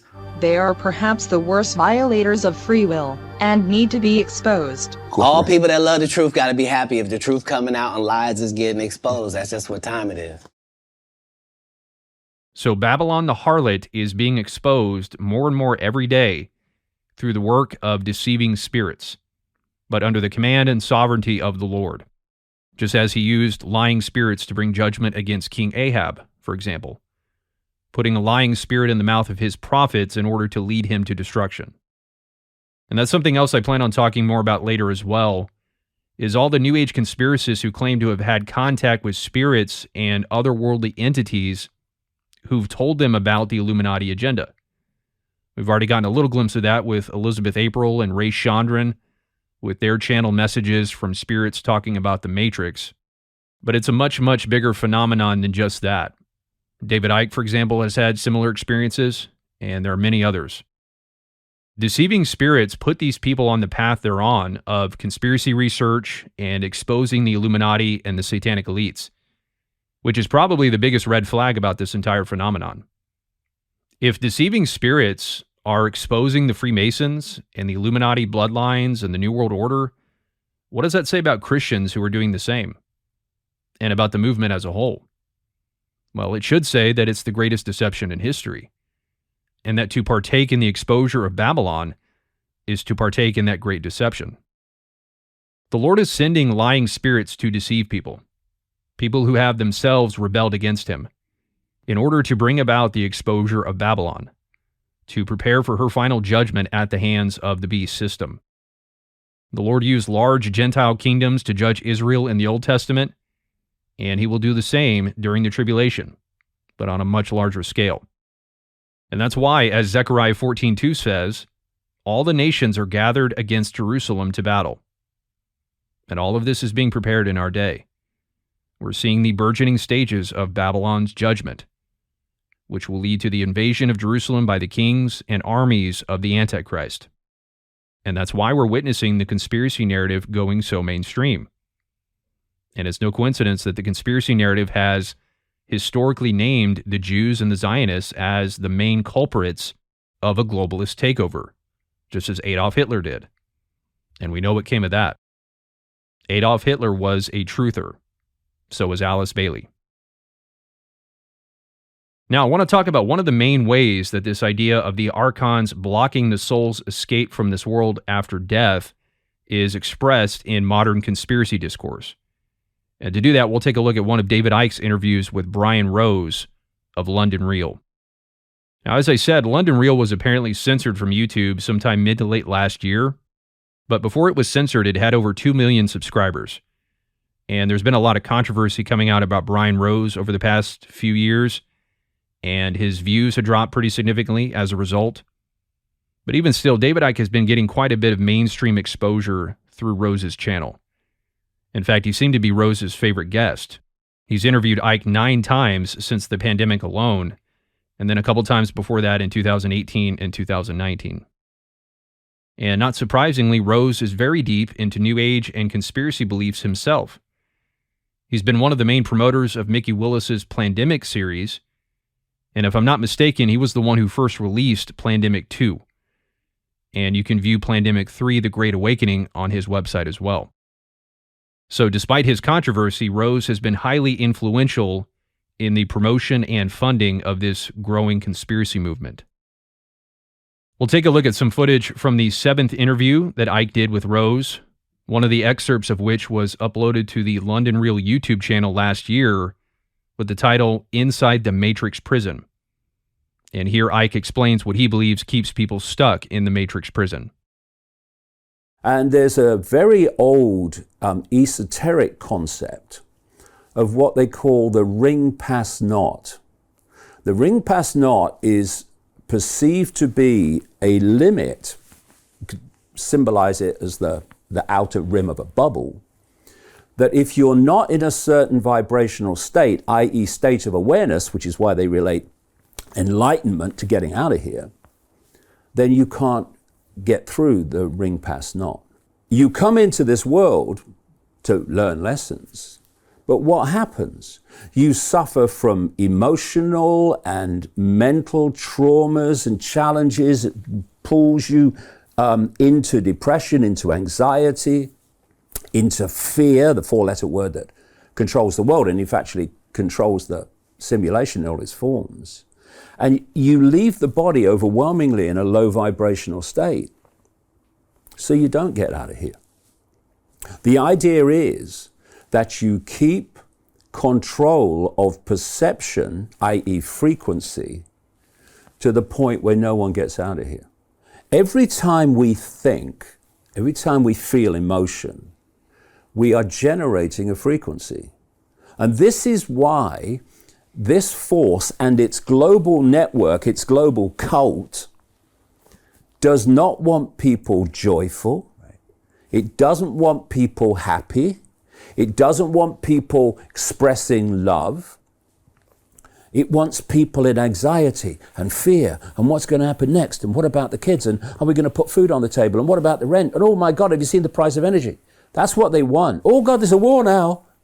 That's what they want, because those responses, those emotional states, are holding you within the simulation, within the ring past naught. And you've got your Gateses and your Klaus Schwabs at the World Economic Forum, and your Faucis and all these people that have pushed this agenda. And they are answering to other levels of the cult in this reality, like Gates is answering to the Rockefellers.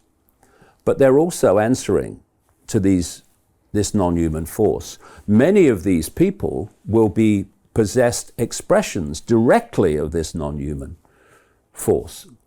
Then, when you get out of here, you're hitting these other levels of the simulation that are recycling you back in the form of what's called soul. When you leave the body and you are in a higher enough vibrational state to pass the ring past naught, you just go through it. So when you leave the body in this high vibrational state, there is no ring past naught to you. But if you're in a low vibrational state within its frequency range of the simulation, you won't get out. So I stay in the simulation. Yeah, and the reincarnation cycle goes on and on and on and on. So he says the simulation, the matrix, is enslavement of frequency. He says the Archons keep people in low vibrational, low frequency states to keep them stuck in the matrix. And he says that if you're in a low vibrational or low frequency state, when your soul leaves your body, your soul can't pass through the outer rim of this reality, and it just gets recycled back in. It gets reincarnated. Because you need to be in a higher frequency in order to escape this three-dimensional reality. And that's why the globalists and their demonic gods supposedly keep people in a low frequency state by promoting things like war, anxiety, and depression. So this would be a modern expression of the Gnostic belief that the Archons try to block the soul's escape from this world after death. Listen again. It wants people in anxiety and fear and what's going to happen next, and what about the kids, and are we going to put food on the table, and what about the rent, and oh my God, have you seen the price of energy? That's what they want. Oh God, there's a war now. That's what they want, because those responses, those emotional states, are holding you within the simulation, within the ring past naught. And you leave the body overwhelmingly in a low vibrational state, so you don't get out of here. The idea is that you keep control of perception, i.e. frequency, to the point where no one gets out of here. So they keep control of frequency so no one can escape this reality. And things like fear, anxiety, depression, trauma, self-identifying labels, the body, etc., All these things are prisons and ways of keeping people in a low-frequency state.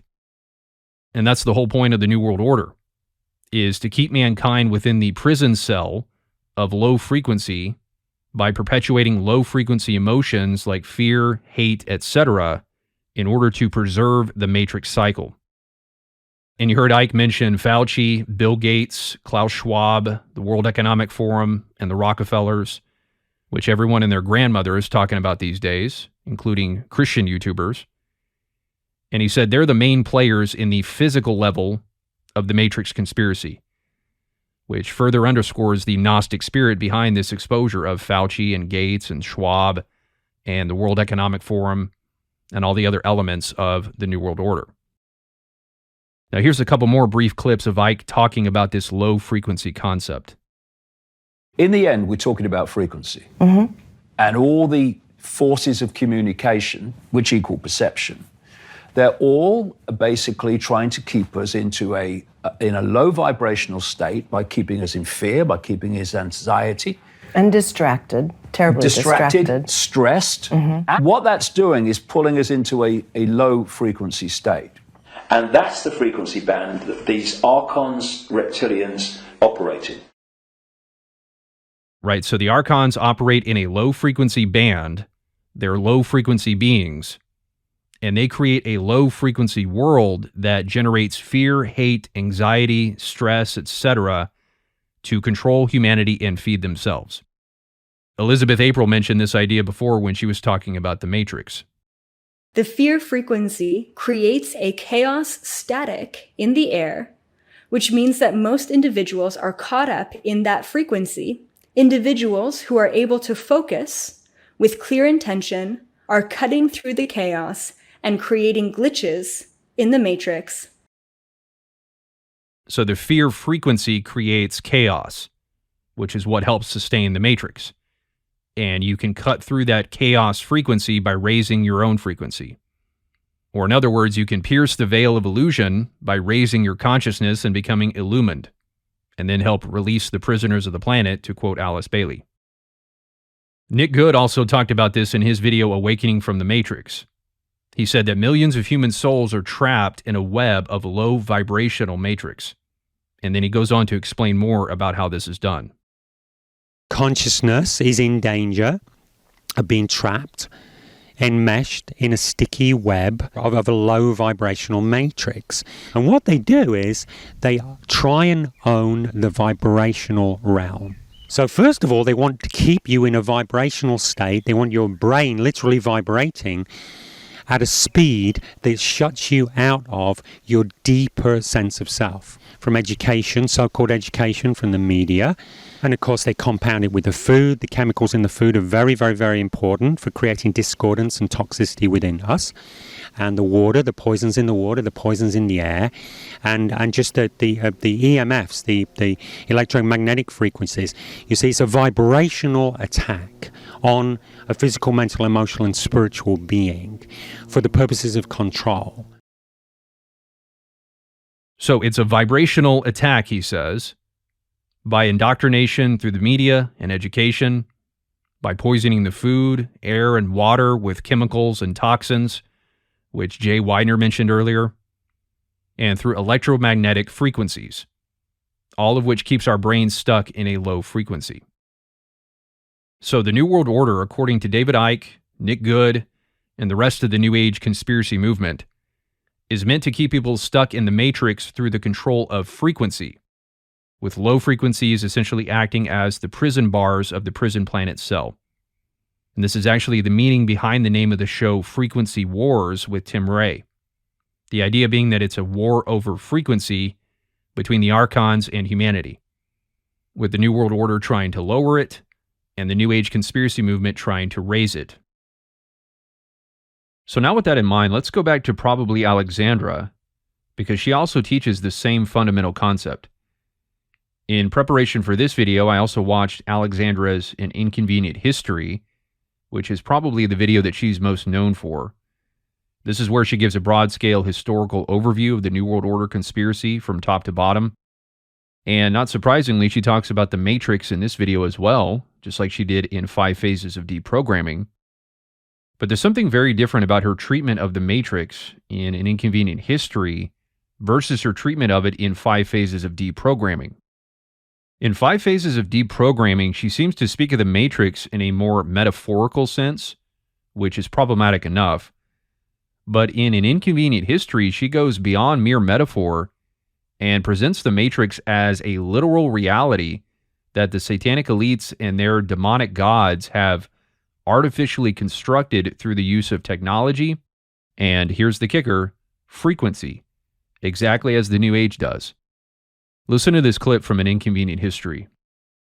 The Cabal wants you to believe in some AI or alien takeover, but the reality is we live in an artificial matrix that is transmitted into the lower atmosphere by the royal and noble bloodlines, priests, rabbis, imams, and different occultists, including but not limited to brother men and Jesuits, who are mathematical and geometric programmers of society. This is the esoteric reason for HARP. It uses wireless frequencies for its main purpose of behavior modification, mind control, and mental harassment.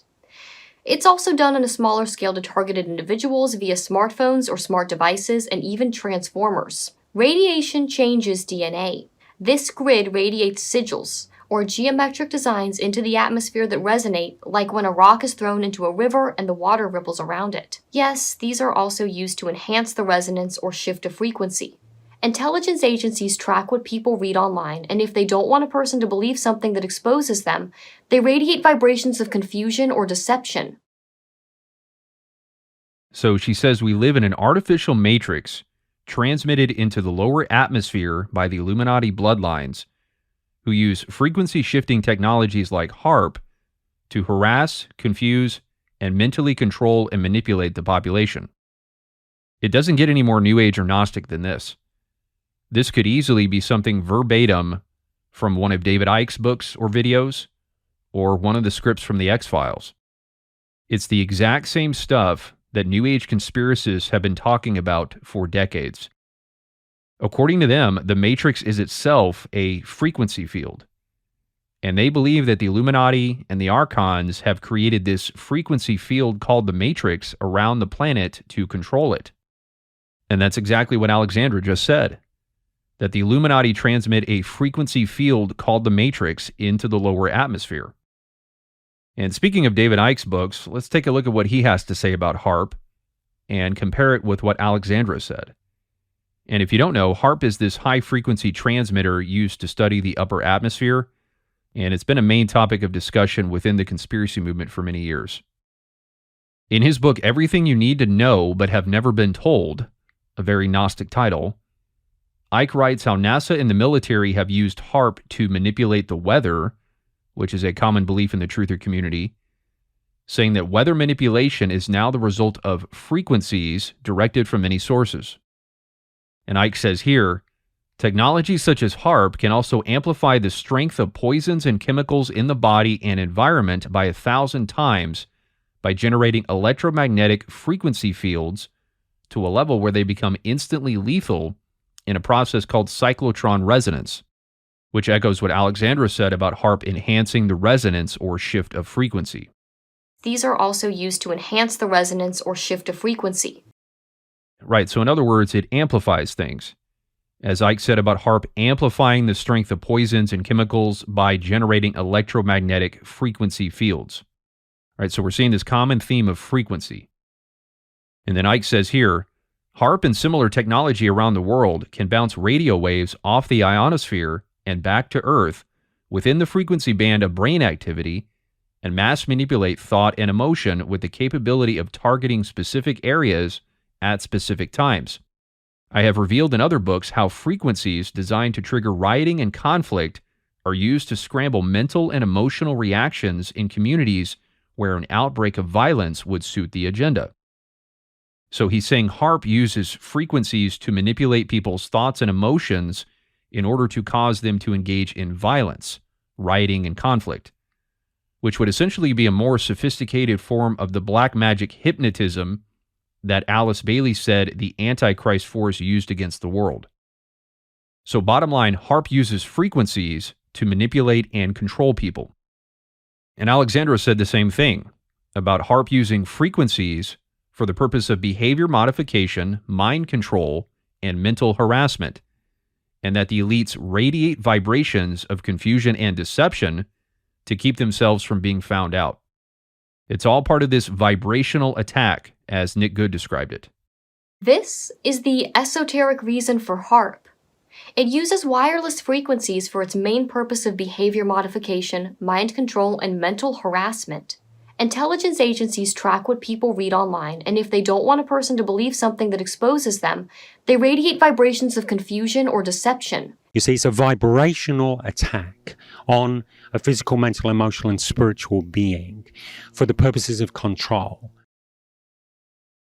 Icke also talks about Bill Hayes, who was one of the men who helped build HAARP, but later learned about its supposed real purpose and started speaking out against it.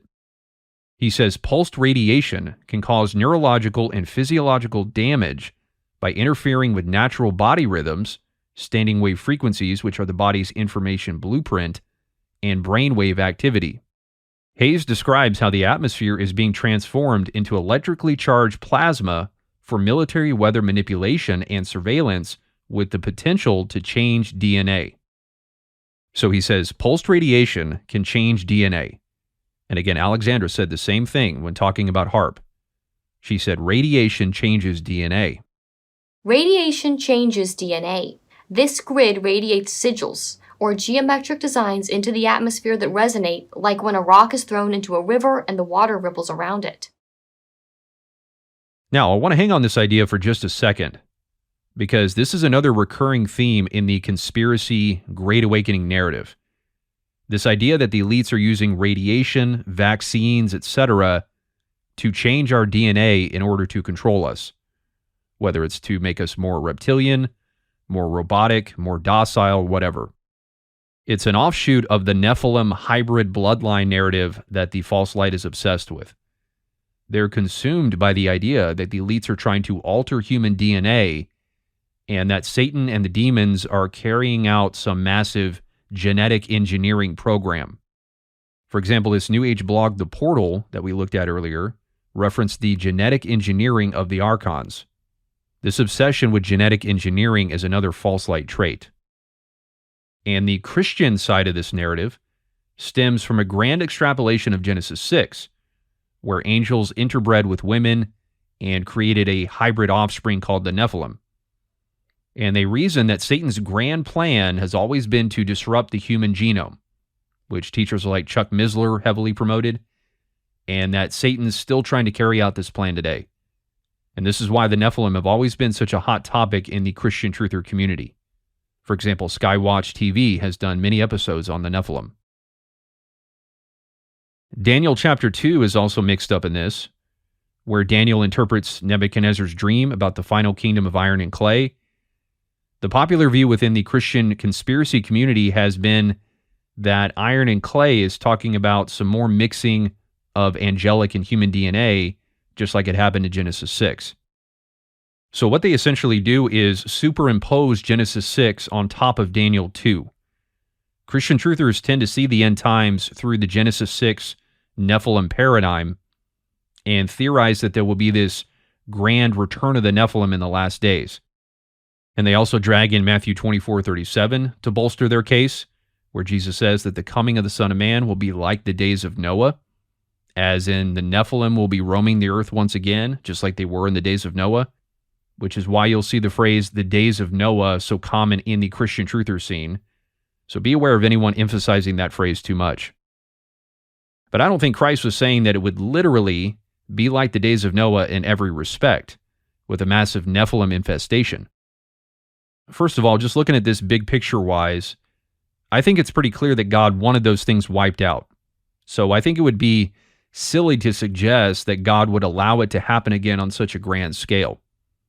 And yes, the Nephilim did return briefly after the flood, as the Israelites reported on their way to the Promised Land. The land of Canaan was filled with them. And then, of course, we have Goliath and his brothers. But they didn't return nearly on the scale that they existed before the flood. I think by the time of David, they were almost completely gone with the exception of a few like Goliath and his brothers. All Christ was saying about his return being like the days of Noah was that people will be completely caught off guard like they were by the flood. Jesus even says in verse 39, "And they were unaware until the flood came and swept them all away, so will be the coming of the Son of Man." The only real parallel he was making between his return and the days of Noah was the lack of awareness about the massive destruction that was coming. As Paul says in 1 Thessalonians 5:3, the people will be crying peace and safety just before sudden destruction. The sudden destruction being Christ's return on the clouds and the pouring out of his wrath. So everyone will be completely unaware about what's coming. Just as the flood swept all the people away in the days of Noah, so the people will be swept away by Christ's return. He wasn't talking about some grand return of the Nephilim. And with regard to Daniel 2, I think the iron and clay of the final kingdom is simply referring to the beast and the harlot, because as Revelation 17 says, they are partnered or joined together for a time. But that union is very unstable and doesn't last long. As Daniel says of the iron and clay, that they are joined together in marriage but don't hold together. And at the end of Revelation 17, the beast throws off the harlot and destroys her. These are clearly parallel passages. I don't see how a hybrid mixing of DNA would be described as a marriage. That doesn't make any sense. Yes, it says in Genesis 6 that the angels took women in marriage, but that's just describing the literal act of marriage. It wasn't necessarily referring to the hybrid mixing specifically. So I don't think these passages are saying anything about a massive end times agenda to mix human and angelic DNA like it happened in Genesis 6, which guys like L.A. Marzulli and Skywatch TV, etc., also Gon Shamira from Face Like the Sun, have been promoting for quite a long time. And what they typically do with that is tie it in with the so-called alien deception, saying that these alien abductions, and in some cases impregnations that happen during these abductions, are part of Satan's grand plan to bring the Nephilim back and build his army to usher in the Antichrist. For instance, here's a video on Skywatch TV, the alien breeding program, how the UFO phenomenon is connected to the Nephilim.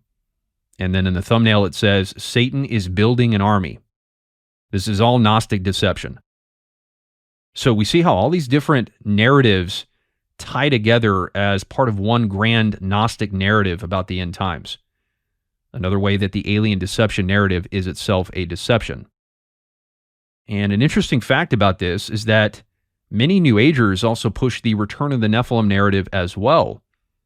David Icke, as I've recently discovered, discusses the Nephilim and Genesis 6 in the context of the New World Order agenda, because he, like the Christian truther community, sees it as relevant to their agenda. Here he is, for example, talking about Genesis 6 in one of his videos on Gaia TV from the series Escape the Matrix. Hopefully we'll be able to talk more about this later because it ties in with the whole Illuminati bloodline narrative that the conspiracy movement believes in. But this correlates with guys like L.A. Marzulli being so-called ex-New Agers, pushing the return of the Nephilim narrative within Christianity because it's of a New Age Gnostic mentality. The whole Christian Bible prophecy scene is rife with these ex-New Agers pushing a Gnostic view of the end times. Another guy who pushed this narrative heavily was the late Rob Skiba, one of the most influential figures within the Christian truther and end times Bible prophecy community. He wrote a book called Archon Invasion, The Rise, Fall, and Return of the Nephilim. So he just blatantly used the Gnostic term Archon and linked it with the so-called return of the Nephilim.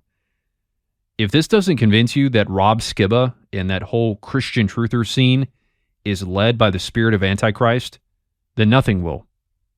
Skiba could not have been more obvious with his Gnosticism, just blatantly using the term Archon. It's no coincidence that Skiba put Archon and Return of the Nephilim in the same title. I think it's one of the biggest clues that the idea of a last days Return of the Nephilim is part of a Gnostic view of the end times. And just to be clear, the problem isn't believing that the Nephilim existed. The problem is making it part of your eschatology, part of your view of the end times. The Nephilim have nothing to do with the end times. And Skiba also pushed Flat Earth, yet another warning sign that Flat Earth is Gnostic false light deception. Flat Earthers keep kicking against the goads when I've tried to warn them about that, but the red flags keep piling up. There is not one Bible teacher who pushes Flat Earth who isn't also caught up in some other kind of Gnostic truth or deception. And Skiba was also into the Hebrew roots movement, just like Alexandra and Truth Unedited. And this is another endemic problem within the truther scene. Douglas Hamp is also another one that pushes Hebrew roots.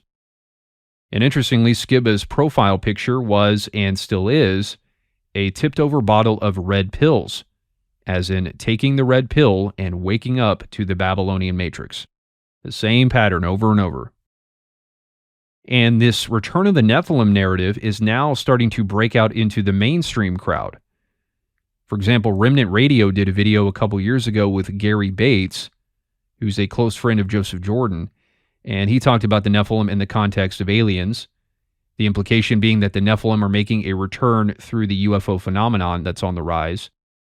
And then here's another one they did recently called The Sons of God and the Nephilim.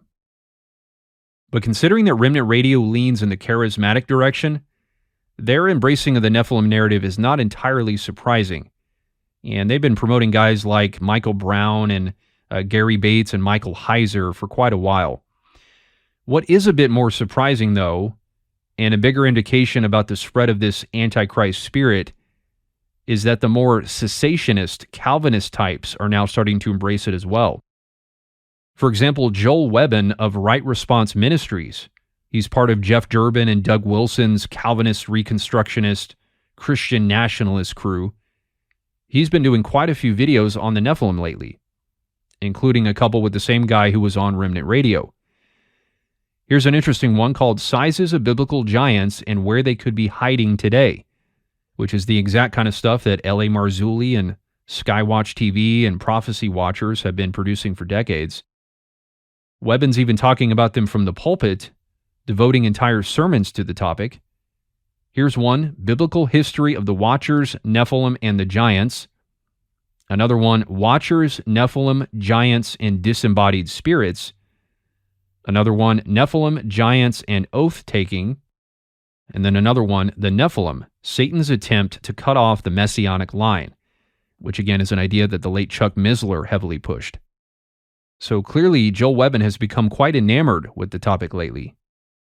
And what's especially interesting about these Reformed Calvinist types being so infatuated with the Nephilim and aliens is that John Calvin, who the Calvinist tradition is named after, completely rejected the angelic view of Genesis 6, saying that it was refuted by its own absurdity.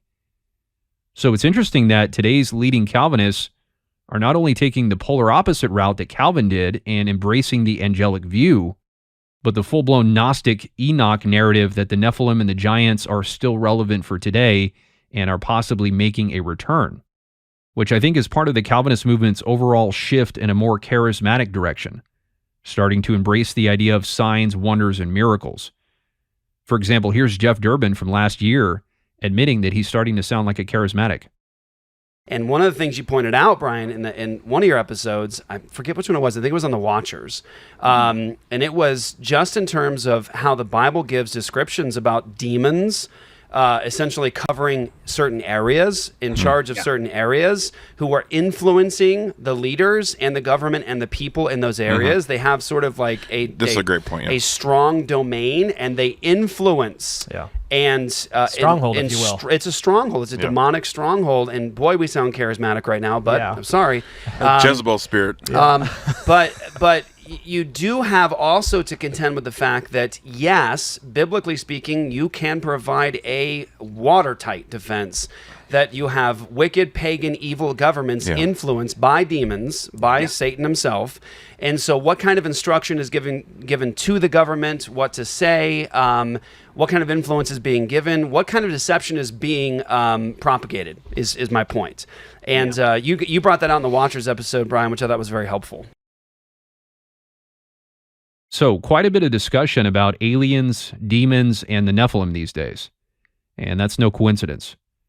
It's part of the spread of the Great Awakening deception and the rise of a false Kingdom of God movement that the Lord will use to judge and destroy the dwelling place of demons, Mystery Babylon. And coinciding with that is the continual spread of the idea that the elites are trying to change our DNA, which started becoming very widespread in the wake of the initial COVID outbreak with the vaccines. Christians everywhere, especially those caught up in the QAnon movement, were talking about how the vaccine changes our DNA and that it's part of the mark of the beast, that the elites are trying to corrupt the temple of the Holy Spirit, which is our body, and create this satanic human hybrid that will be part of the Antichrist army, as that episode from Skywatch TV said. There's been a very powerfully deceptive and convincing interpretation of Scripture that's emerged from all this. And fittingly, this concern over the elites trying to change our DNA was something that Q warned about. In Drop 4966 from November 2022, he asks, "What is coded in your DNA? Who put it there and why? Mankind is repressed," hinting at the idea that mankind's DNA has already been tampered with, which is another common belief in the conspiracy movement. And then at the bottom he says, "There is a war for your DNA. Protect your DNA. Ascension." So getting quite new agey at the end there with the comment about ascension. Because again, conspiracy theory and the New Age go hand in hand. So they're trying to alter our DNA, keep us down, repress us, so that they can control us. And we need to rise up, fight back, ascend, and build the kingdom of God. That's the implication behind what he's saying, and behind this entire movement. A movement which, again, is growing. Here's a video that Tucker Carlson did in January about this exact subject. Florida Surgeon General's warning on the mRNA vaccines. And the episode details read, "Could foreign DNA enter your cells through the mRNA COVID vax and change your DNA and humanity itself forever? Sounds nutty. It's not. Absolutely that could happen," says Dr. Joseph Ladapo, the Surgeon General of Florida. A shocking conversation. And then the subject for this timestamp says, "Altering Humanity." And really what's most shocking is not the conversation itself, but the mainstream level on which these kinds of conversations are now happening. Once again, these discussions about the elites trying to alter human DNA and change humanity forever only happened within the New Age conspiracy movement. And that's why the episode description says that it sounds nutty, because Tucker knows that this stuff used to be solely relegated to the realm of crazy conspiracy theory. So yet another major example of how the conspiracy movement is growing. The world is increasingly embracing the things that David Icke and Alex Jones and the rest of the conspiracy movement have been talking about for literally decades. As Russell Brand said, from conspiracy to fact. And here's the thing, maybe they are trying to change our DNA. I wouldn't put it past them. If you keep the big picture in mind that ruling Zionist Jews who want to subdue the Gentiles so that they can control them and rule the world alongside their Messiah, why wouldn't DNA alteration be on the table? But that doesn't mean that it's going to happen on some massive scale or that the true saints and children of God should fear it happening to them. And it definitely doesn't mean that it's part of the Antichrist agenda or the mark of the beast. If they are trying to change our DNA, then it's coming from Babylon, not the beast. Remember, the Lord is causing all these things to be exposed in order to give rise to the beast system. This is by no means an agenda that the vast majority of the world is jumping on board with. Clearly, right? Quite the opposite. The world is increasingly waking up to this agenda. And ironically, it's the world's fear of the so-called Antichrist system and mark of the beast that actually sparks the real Antichrist system. It's the reaction to all this that gives rise to the beast system. That's what's crazy. So regarding Alexandra, as you can see, the similarities between her and the New Age conspiracy movement, a la David Icke and QAnon, continue to pile up. Right? This talk about frequencies and changing DNA, these are the same things that David Icke and the QAnon movement push. Now, there's obviously going to be some differences between Alexandra and David Icke's treatment of the subject, because Alexandra presents herself as a Christian and anti-New Age, So obviously she's not going to go as far as David Icke in saying that we have to realize that we're God in order to raise our frequency and escape the matrix. But that's just a matter of different flavors of ice cream. Those are minor details. Plus, if she's Hebrew roots, as I suspect she is, she still believes that she can earn her way to heaven through her own righteousness, which is essentially no different than the we are all God philosophy. It's still the elevation of self. Right? It's one of the ways that people puff themselves up to escape the matrix that we talked about earlier. But the same fundamental idea is still being communicated here, the same ingredients, if you will, that the Illuminati bloodlines weaponize frequency to keep people stuck in the matrix.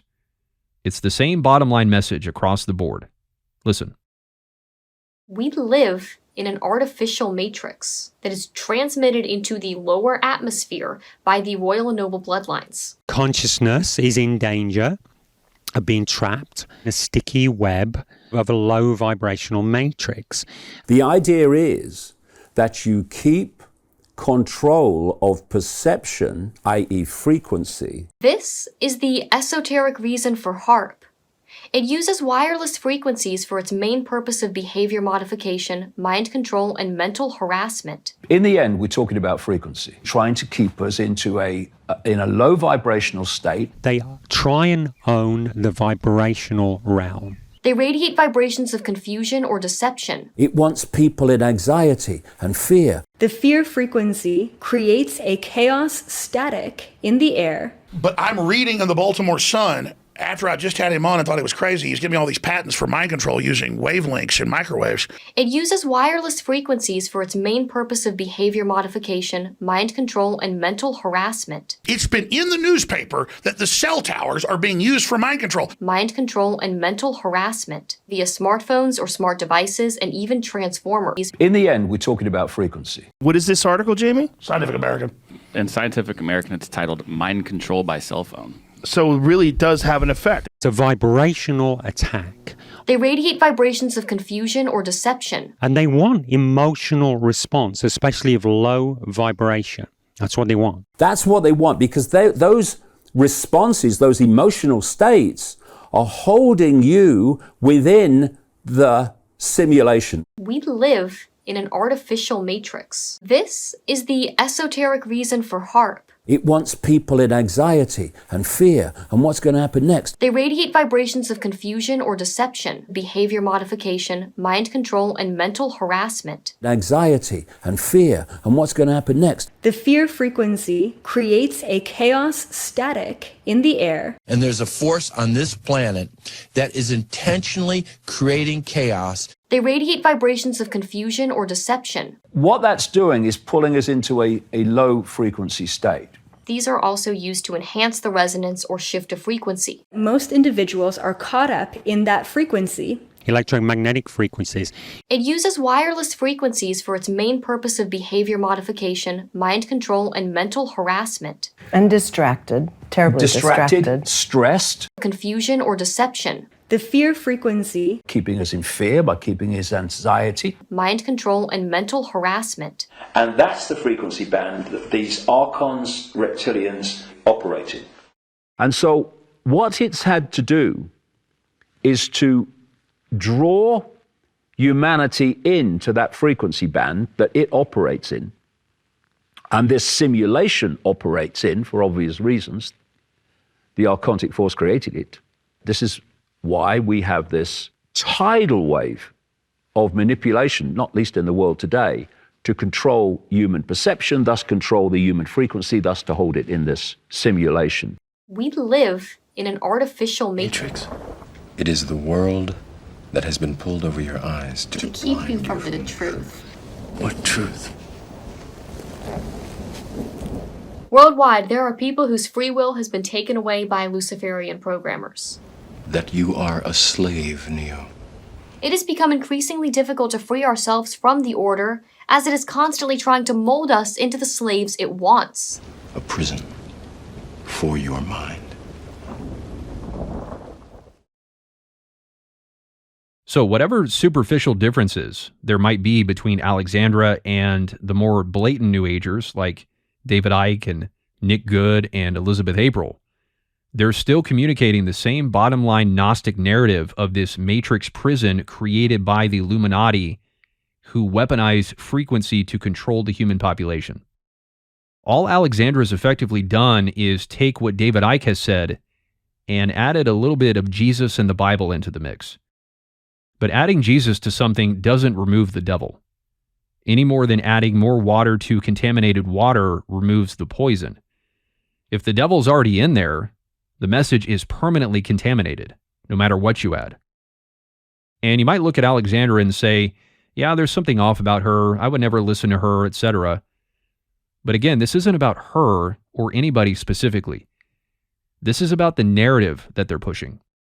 I'm not warning about Alexandra so much as I'm warning about the Gnostic conspiracy narrative that she and others are pushing, and which is spreading rapidly. The main point here is not to convince you that Alexandra is deceived and should be avoided, although that's certainly one of the takeaways, but rather to educate you on the language of the enemy and show you the buzzwords and warning signs of a much larger deception that's gaining steam.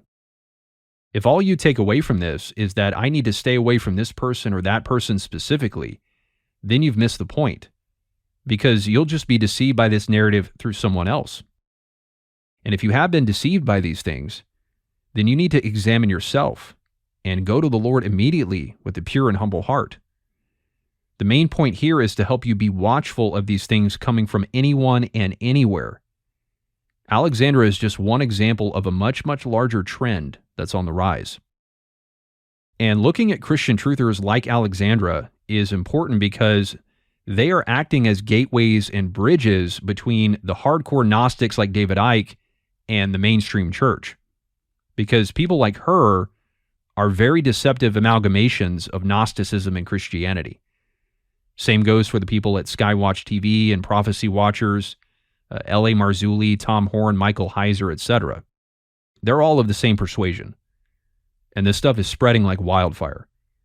And we're going to take a close look at some big examples of that in the next video. And so as we increasingly talk more about the mainstream evangelical community, which has historically stayed out of the deep end of the conspiracy pool, you'll understand the significance of the spread of this narrative within Christianity and how Christians and New Agers alike are truly converging upon the common enemy of Babylon. Wicked alliances are increasingly being formed in the name of protection against the Babylonian agenda. And after having fully seen the Gnostic origin of all this, it'll be that much more impactful when you see it being espoused by Christian pastors and teachers. And while we're on the topic of frequency, let's take a quick look at one example of this deception being promoted within Christianity. Omega Frequency, another Prophecy End Times podcast channel, which is basically just another outlet of the Gnostic truther deception. It's even in their name, Omega Frequency. They're just blatantly using the language of the enemy, like Rob Skiba using Archon. And their logo is a tower with a signal coming off the top. So this is pretty blatant Gnostic imagery and rhetoric. And I know defenders would probably say they're just using frequency in regard to radio waves and saying that they're transmitting God's truth through radio frequency or whatever. But I don't buy that at all. First of all, even if that was the case, it would still tie in with the frequency aspect of the New Age because radio waves are part of the whole frequency war that the New Age is engaging in with the New World Order. And then you look at their content, and it's the same kind of content coming from New Age conspiracists and Seven Mountain Mandate Dominionists, exposing Satanism and the New World Order. For example, this episode from April 2022, When Satan Grooms a Child. So there again, that false light hallmark about Satan grooming and coming after our kids. The description says, in this episode, we investigate how children are being groomed by companies like Disney. Is Disney just a tool in a darker agenda? If there is a darker agenda at play here, then whose agenda is it? I believe it's the devil's agenda, and it plays into the sign that Jesus gave about false apostles sent forth from the Antichrist. Well, it's ironic that they're talking about false apostles, because that's exactly what they are. False ministers of righteousness who are really ministers of the devil. And I would say Omega Frequency is the real tool in a darker agenda. What they said here in this description is the same stuff that we heard in that interview with Nick Caterano and Christy Lay from part 2. And it's what everyone from Alex Jones and Glenn Beck to Lance Wallnau and Ken Ham and Good Fight Ministries were talking about when it first broke. Satan's coming for our kids. Look at this secret meeting that Disney held about how they're pushing LGBT characters. Even David Icke, in that clip I played earlier, has been talking about the transgender agenda coming from Disney and other places, and how they're coming after and sexually abusing and manipulating children. So Omega Frequency, along with every other so-called Christian outlet who's exposing this war on children, is taking the obvious bait like the deceived wolves and deceivers that they are. And in their greed, exploiting people with false words, as Peter says of false teachers. Omega Frequency has also been promoting the alien deception narrative, which I've dubbed the alien deception deception. I did the first part of a documentary on that, if you haven't watched it yet, and hopefully I'll get around to completing the second part of it later this year. And as part of that, they also promote the return of the Nephilim narrative, along with the Book of Enoch, which is often the case with those who promote the idea of the return of the Nephilim, because they tend to appeal to Enoch as evidence for their view. Here's a couple videos they did on the rise of the Watchers and how it ties in with the New World Order. Watchers being the name that the Book of Enoch uses for the angels. And in this one, they talk about the Book of Enoch being a reliable source to gain further insight into what the Scripture says, which is ridiculous. People like Michael Heiser and this whole Christian truther movement that promotes Enoch, they always like to use the qualification that even though Enoch is an inspired canon, it can still be useful. And they think they're dodging heresy by saying that, since they aren't technically calling Enoch inspired canon. But they're not dodging heresy. They're simply finding a clever way to justify it. If Enoch can give us insight into Scripture, then it's essentially on par with Scripture. And I know some people might say, well, what about the historical accounts from the biblical period? Are we putting those on par with Scripture if we use them to help us gain insight into what the Bible says? Well, no, because Enoch claims supernatural revelation, things that can only be discerned in and by the Spirit. That's the difference. Historical accounts do not claim supernaturally discerned knowledge or revelation like Enoch does. So using historical accounts to help gain further context about what's happening in the Bible is not the same as doing that with Enoch. If a book like Enoch is claiming supernatural revelation, then it's either of God or of the devil, period. There is no middle ground. And so if it's of God, then why not just call it inspired canon? And if it's not inspired by the Holy Spirit, then who inspired it? The devil. That's the only answer. This have your cake and eat it too mentality where they make Enoch not inspired but still useful is nothing but a way for deceived Christians to justify their desire for secret knowledge. This on-the-fence position about Enoch reminds me of Elijah telling the Israelites to stop dancing between two opinions. And that's what Enoch promoters do, trying to serve the Lord and the devil at the same time. Enoch is either inspired by the Holy Spirit or it's satanic deception. Pick one. Christians need to quit dancing between two opinions. If you believe it's of God, then just say it's inspired and embrace it. And if it's not inspired, then throw it away entirely, which is what you should really do.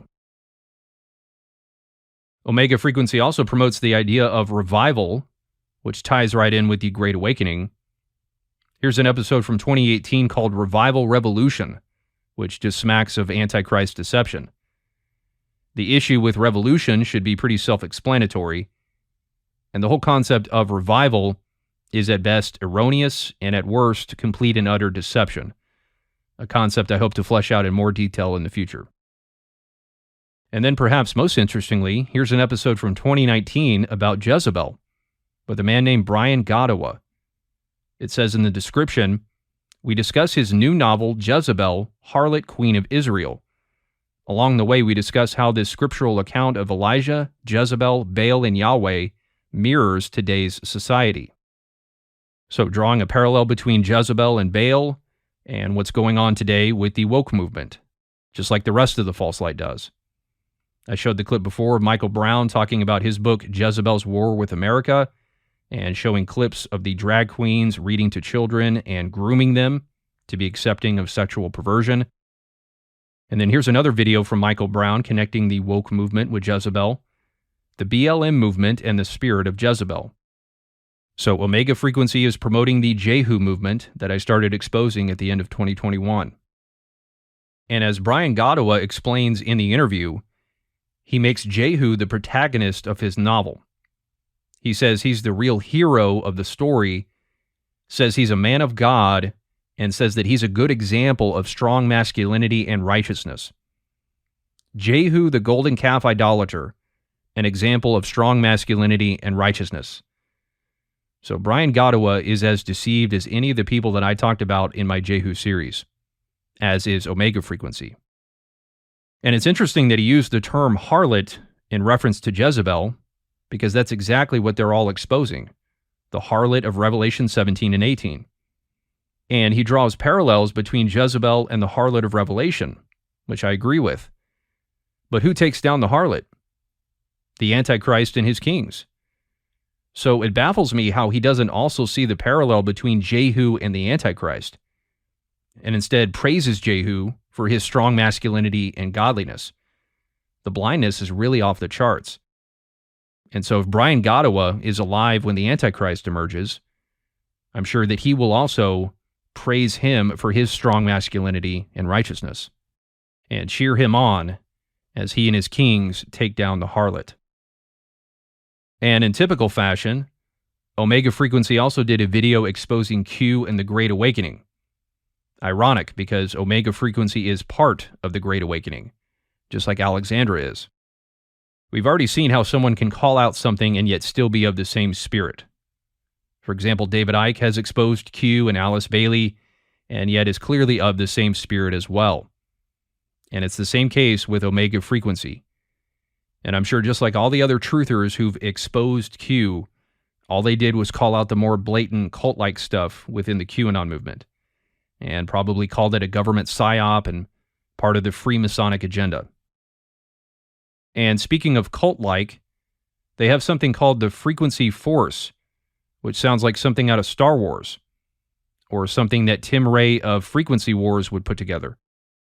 In fact, a woman who goes by the name of Melissa Redpill, who's one of the biggest promoters of the QAnon movement out there, she started something called the Freedom Force Battalion.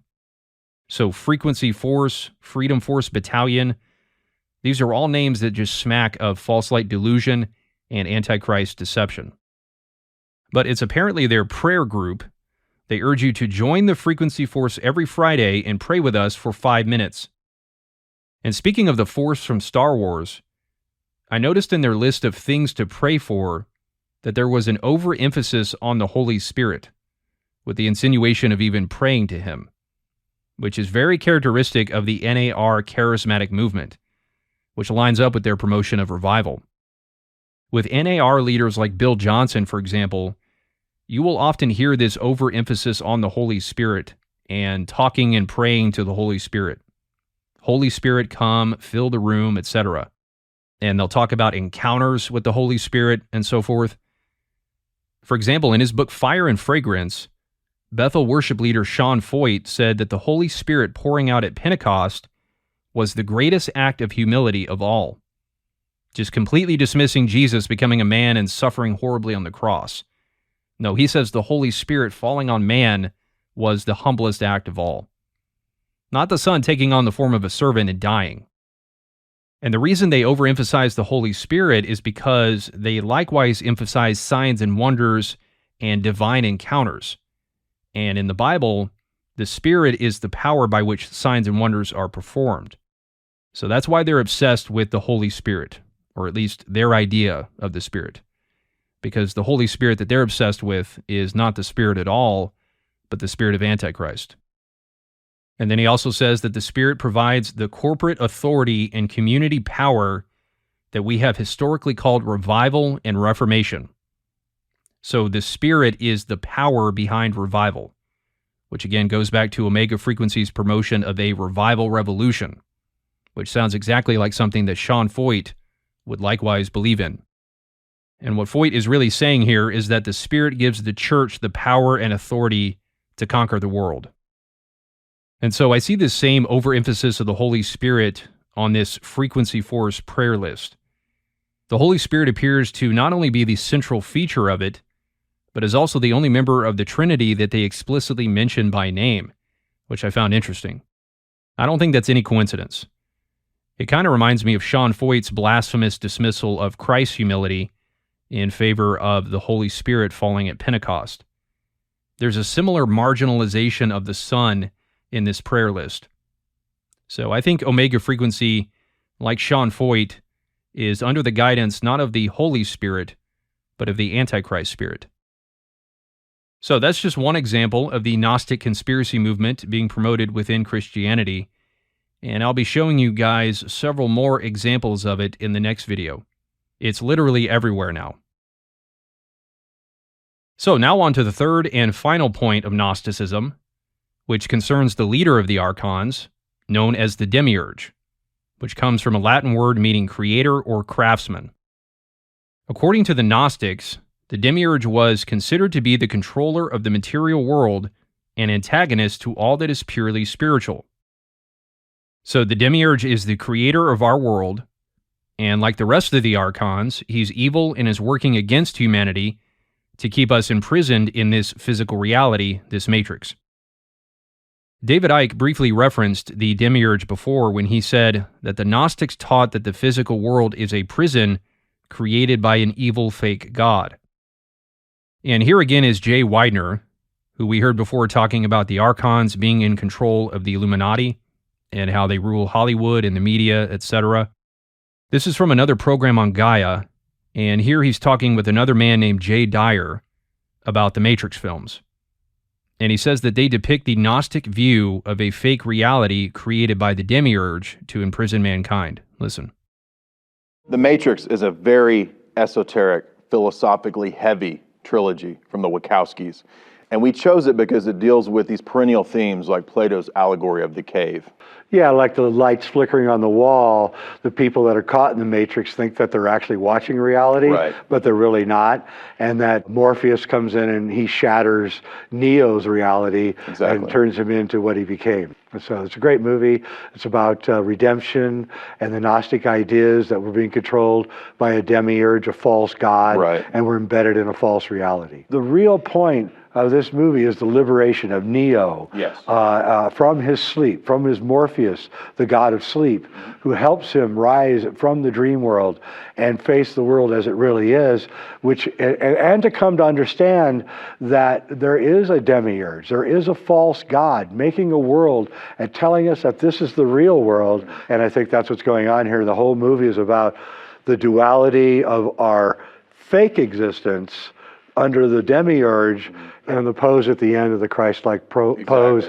He's the Christos who has come to assist Sophia in organizing the chaotic reality that she's created. And the Matrix is this attempt to control nature, but eventually natural forces will always win out, and Agent Smith is destroyed.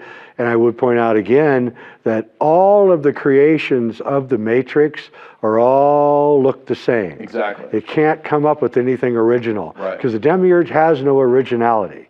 The demiurge is jealous of us because we have creativity. And for that is one of the main reasons that he is suppressing us, is because of our own innate creativity. And Neo uses that against him and defeats the Matrix, the demiurge, who is in control of all of us. And that's very interesting and very mature, actually, for a film to be portraying this. And you have to wonder where the Wachowskis got a lot of this Gnostic information, because it wasn't that available in the late 90s. Gnosticism really hasn't resurged until after the Matrix films came out. So the Demiurge is a false god who embedded us in a false reality, and the Matrix films depict the awakening out of this false reality, which the Demiurge created to suppress us because he's jealous of our innate divine creative abilities. So the Demiurge is the creator of the Matrix. And it's also interesting how Weidner notes that there was a resurgence in Gnosticism after the Matrix films came out. I think there's a direct correlation there. There's no doubt that the Matrix films have been a major influence in spreading and popularizing Gnosticism, in large part by giving people an easy, modern vocabulary for describing reality in a Gnostic way, with terms like Matrix and Red Pill and so forth. The Matrix films provided a modern twist on the Gnostic belief system, and a very catchy way to describe it. And so the question is, who is this evil, fake, false god that they're talking about? Who specifically is the demiurge? And this point in particular will help explain the anti-Jewish piece of this entire puzzle. It'll tie it all back to Jerusalem as Mystery Babylon, who's destroyed by the beast, who will be the leader of this Gnostic revolution against the New World Order. Coming back once again to the notes for the history of Christian theology, it says, Gnosticism's disdain for the physical world is linked to a profound rejection of Judaism. Now keep that in mind, a profound rejection of Judaism. And by that he means a rejection of the Old Testament, because he's talking about the birth of Gnosticism in the 1st and 2nd centuries, and saying that the Gnostics completely rejected the Hebrew Bible. Obviously, we're supposed to reject modern-day Judaism, but that's not what he's referring to here. He's talking about the rejection of the Old Testament. It says, the God of the Jews is the creator God. That's a key phrase here. The God of the Jews is the creator, maker and ruler of this physical world, which means he is at best ignorant and probably evil. He forbids humans to eat from the tree of knowledge, gnosis, because he wants them to stay ignorant and under his power. He is described as an arrogant archon who boasts of being the only God, ignorant of the divine realm above him. And then it says in the glossary, the chief of the archons is the God of the Jews, who created the evil physical world, and in his arrogance thinks that he is the only God. So the demiurge, this false god who supposedly created the Matrix prison planet that enslaves mankind, is Yahweh, the God of the Bible, who created heaven and earth and the Garden of Eden. One of the main texts that gives this Gnostic view of the God of the Bible as the evil creator is the Apocryphon or Secret Book of John. This is one of the most definitive Gnostic texts, and it's one that David Icke references often. And it says this, referring to Yahweh, the God of the Old Testament. Now the Archon who is weak has 3 names. The first name is Yaldabaoth, the second is Saklas, and the third is Samael. And he is impious in his arrogance which is in him. For he said, I am God, and there is no other God beside me. For he is ignorant of his strength, the place from which he had come. So the author of this is quoting from Isaiah 45:5, where God says, I am the Lord, and there is no other. Besides me there is no God. And the Secret Book of John was written many hundreds of years after Isaiah. And so this Gnostic author took that verse and claimed that those are the words of the wicked demiurge who created our physical reality and is overcome by his own arrogance and delusions of grandeur and ignorantly thinks that he's the only God and there's no one else beside him or above him. This text is saying, no, that God of the Jews is not the real and only God. He's arrogant and delusional. So this is a Gnostic counter to what the Lord says in Isaiah 45. Now, the text calls him a few different names, as you heard, but the main one to remember here is Yaldabaoth, because that's the one that'll be referenced from here on out, not only by me, but by others. For example, here in David Icke's book, Everything You Need to Know But Have Never Been Told, he talks about Yaldabaoth as the demiurge, and also cites the Secret Book of John. And then later in the text, it goes on to explain how Yaldabaoth created the Garden of Eden and refused to let Adam and Eve eat of the tree of knowledge because he was too jealous of their divine spark and didn't want them to know about it. He wanted to keep them down, keep them from learning about their divine soul, lest they rise above him. Here's David Icke and Jay Weidner specifically linking the demiurge with the God of the Old Testament. And keep in mind, these guys have been leaders in the conspiracy movement. This is what they talk about in these writings. They talk about the Lord Archon, or what they call the demiurge, and the Archons that serve the demiurge and the Lord Archon, as they call him. They talk about the demiurge being a fake god that created the physical material reality that we perceive, and they relate this to the Judeo-Christian Yahweh Jehovah God. They also relate it, in effect, to what people call Satan or the devil as well. And the Gnostics believed that there was a false god. And this false god was trying to convince us that we were nothing. Okay? Now, I'm going to get into the great tree of knowledge and the wisdom that has been denied us by someone. The Nag Hammadi says that about 1,600 years ago before them, or about 3,600 years ago, the earth was invaded by something called the Archons. And what these Archons are is they do not possess the divine essence that we possess. And they're really jealous of us for that.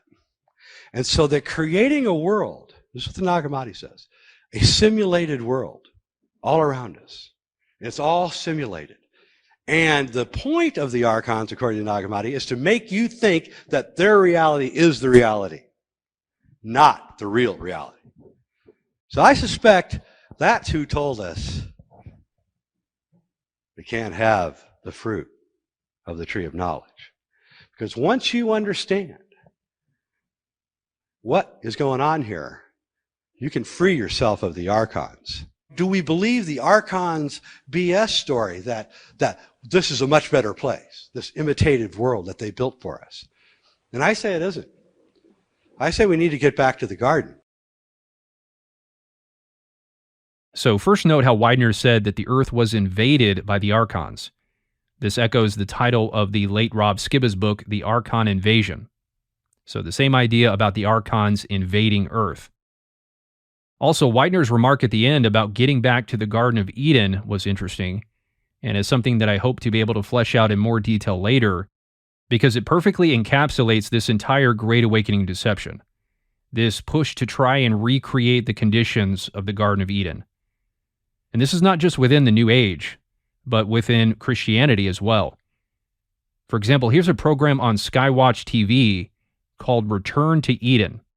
Scientifically supported revelations to revolutionize your health.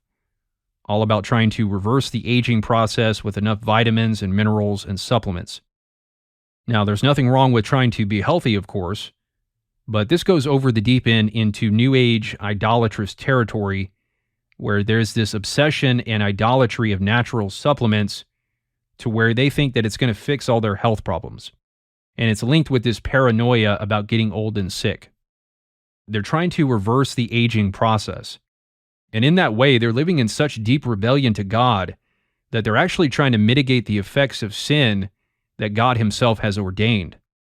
And the sad irony there is that very often, their health problems are the result of stress and anxiety that comes from their rebellion to the Lord.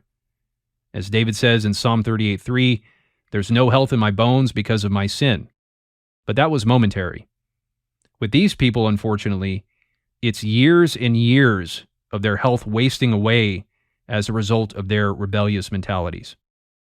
When you live without the Spirit of God indwelling you, you run the risk of aging very quickly as a result of the stress and anxiety of life. And so they make health an idol in their hearts as a way to assuage their fears and stress. Another example of how this entire mentality is rooted in fear. There seems to be a fine line between wanting to use natural supplements and being obsessed with this idea of holistic healing. I have yet to know one person who was obsessed with holistic healing and natural supplements who wasn't deeply deceived in some serious way. There's definitely a connection between the obsession with natural supplements and this fear and paranoia about global conspiracies. They're using the former to mitigate the latter. And there's no doubt all kinds of Gnostic New Age deception promoted on this show, Return to Eden. Basically, ladies and gentlemen, the world around you, I often compare this to the movie The Matrix. Yeah. So, as Jay Weidner and David Icke say, the demiurge is a false god who's trying to convince us that we're nothing, trying to keep this sacred, divine knowledge from us, and created an artificial world, i.e. the Matrix, to keep us imprisoned. And this false god is Yahweh, the Old Testament God who told Adam and Eve that they couldn't eat from the tree of knowledge. So Gnosticism is basically a religion centered around blaming God for everything that went wrong. Right? If we think of this big picture-wise, you have the Lord who created everything and a human race that's fundamentally rebelled against him. And it would make sense that that same human race who's rebelled against him would also blame him for everything that went wrong, just like a rebellious child might blame their parents for everything. So it's basically a religion rooted in narcissistic blame-shifting. We've already established how this Gnostic mentality is rooted in the awakening of the narcissistic ego. And this is what narcissists do. Instead of taking responsibility, they will blame you for whatever went wrong when really it was their fault. But they try to gaslight you into thinking that you're the one at fault. This is a commonly recognized trait of narcissism. It's a deflection tactic that they use to get the focus off them so that they can maintain control and not harm their fragile egos. It says here, blame shifting is the redirection of responsibility for one person's actions, behavior, or mistakes onto another person, group, or thing. It is a tactic commonly used in the context of narcissistic abuse. It is a practice people use individually and collectively to avoid accepting responsibility for their actions. And this is the exact frame of mind behind Gnosticism. Instead of taking responsibility for rebelling against the Lord and turning from their ways, the Gnostics shifted the blame onto God and played the victim, which is another thing that narcissists do. They play the victim. And that goes right back to the theme of imprisonment. They're playing the victim. No, what really happened was God's arrogant and imprisoned us out of his own jealousy. As J. Weidner said, the demiurge and the Archons are jealous of man's creativity, and that's why they keep us down. Which is yet another thing that narcissists do, is play the "you're just jealous" card. This is another widely recognized tactic used by narcissists, accusing others of being jealous of them. They'll say, "You're just saying that because you're jealous of me." Another gaslighting tactic. And the reality is, they're the jealous ones, and they're projecting their own jealousy onto you. And if they can convince themselves that people are attacking them out of jealousy, then their fragile ego remains intact. And this is the entire basis of Gnosticism. It's essentially a narcissistic gaslighting campaign against God that became its own religion. And this is a common trait I've seen across the board with people given over to this Gnostic conspiracy mindset, especially over the past year or so, ever since I started taking a harder line against hypocrites and deceivers. These people are absolute raging narcissists, I'm telling you. Don't underestimate the correlation between the conspiracy narrative and narcissism. The two are absolutely connected, I promise you. One of the main reasons people are attracted to the conspiracy narrative in the first place is because they're narcissists. And the conspiracy narrative gives them the validation that they're desperately seeking. Oh, I'm being conspired against by the devil and his minions because I'm an amazing person and he sees me as a threat. That's why he's trying to take me down. I've seen more than enough examples of this by now to know that this is absolutely the case. And as Paul tells Timothy, in the last days, people will be lovers of self. That's the very first one he lists. For J. Weidner to say that the creator of the universe is jealous of worms like us is probably the most narcissistic thing that can possibly be uttered. The delusions of grandeur, the overinflated sense of self-importance is through the roof. And that's why narcissists are given over to this Gnostic conspiracy deception, both Christians and non-Christians alike. Because more fundamentally, Gnosticism is simply just narcissistic spiritual rebellion. And you don't have to formally identify as a Gnostic or any other non-Christian religion to be in spiritual rebellion to God. You can identify as a Christian and still be just as much in rebellion to the Lord as any New Ager or Gnostic or Hindu. As we talked about at the beginning of the video, the Bible is full of warnings about and references to phony followers of God, the Pharisees being prime examples. The Pharisees weren't doctrinally Gnostics or pagans by any means. On the contrary, they were outwardly the most sound theologians in the land. But in their hearts, They hated the Lord just as much as the Gnostics did. And that's why they killed Jesus. The Gnostics symbolically killed Jesus with their teachings, but the Pharisees killed him literally. And as Jesus himself said in John 16:2, the hour is coming when whoever kills you will think he is offering service to God. Gnosticism is simply the most extreme outward expression of man's rebellion to God. But rebellion to God takes on many forms. You can be a Christian on the outside, but a Gnostic at heart, just as the Pharisees were whitewashed tombs on the outside, but full of dead men's bones on the inside. And really, it's the Pharisaical wolves in sheep's clothing that you really have to watch out for. The pagans didn't kill Jesus. The Pharisees did. And likewise, our greatest enemies won't be the woke leftists or communists. It'll be those who profess to follow Jesus Christ. Those are the ones who will despise the true saints the most. Those are the ones who will inflict the most harm against the saints. And just like the Pharisees weren't exposed as frauds until they were pressed, it's the same case today. You will likely not know who the true frauds are until they're pressed, until they're exposed for their hypocrisy. I've lost count of how many people who used to follow my channel have been exposed as absolute frauds once I press them. And that's why it's so pivotal for us to cling to the Lord as closely as possible, because we will need his strength to be able to withstand the attacks of hypocrites and endure until the end. As Hebrews 12:3 says, "Consider him who endured from sinners such hostility against himself, so that you may not grow weary or faint-hearted." And so it's not enough to simply recognize people like Jay Weidner and David Icke and Alex Jones as deceived narcissists. That's obvious. And they're outsiders. They're not wolves in sheep's clothing, because they're not wearing sheep's clothing. Again, the real point here is not to warn about them, but about the vast majority of Christians, including pastors and teachers, who are speaking and behaving in the same manner, taking up the very same fight that Icke and Jones and the rest of the Gnostic conspiracy movement are, and pushing the same Gnostic view of spiritual warfare. They're all deceived narcissists, overly focused on the evils of the world instead of the evils within and among themselves.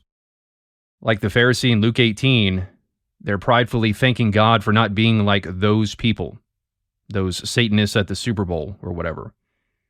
And because of that, the Lord is judging them for the pride of their hearts by using them as vessels of wrath to expose Babylon.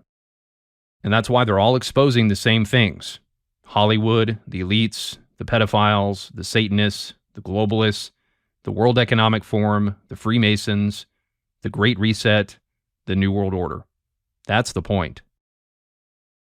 And we'll talk more about this in the next video, but in describing what the Gnostics believed, Jay Weidner was essentially describing a conspiracy theory. This idea of a false God who keeps us imprisoned in a fake reality and is hiding important knowledge from us so that we can't ascend to the next level. That's not only a good summation of Gnosticism, but of the conspiracy narrative. They have this shared idea of some dark force that's keeping humanity down against their will and trying to control them and keep secrets from them, which is what the conspiracy movement has been saying about the Illuminati for decades. And so what you have with Gnosticism is essentially the first conspiracy theory.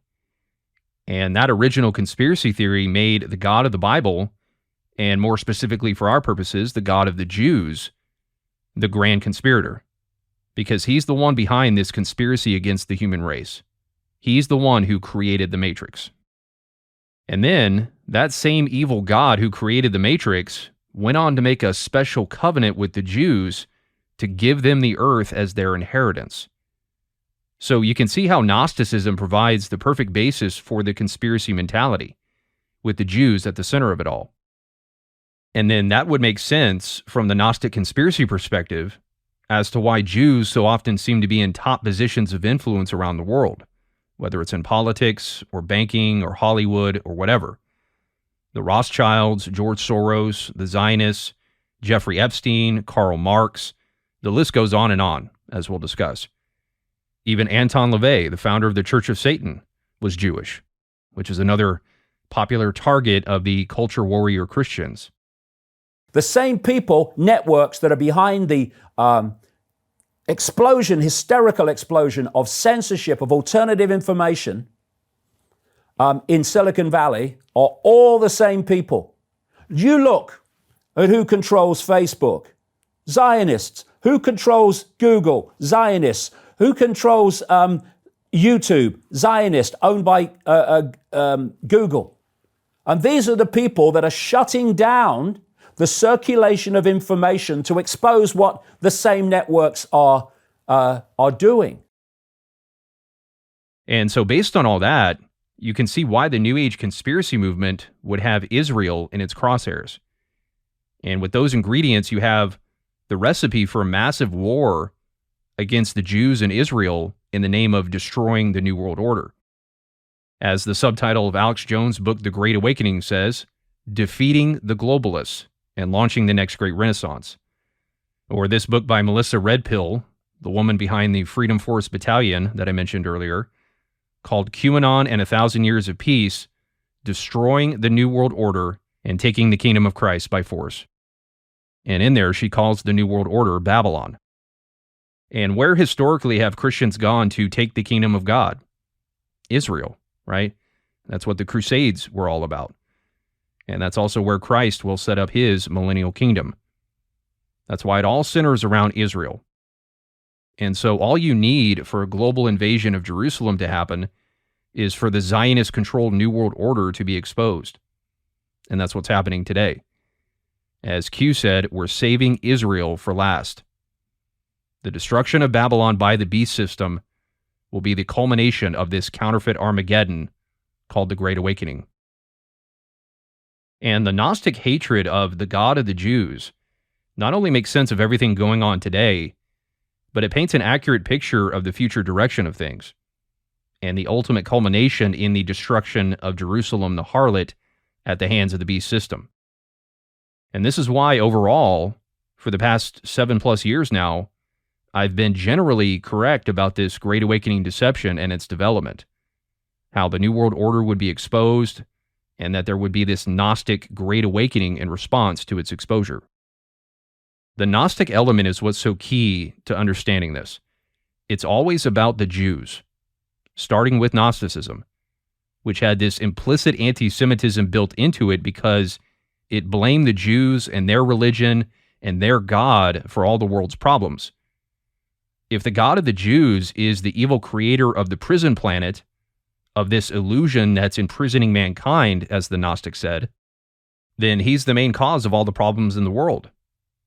Like I said, he's the grand conspirator. And so that would make Jews the worshipers of the grand conspirator. And how could you not have disdain for people who would worship the grand conspirator against humanity and have this wicked covenant with him to rule over the earth? And if the Jews have a covenant with the demiurge, then they must be in on this conspiracy and helping the demiurge keep the matrix alive. And from that, it naturally follows that the Jews are worshipers of Satan, which David Icke mentioned before, that the demiurge is both the Judeo-Christian God and Satan. And then we have similar ideas about Jews being the children of Satan coming from the Christian side as well, because Christians have likewise harbored this anti-Semitic resentment toward the Jews over their killing of Jesus. So it's interesting how for centuries, the Gnostics and Christians have both had these deep-seated reasons to despise the Jews. And that resentment has only grown and grown, and it's all coming to a head in our day. And that's why Daniel would describe the marriage of the iron and clay kingdoms, that is, the beast and the harlot, a Gentile kingdom and a Jewish kingdom, as an unstable marriage that doesn't hold together, because historically Jews and Gentiles have not gotten along very well.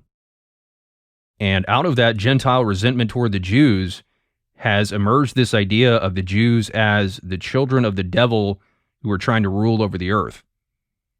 And then there's also this twisted interpretation of the synagogue of Satan that both Christians and Gnostics have adopted, which we'll talk about later.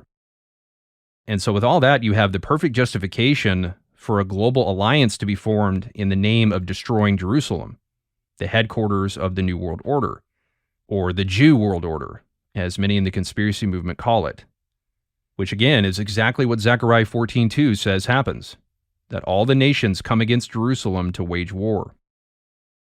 And over the centuries, the implicit anti-Semitism of the Gnostics has gradually developed into explicit anti-Semitism. We saw this with the Nazi movement, which, just like the American conservative movement today, was a response to the woke culture and communist influence in 1920s Germany, which in large part came from the Jewish-dominated Frankfurt School that Hitler despised. I talked about this briefly in one of my Jehu videos, but the Weimar Republic of 1920s Germany that directly preceded the rise of the Nazis was the woke culture of Germany. It was marked by a time of extreme, rampant immorality, including widespread homosexuality and transgenderism. In fact, the world's very first transgender clinic that performed trans surgeries was founded in Berlin, Germany in 1919 by sexologist Magnus Hirschfeld, who was a Jew. It says here, by 1930, the Institute for Sexual Research would perform the first modern gender affirmation surgeries in the world. So the world's very first trans clinic was founded by a Jew. And here's another article. Berlin was a liberal hotbed of homosexuality and a mecca for cross-dressers and transsexuals, where the first male-to-female surgery was performed, until the Nazis came to power. An uninhibited urban gay sexual scene flourished in Berlin, Germany in the wake of World War I. The science of transsexuality was founded at the Institute of Sexual Science, where the first male-to-female surgery was performed. German scientists concluded that same-sex love was a natural, inborn characteristic and not merely the perversion of a normal sexual tendency. There were 30 separate homosexual periodicals, and cross-dressers found dressmakers who tailored for large sizes, and singles searching for gay love could place ads. The city's liberal years before the rise of Hitler are detailed in a new book, Gay Berlin.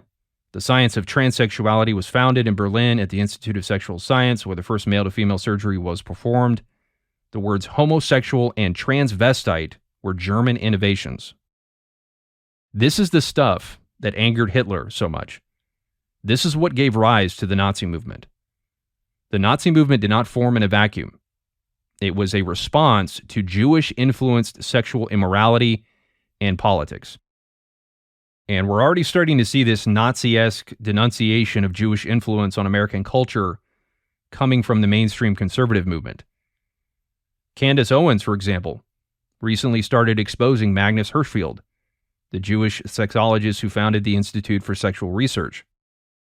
Point being that the roots of sexual psychology that are normalizing pedophilia in America can be traced back to a Jew.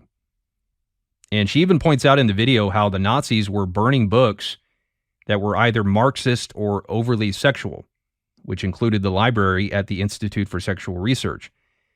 And it just completely goes over her head that proves that she's on the same side as the Nazis, because they were clearly fighting against the very same thing that she is, Marxism and the LGBT movement.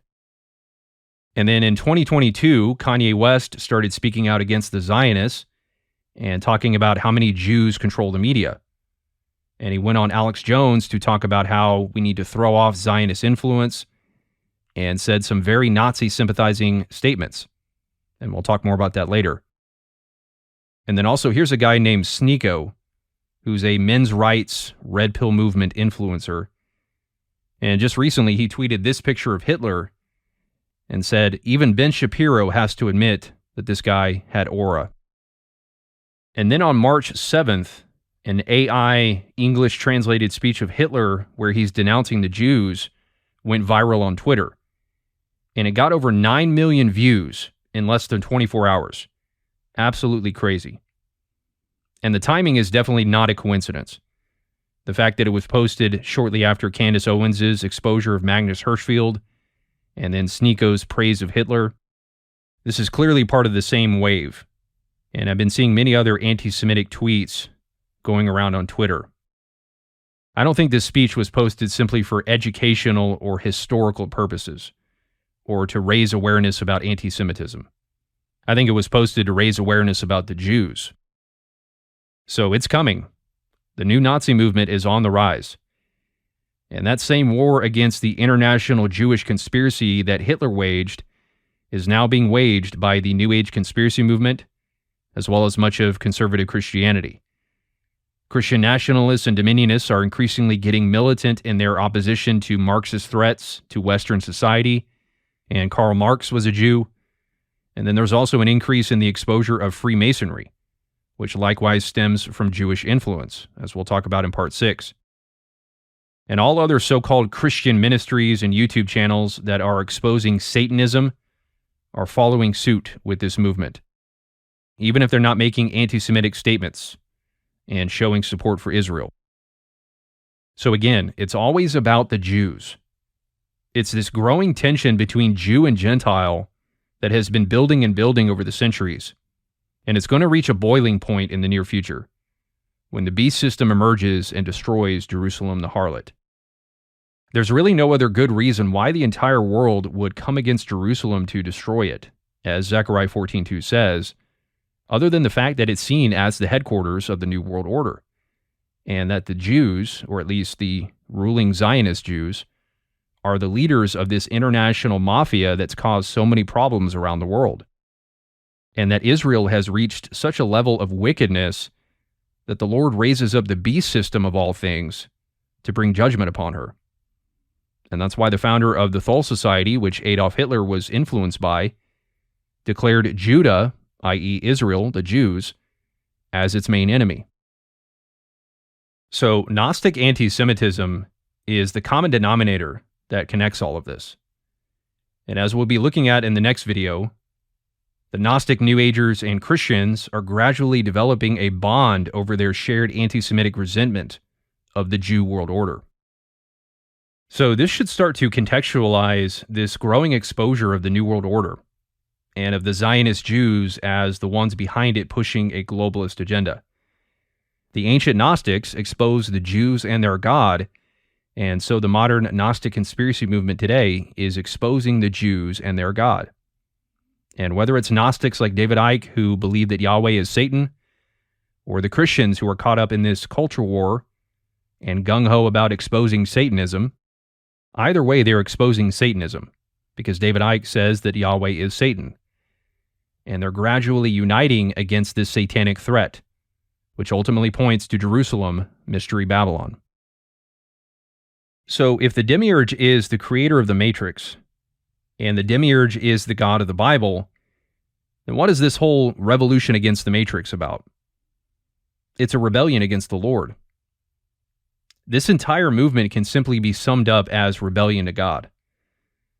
And the Gnostics started leading this rebellion against the Matrix during the period of the early church, where they blatantly called him evil.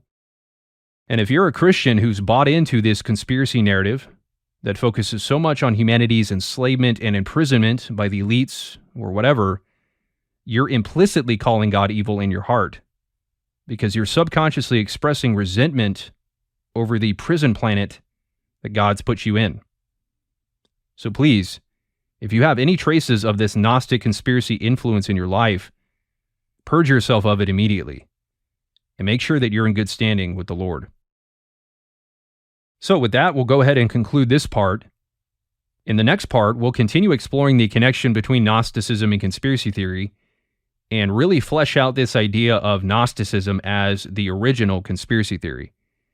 And we'll look at how a new global Gnostic alliance is forming in reaction to this New World Order Great Reset agenda. So until next time, God bless, and peace be with you. But is she deep state? She's a product of the deep state. She's product of deep state. She's Biden is also product of deep state. Yeah, I would say so. So They're essentially, puppets of the deep state. Okay, that's a great way to look at it, because it feels as if, for the average person, that Biden is being run, right? He is being run. He's being run. Dude, Hillary Clinton goes to those Bilderberg meetings. That's like the Illuminati stuff. Chemtrails are contrails, which are deliberately filled with toxic metals, chemicals, and biological warfare products to poison the general public without their knowledge. The cabal is falling, and you won't believe what's coming. Millions of people are awakening all around the world. That's another sign that the globalists are in deep trouble. I mean, the Great Awakening's here. But I think they have to do that because they realize that there's a Great Awakening, as Mickey has so well phrased it. It's up to the viewers and listeners to make it number one, to go out to not hundreds of millions like Pandemic, but billions, and we'll break the back of Bill Gates and Fauci once and for all. As you see in the audience, Democrats, Republicans, white, black, everyone all in between, this is the example that they do not want to see, but they have no choice. The masses of humanity have been slapped awake. Open your eyes. It's time to wake up.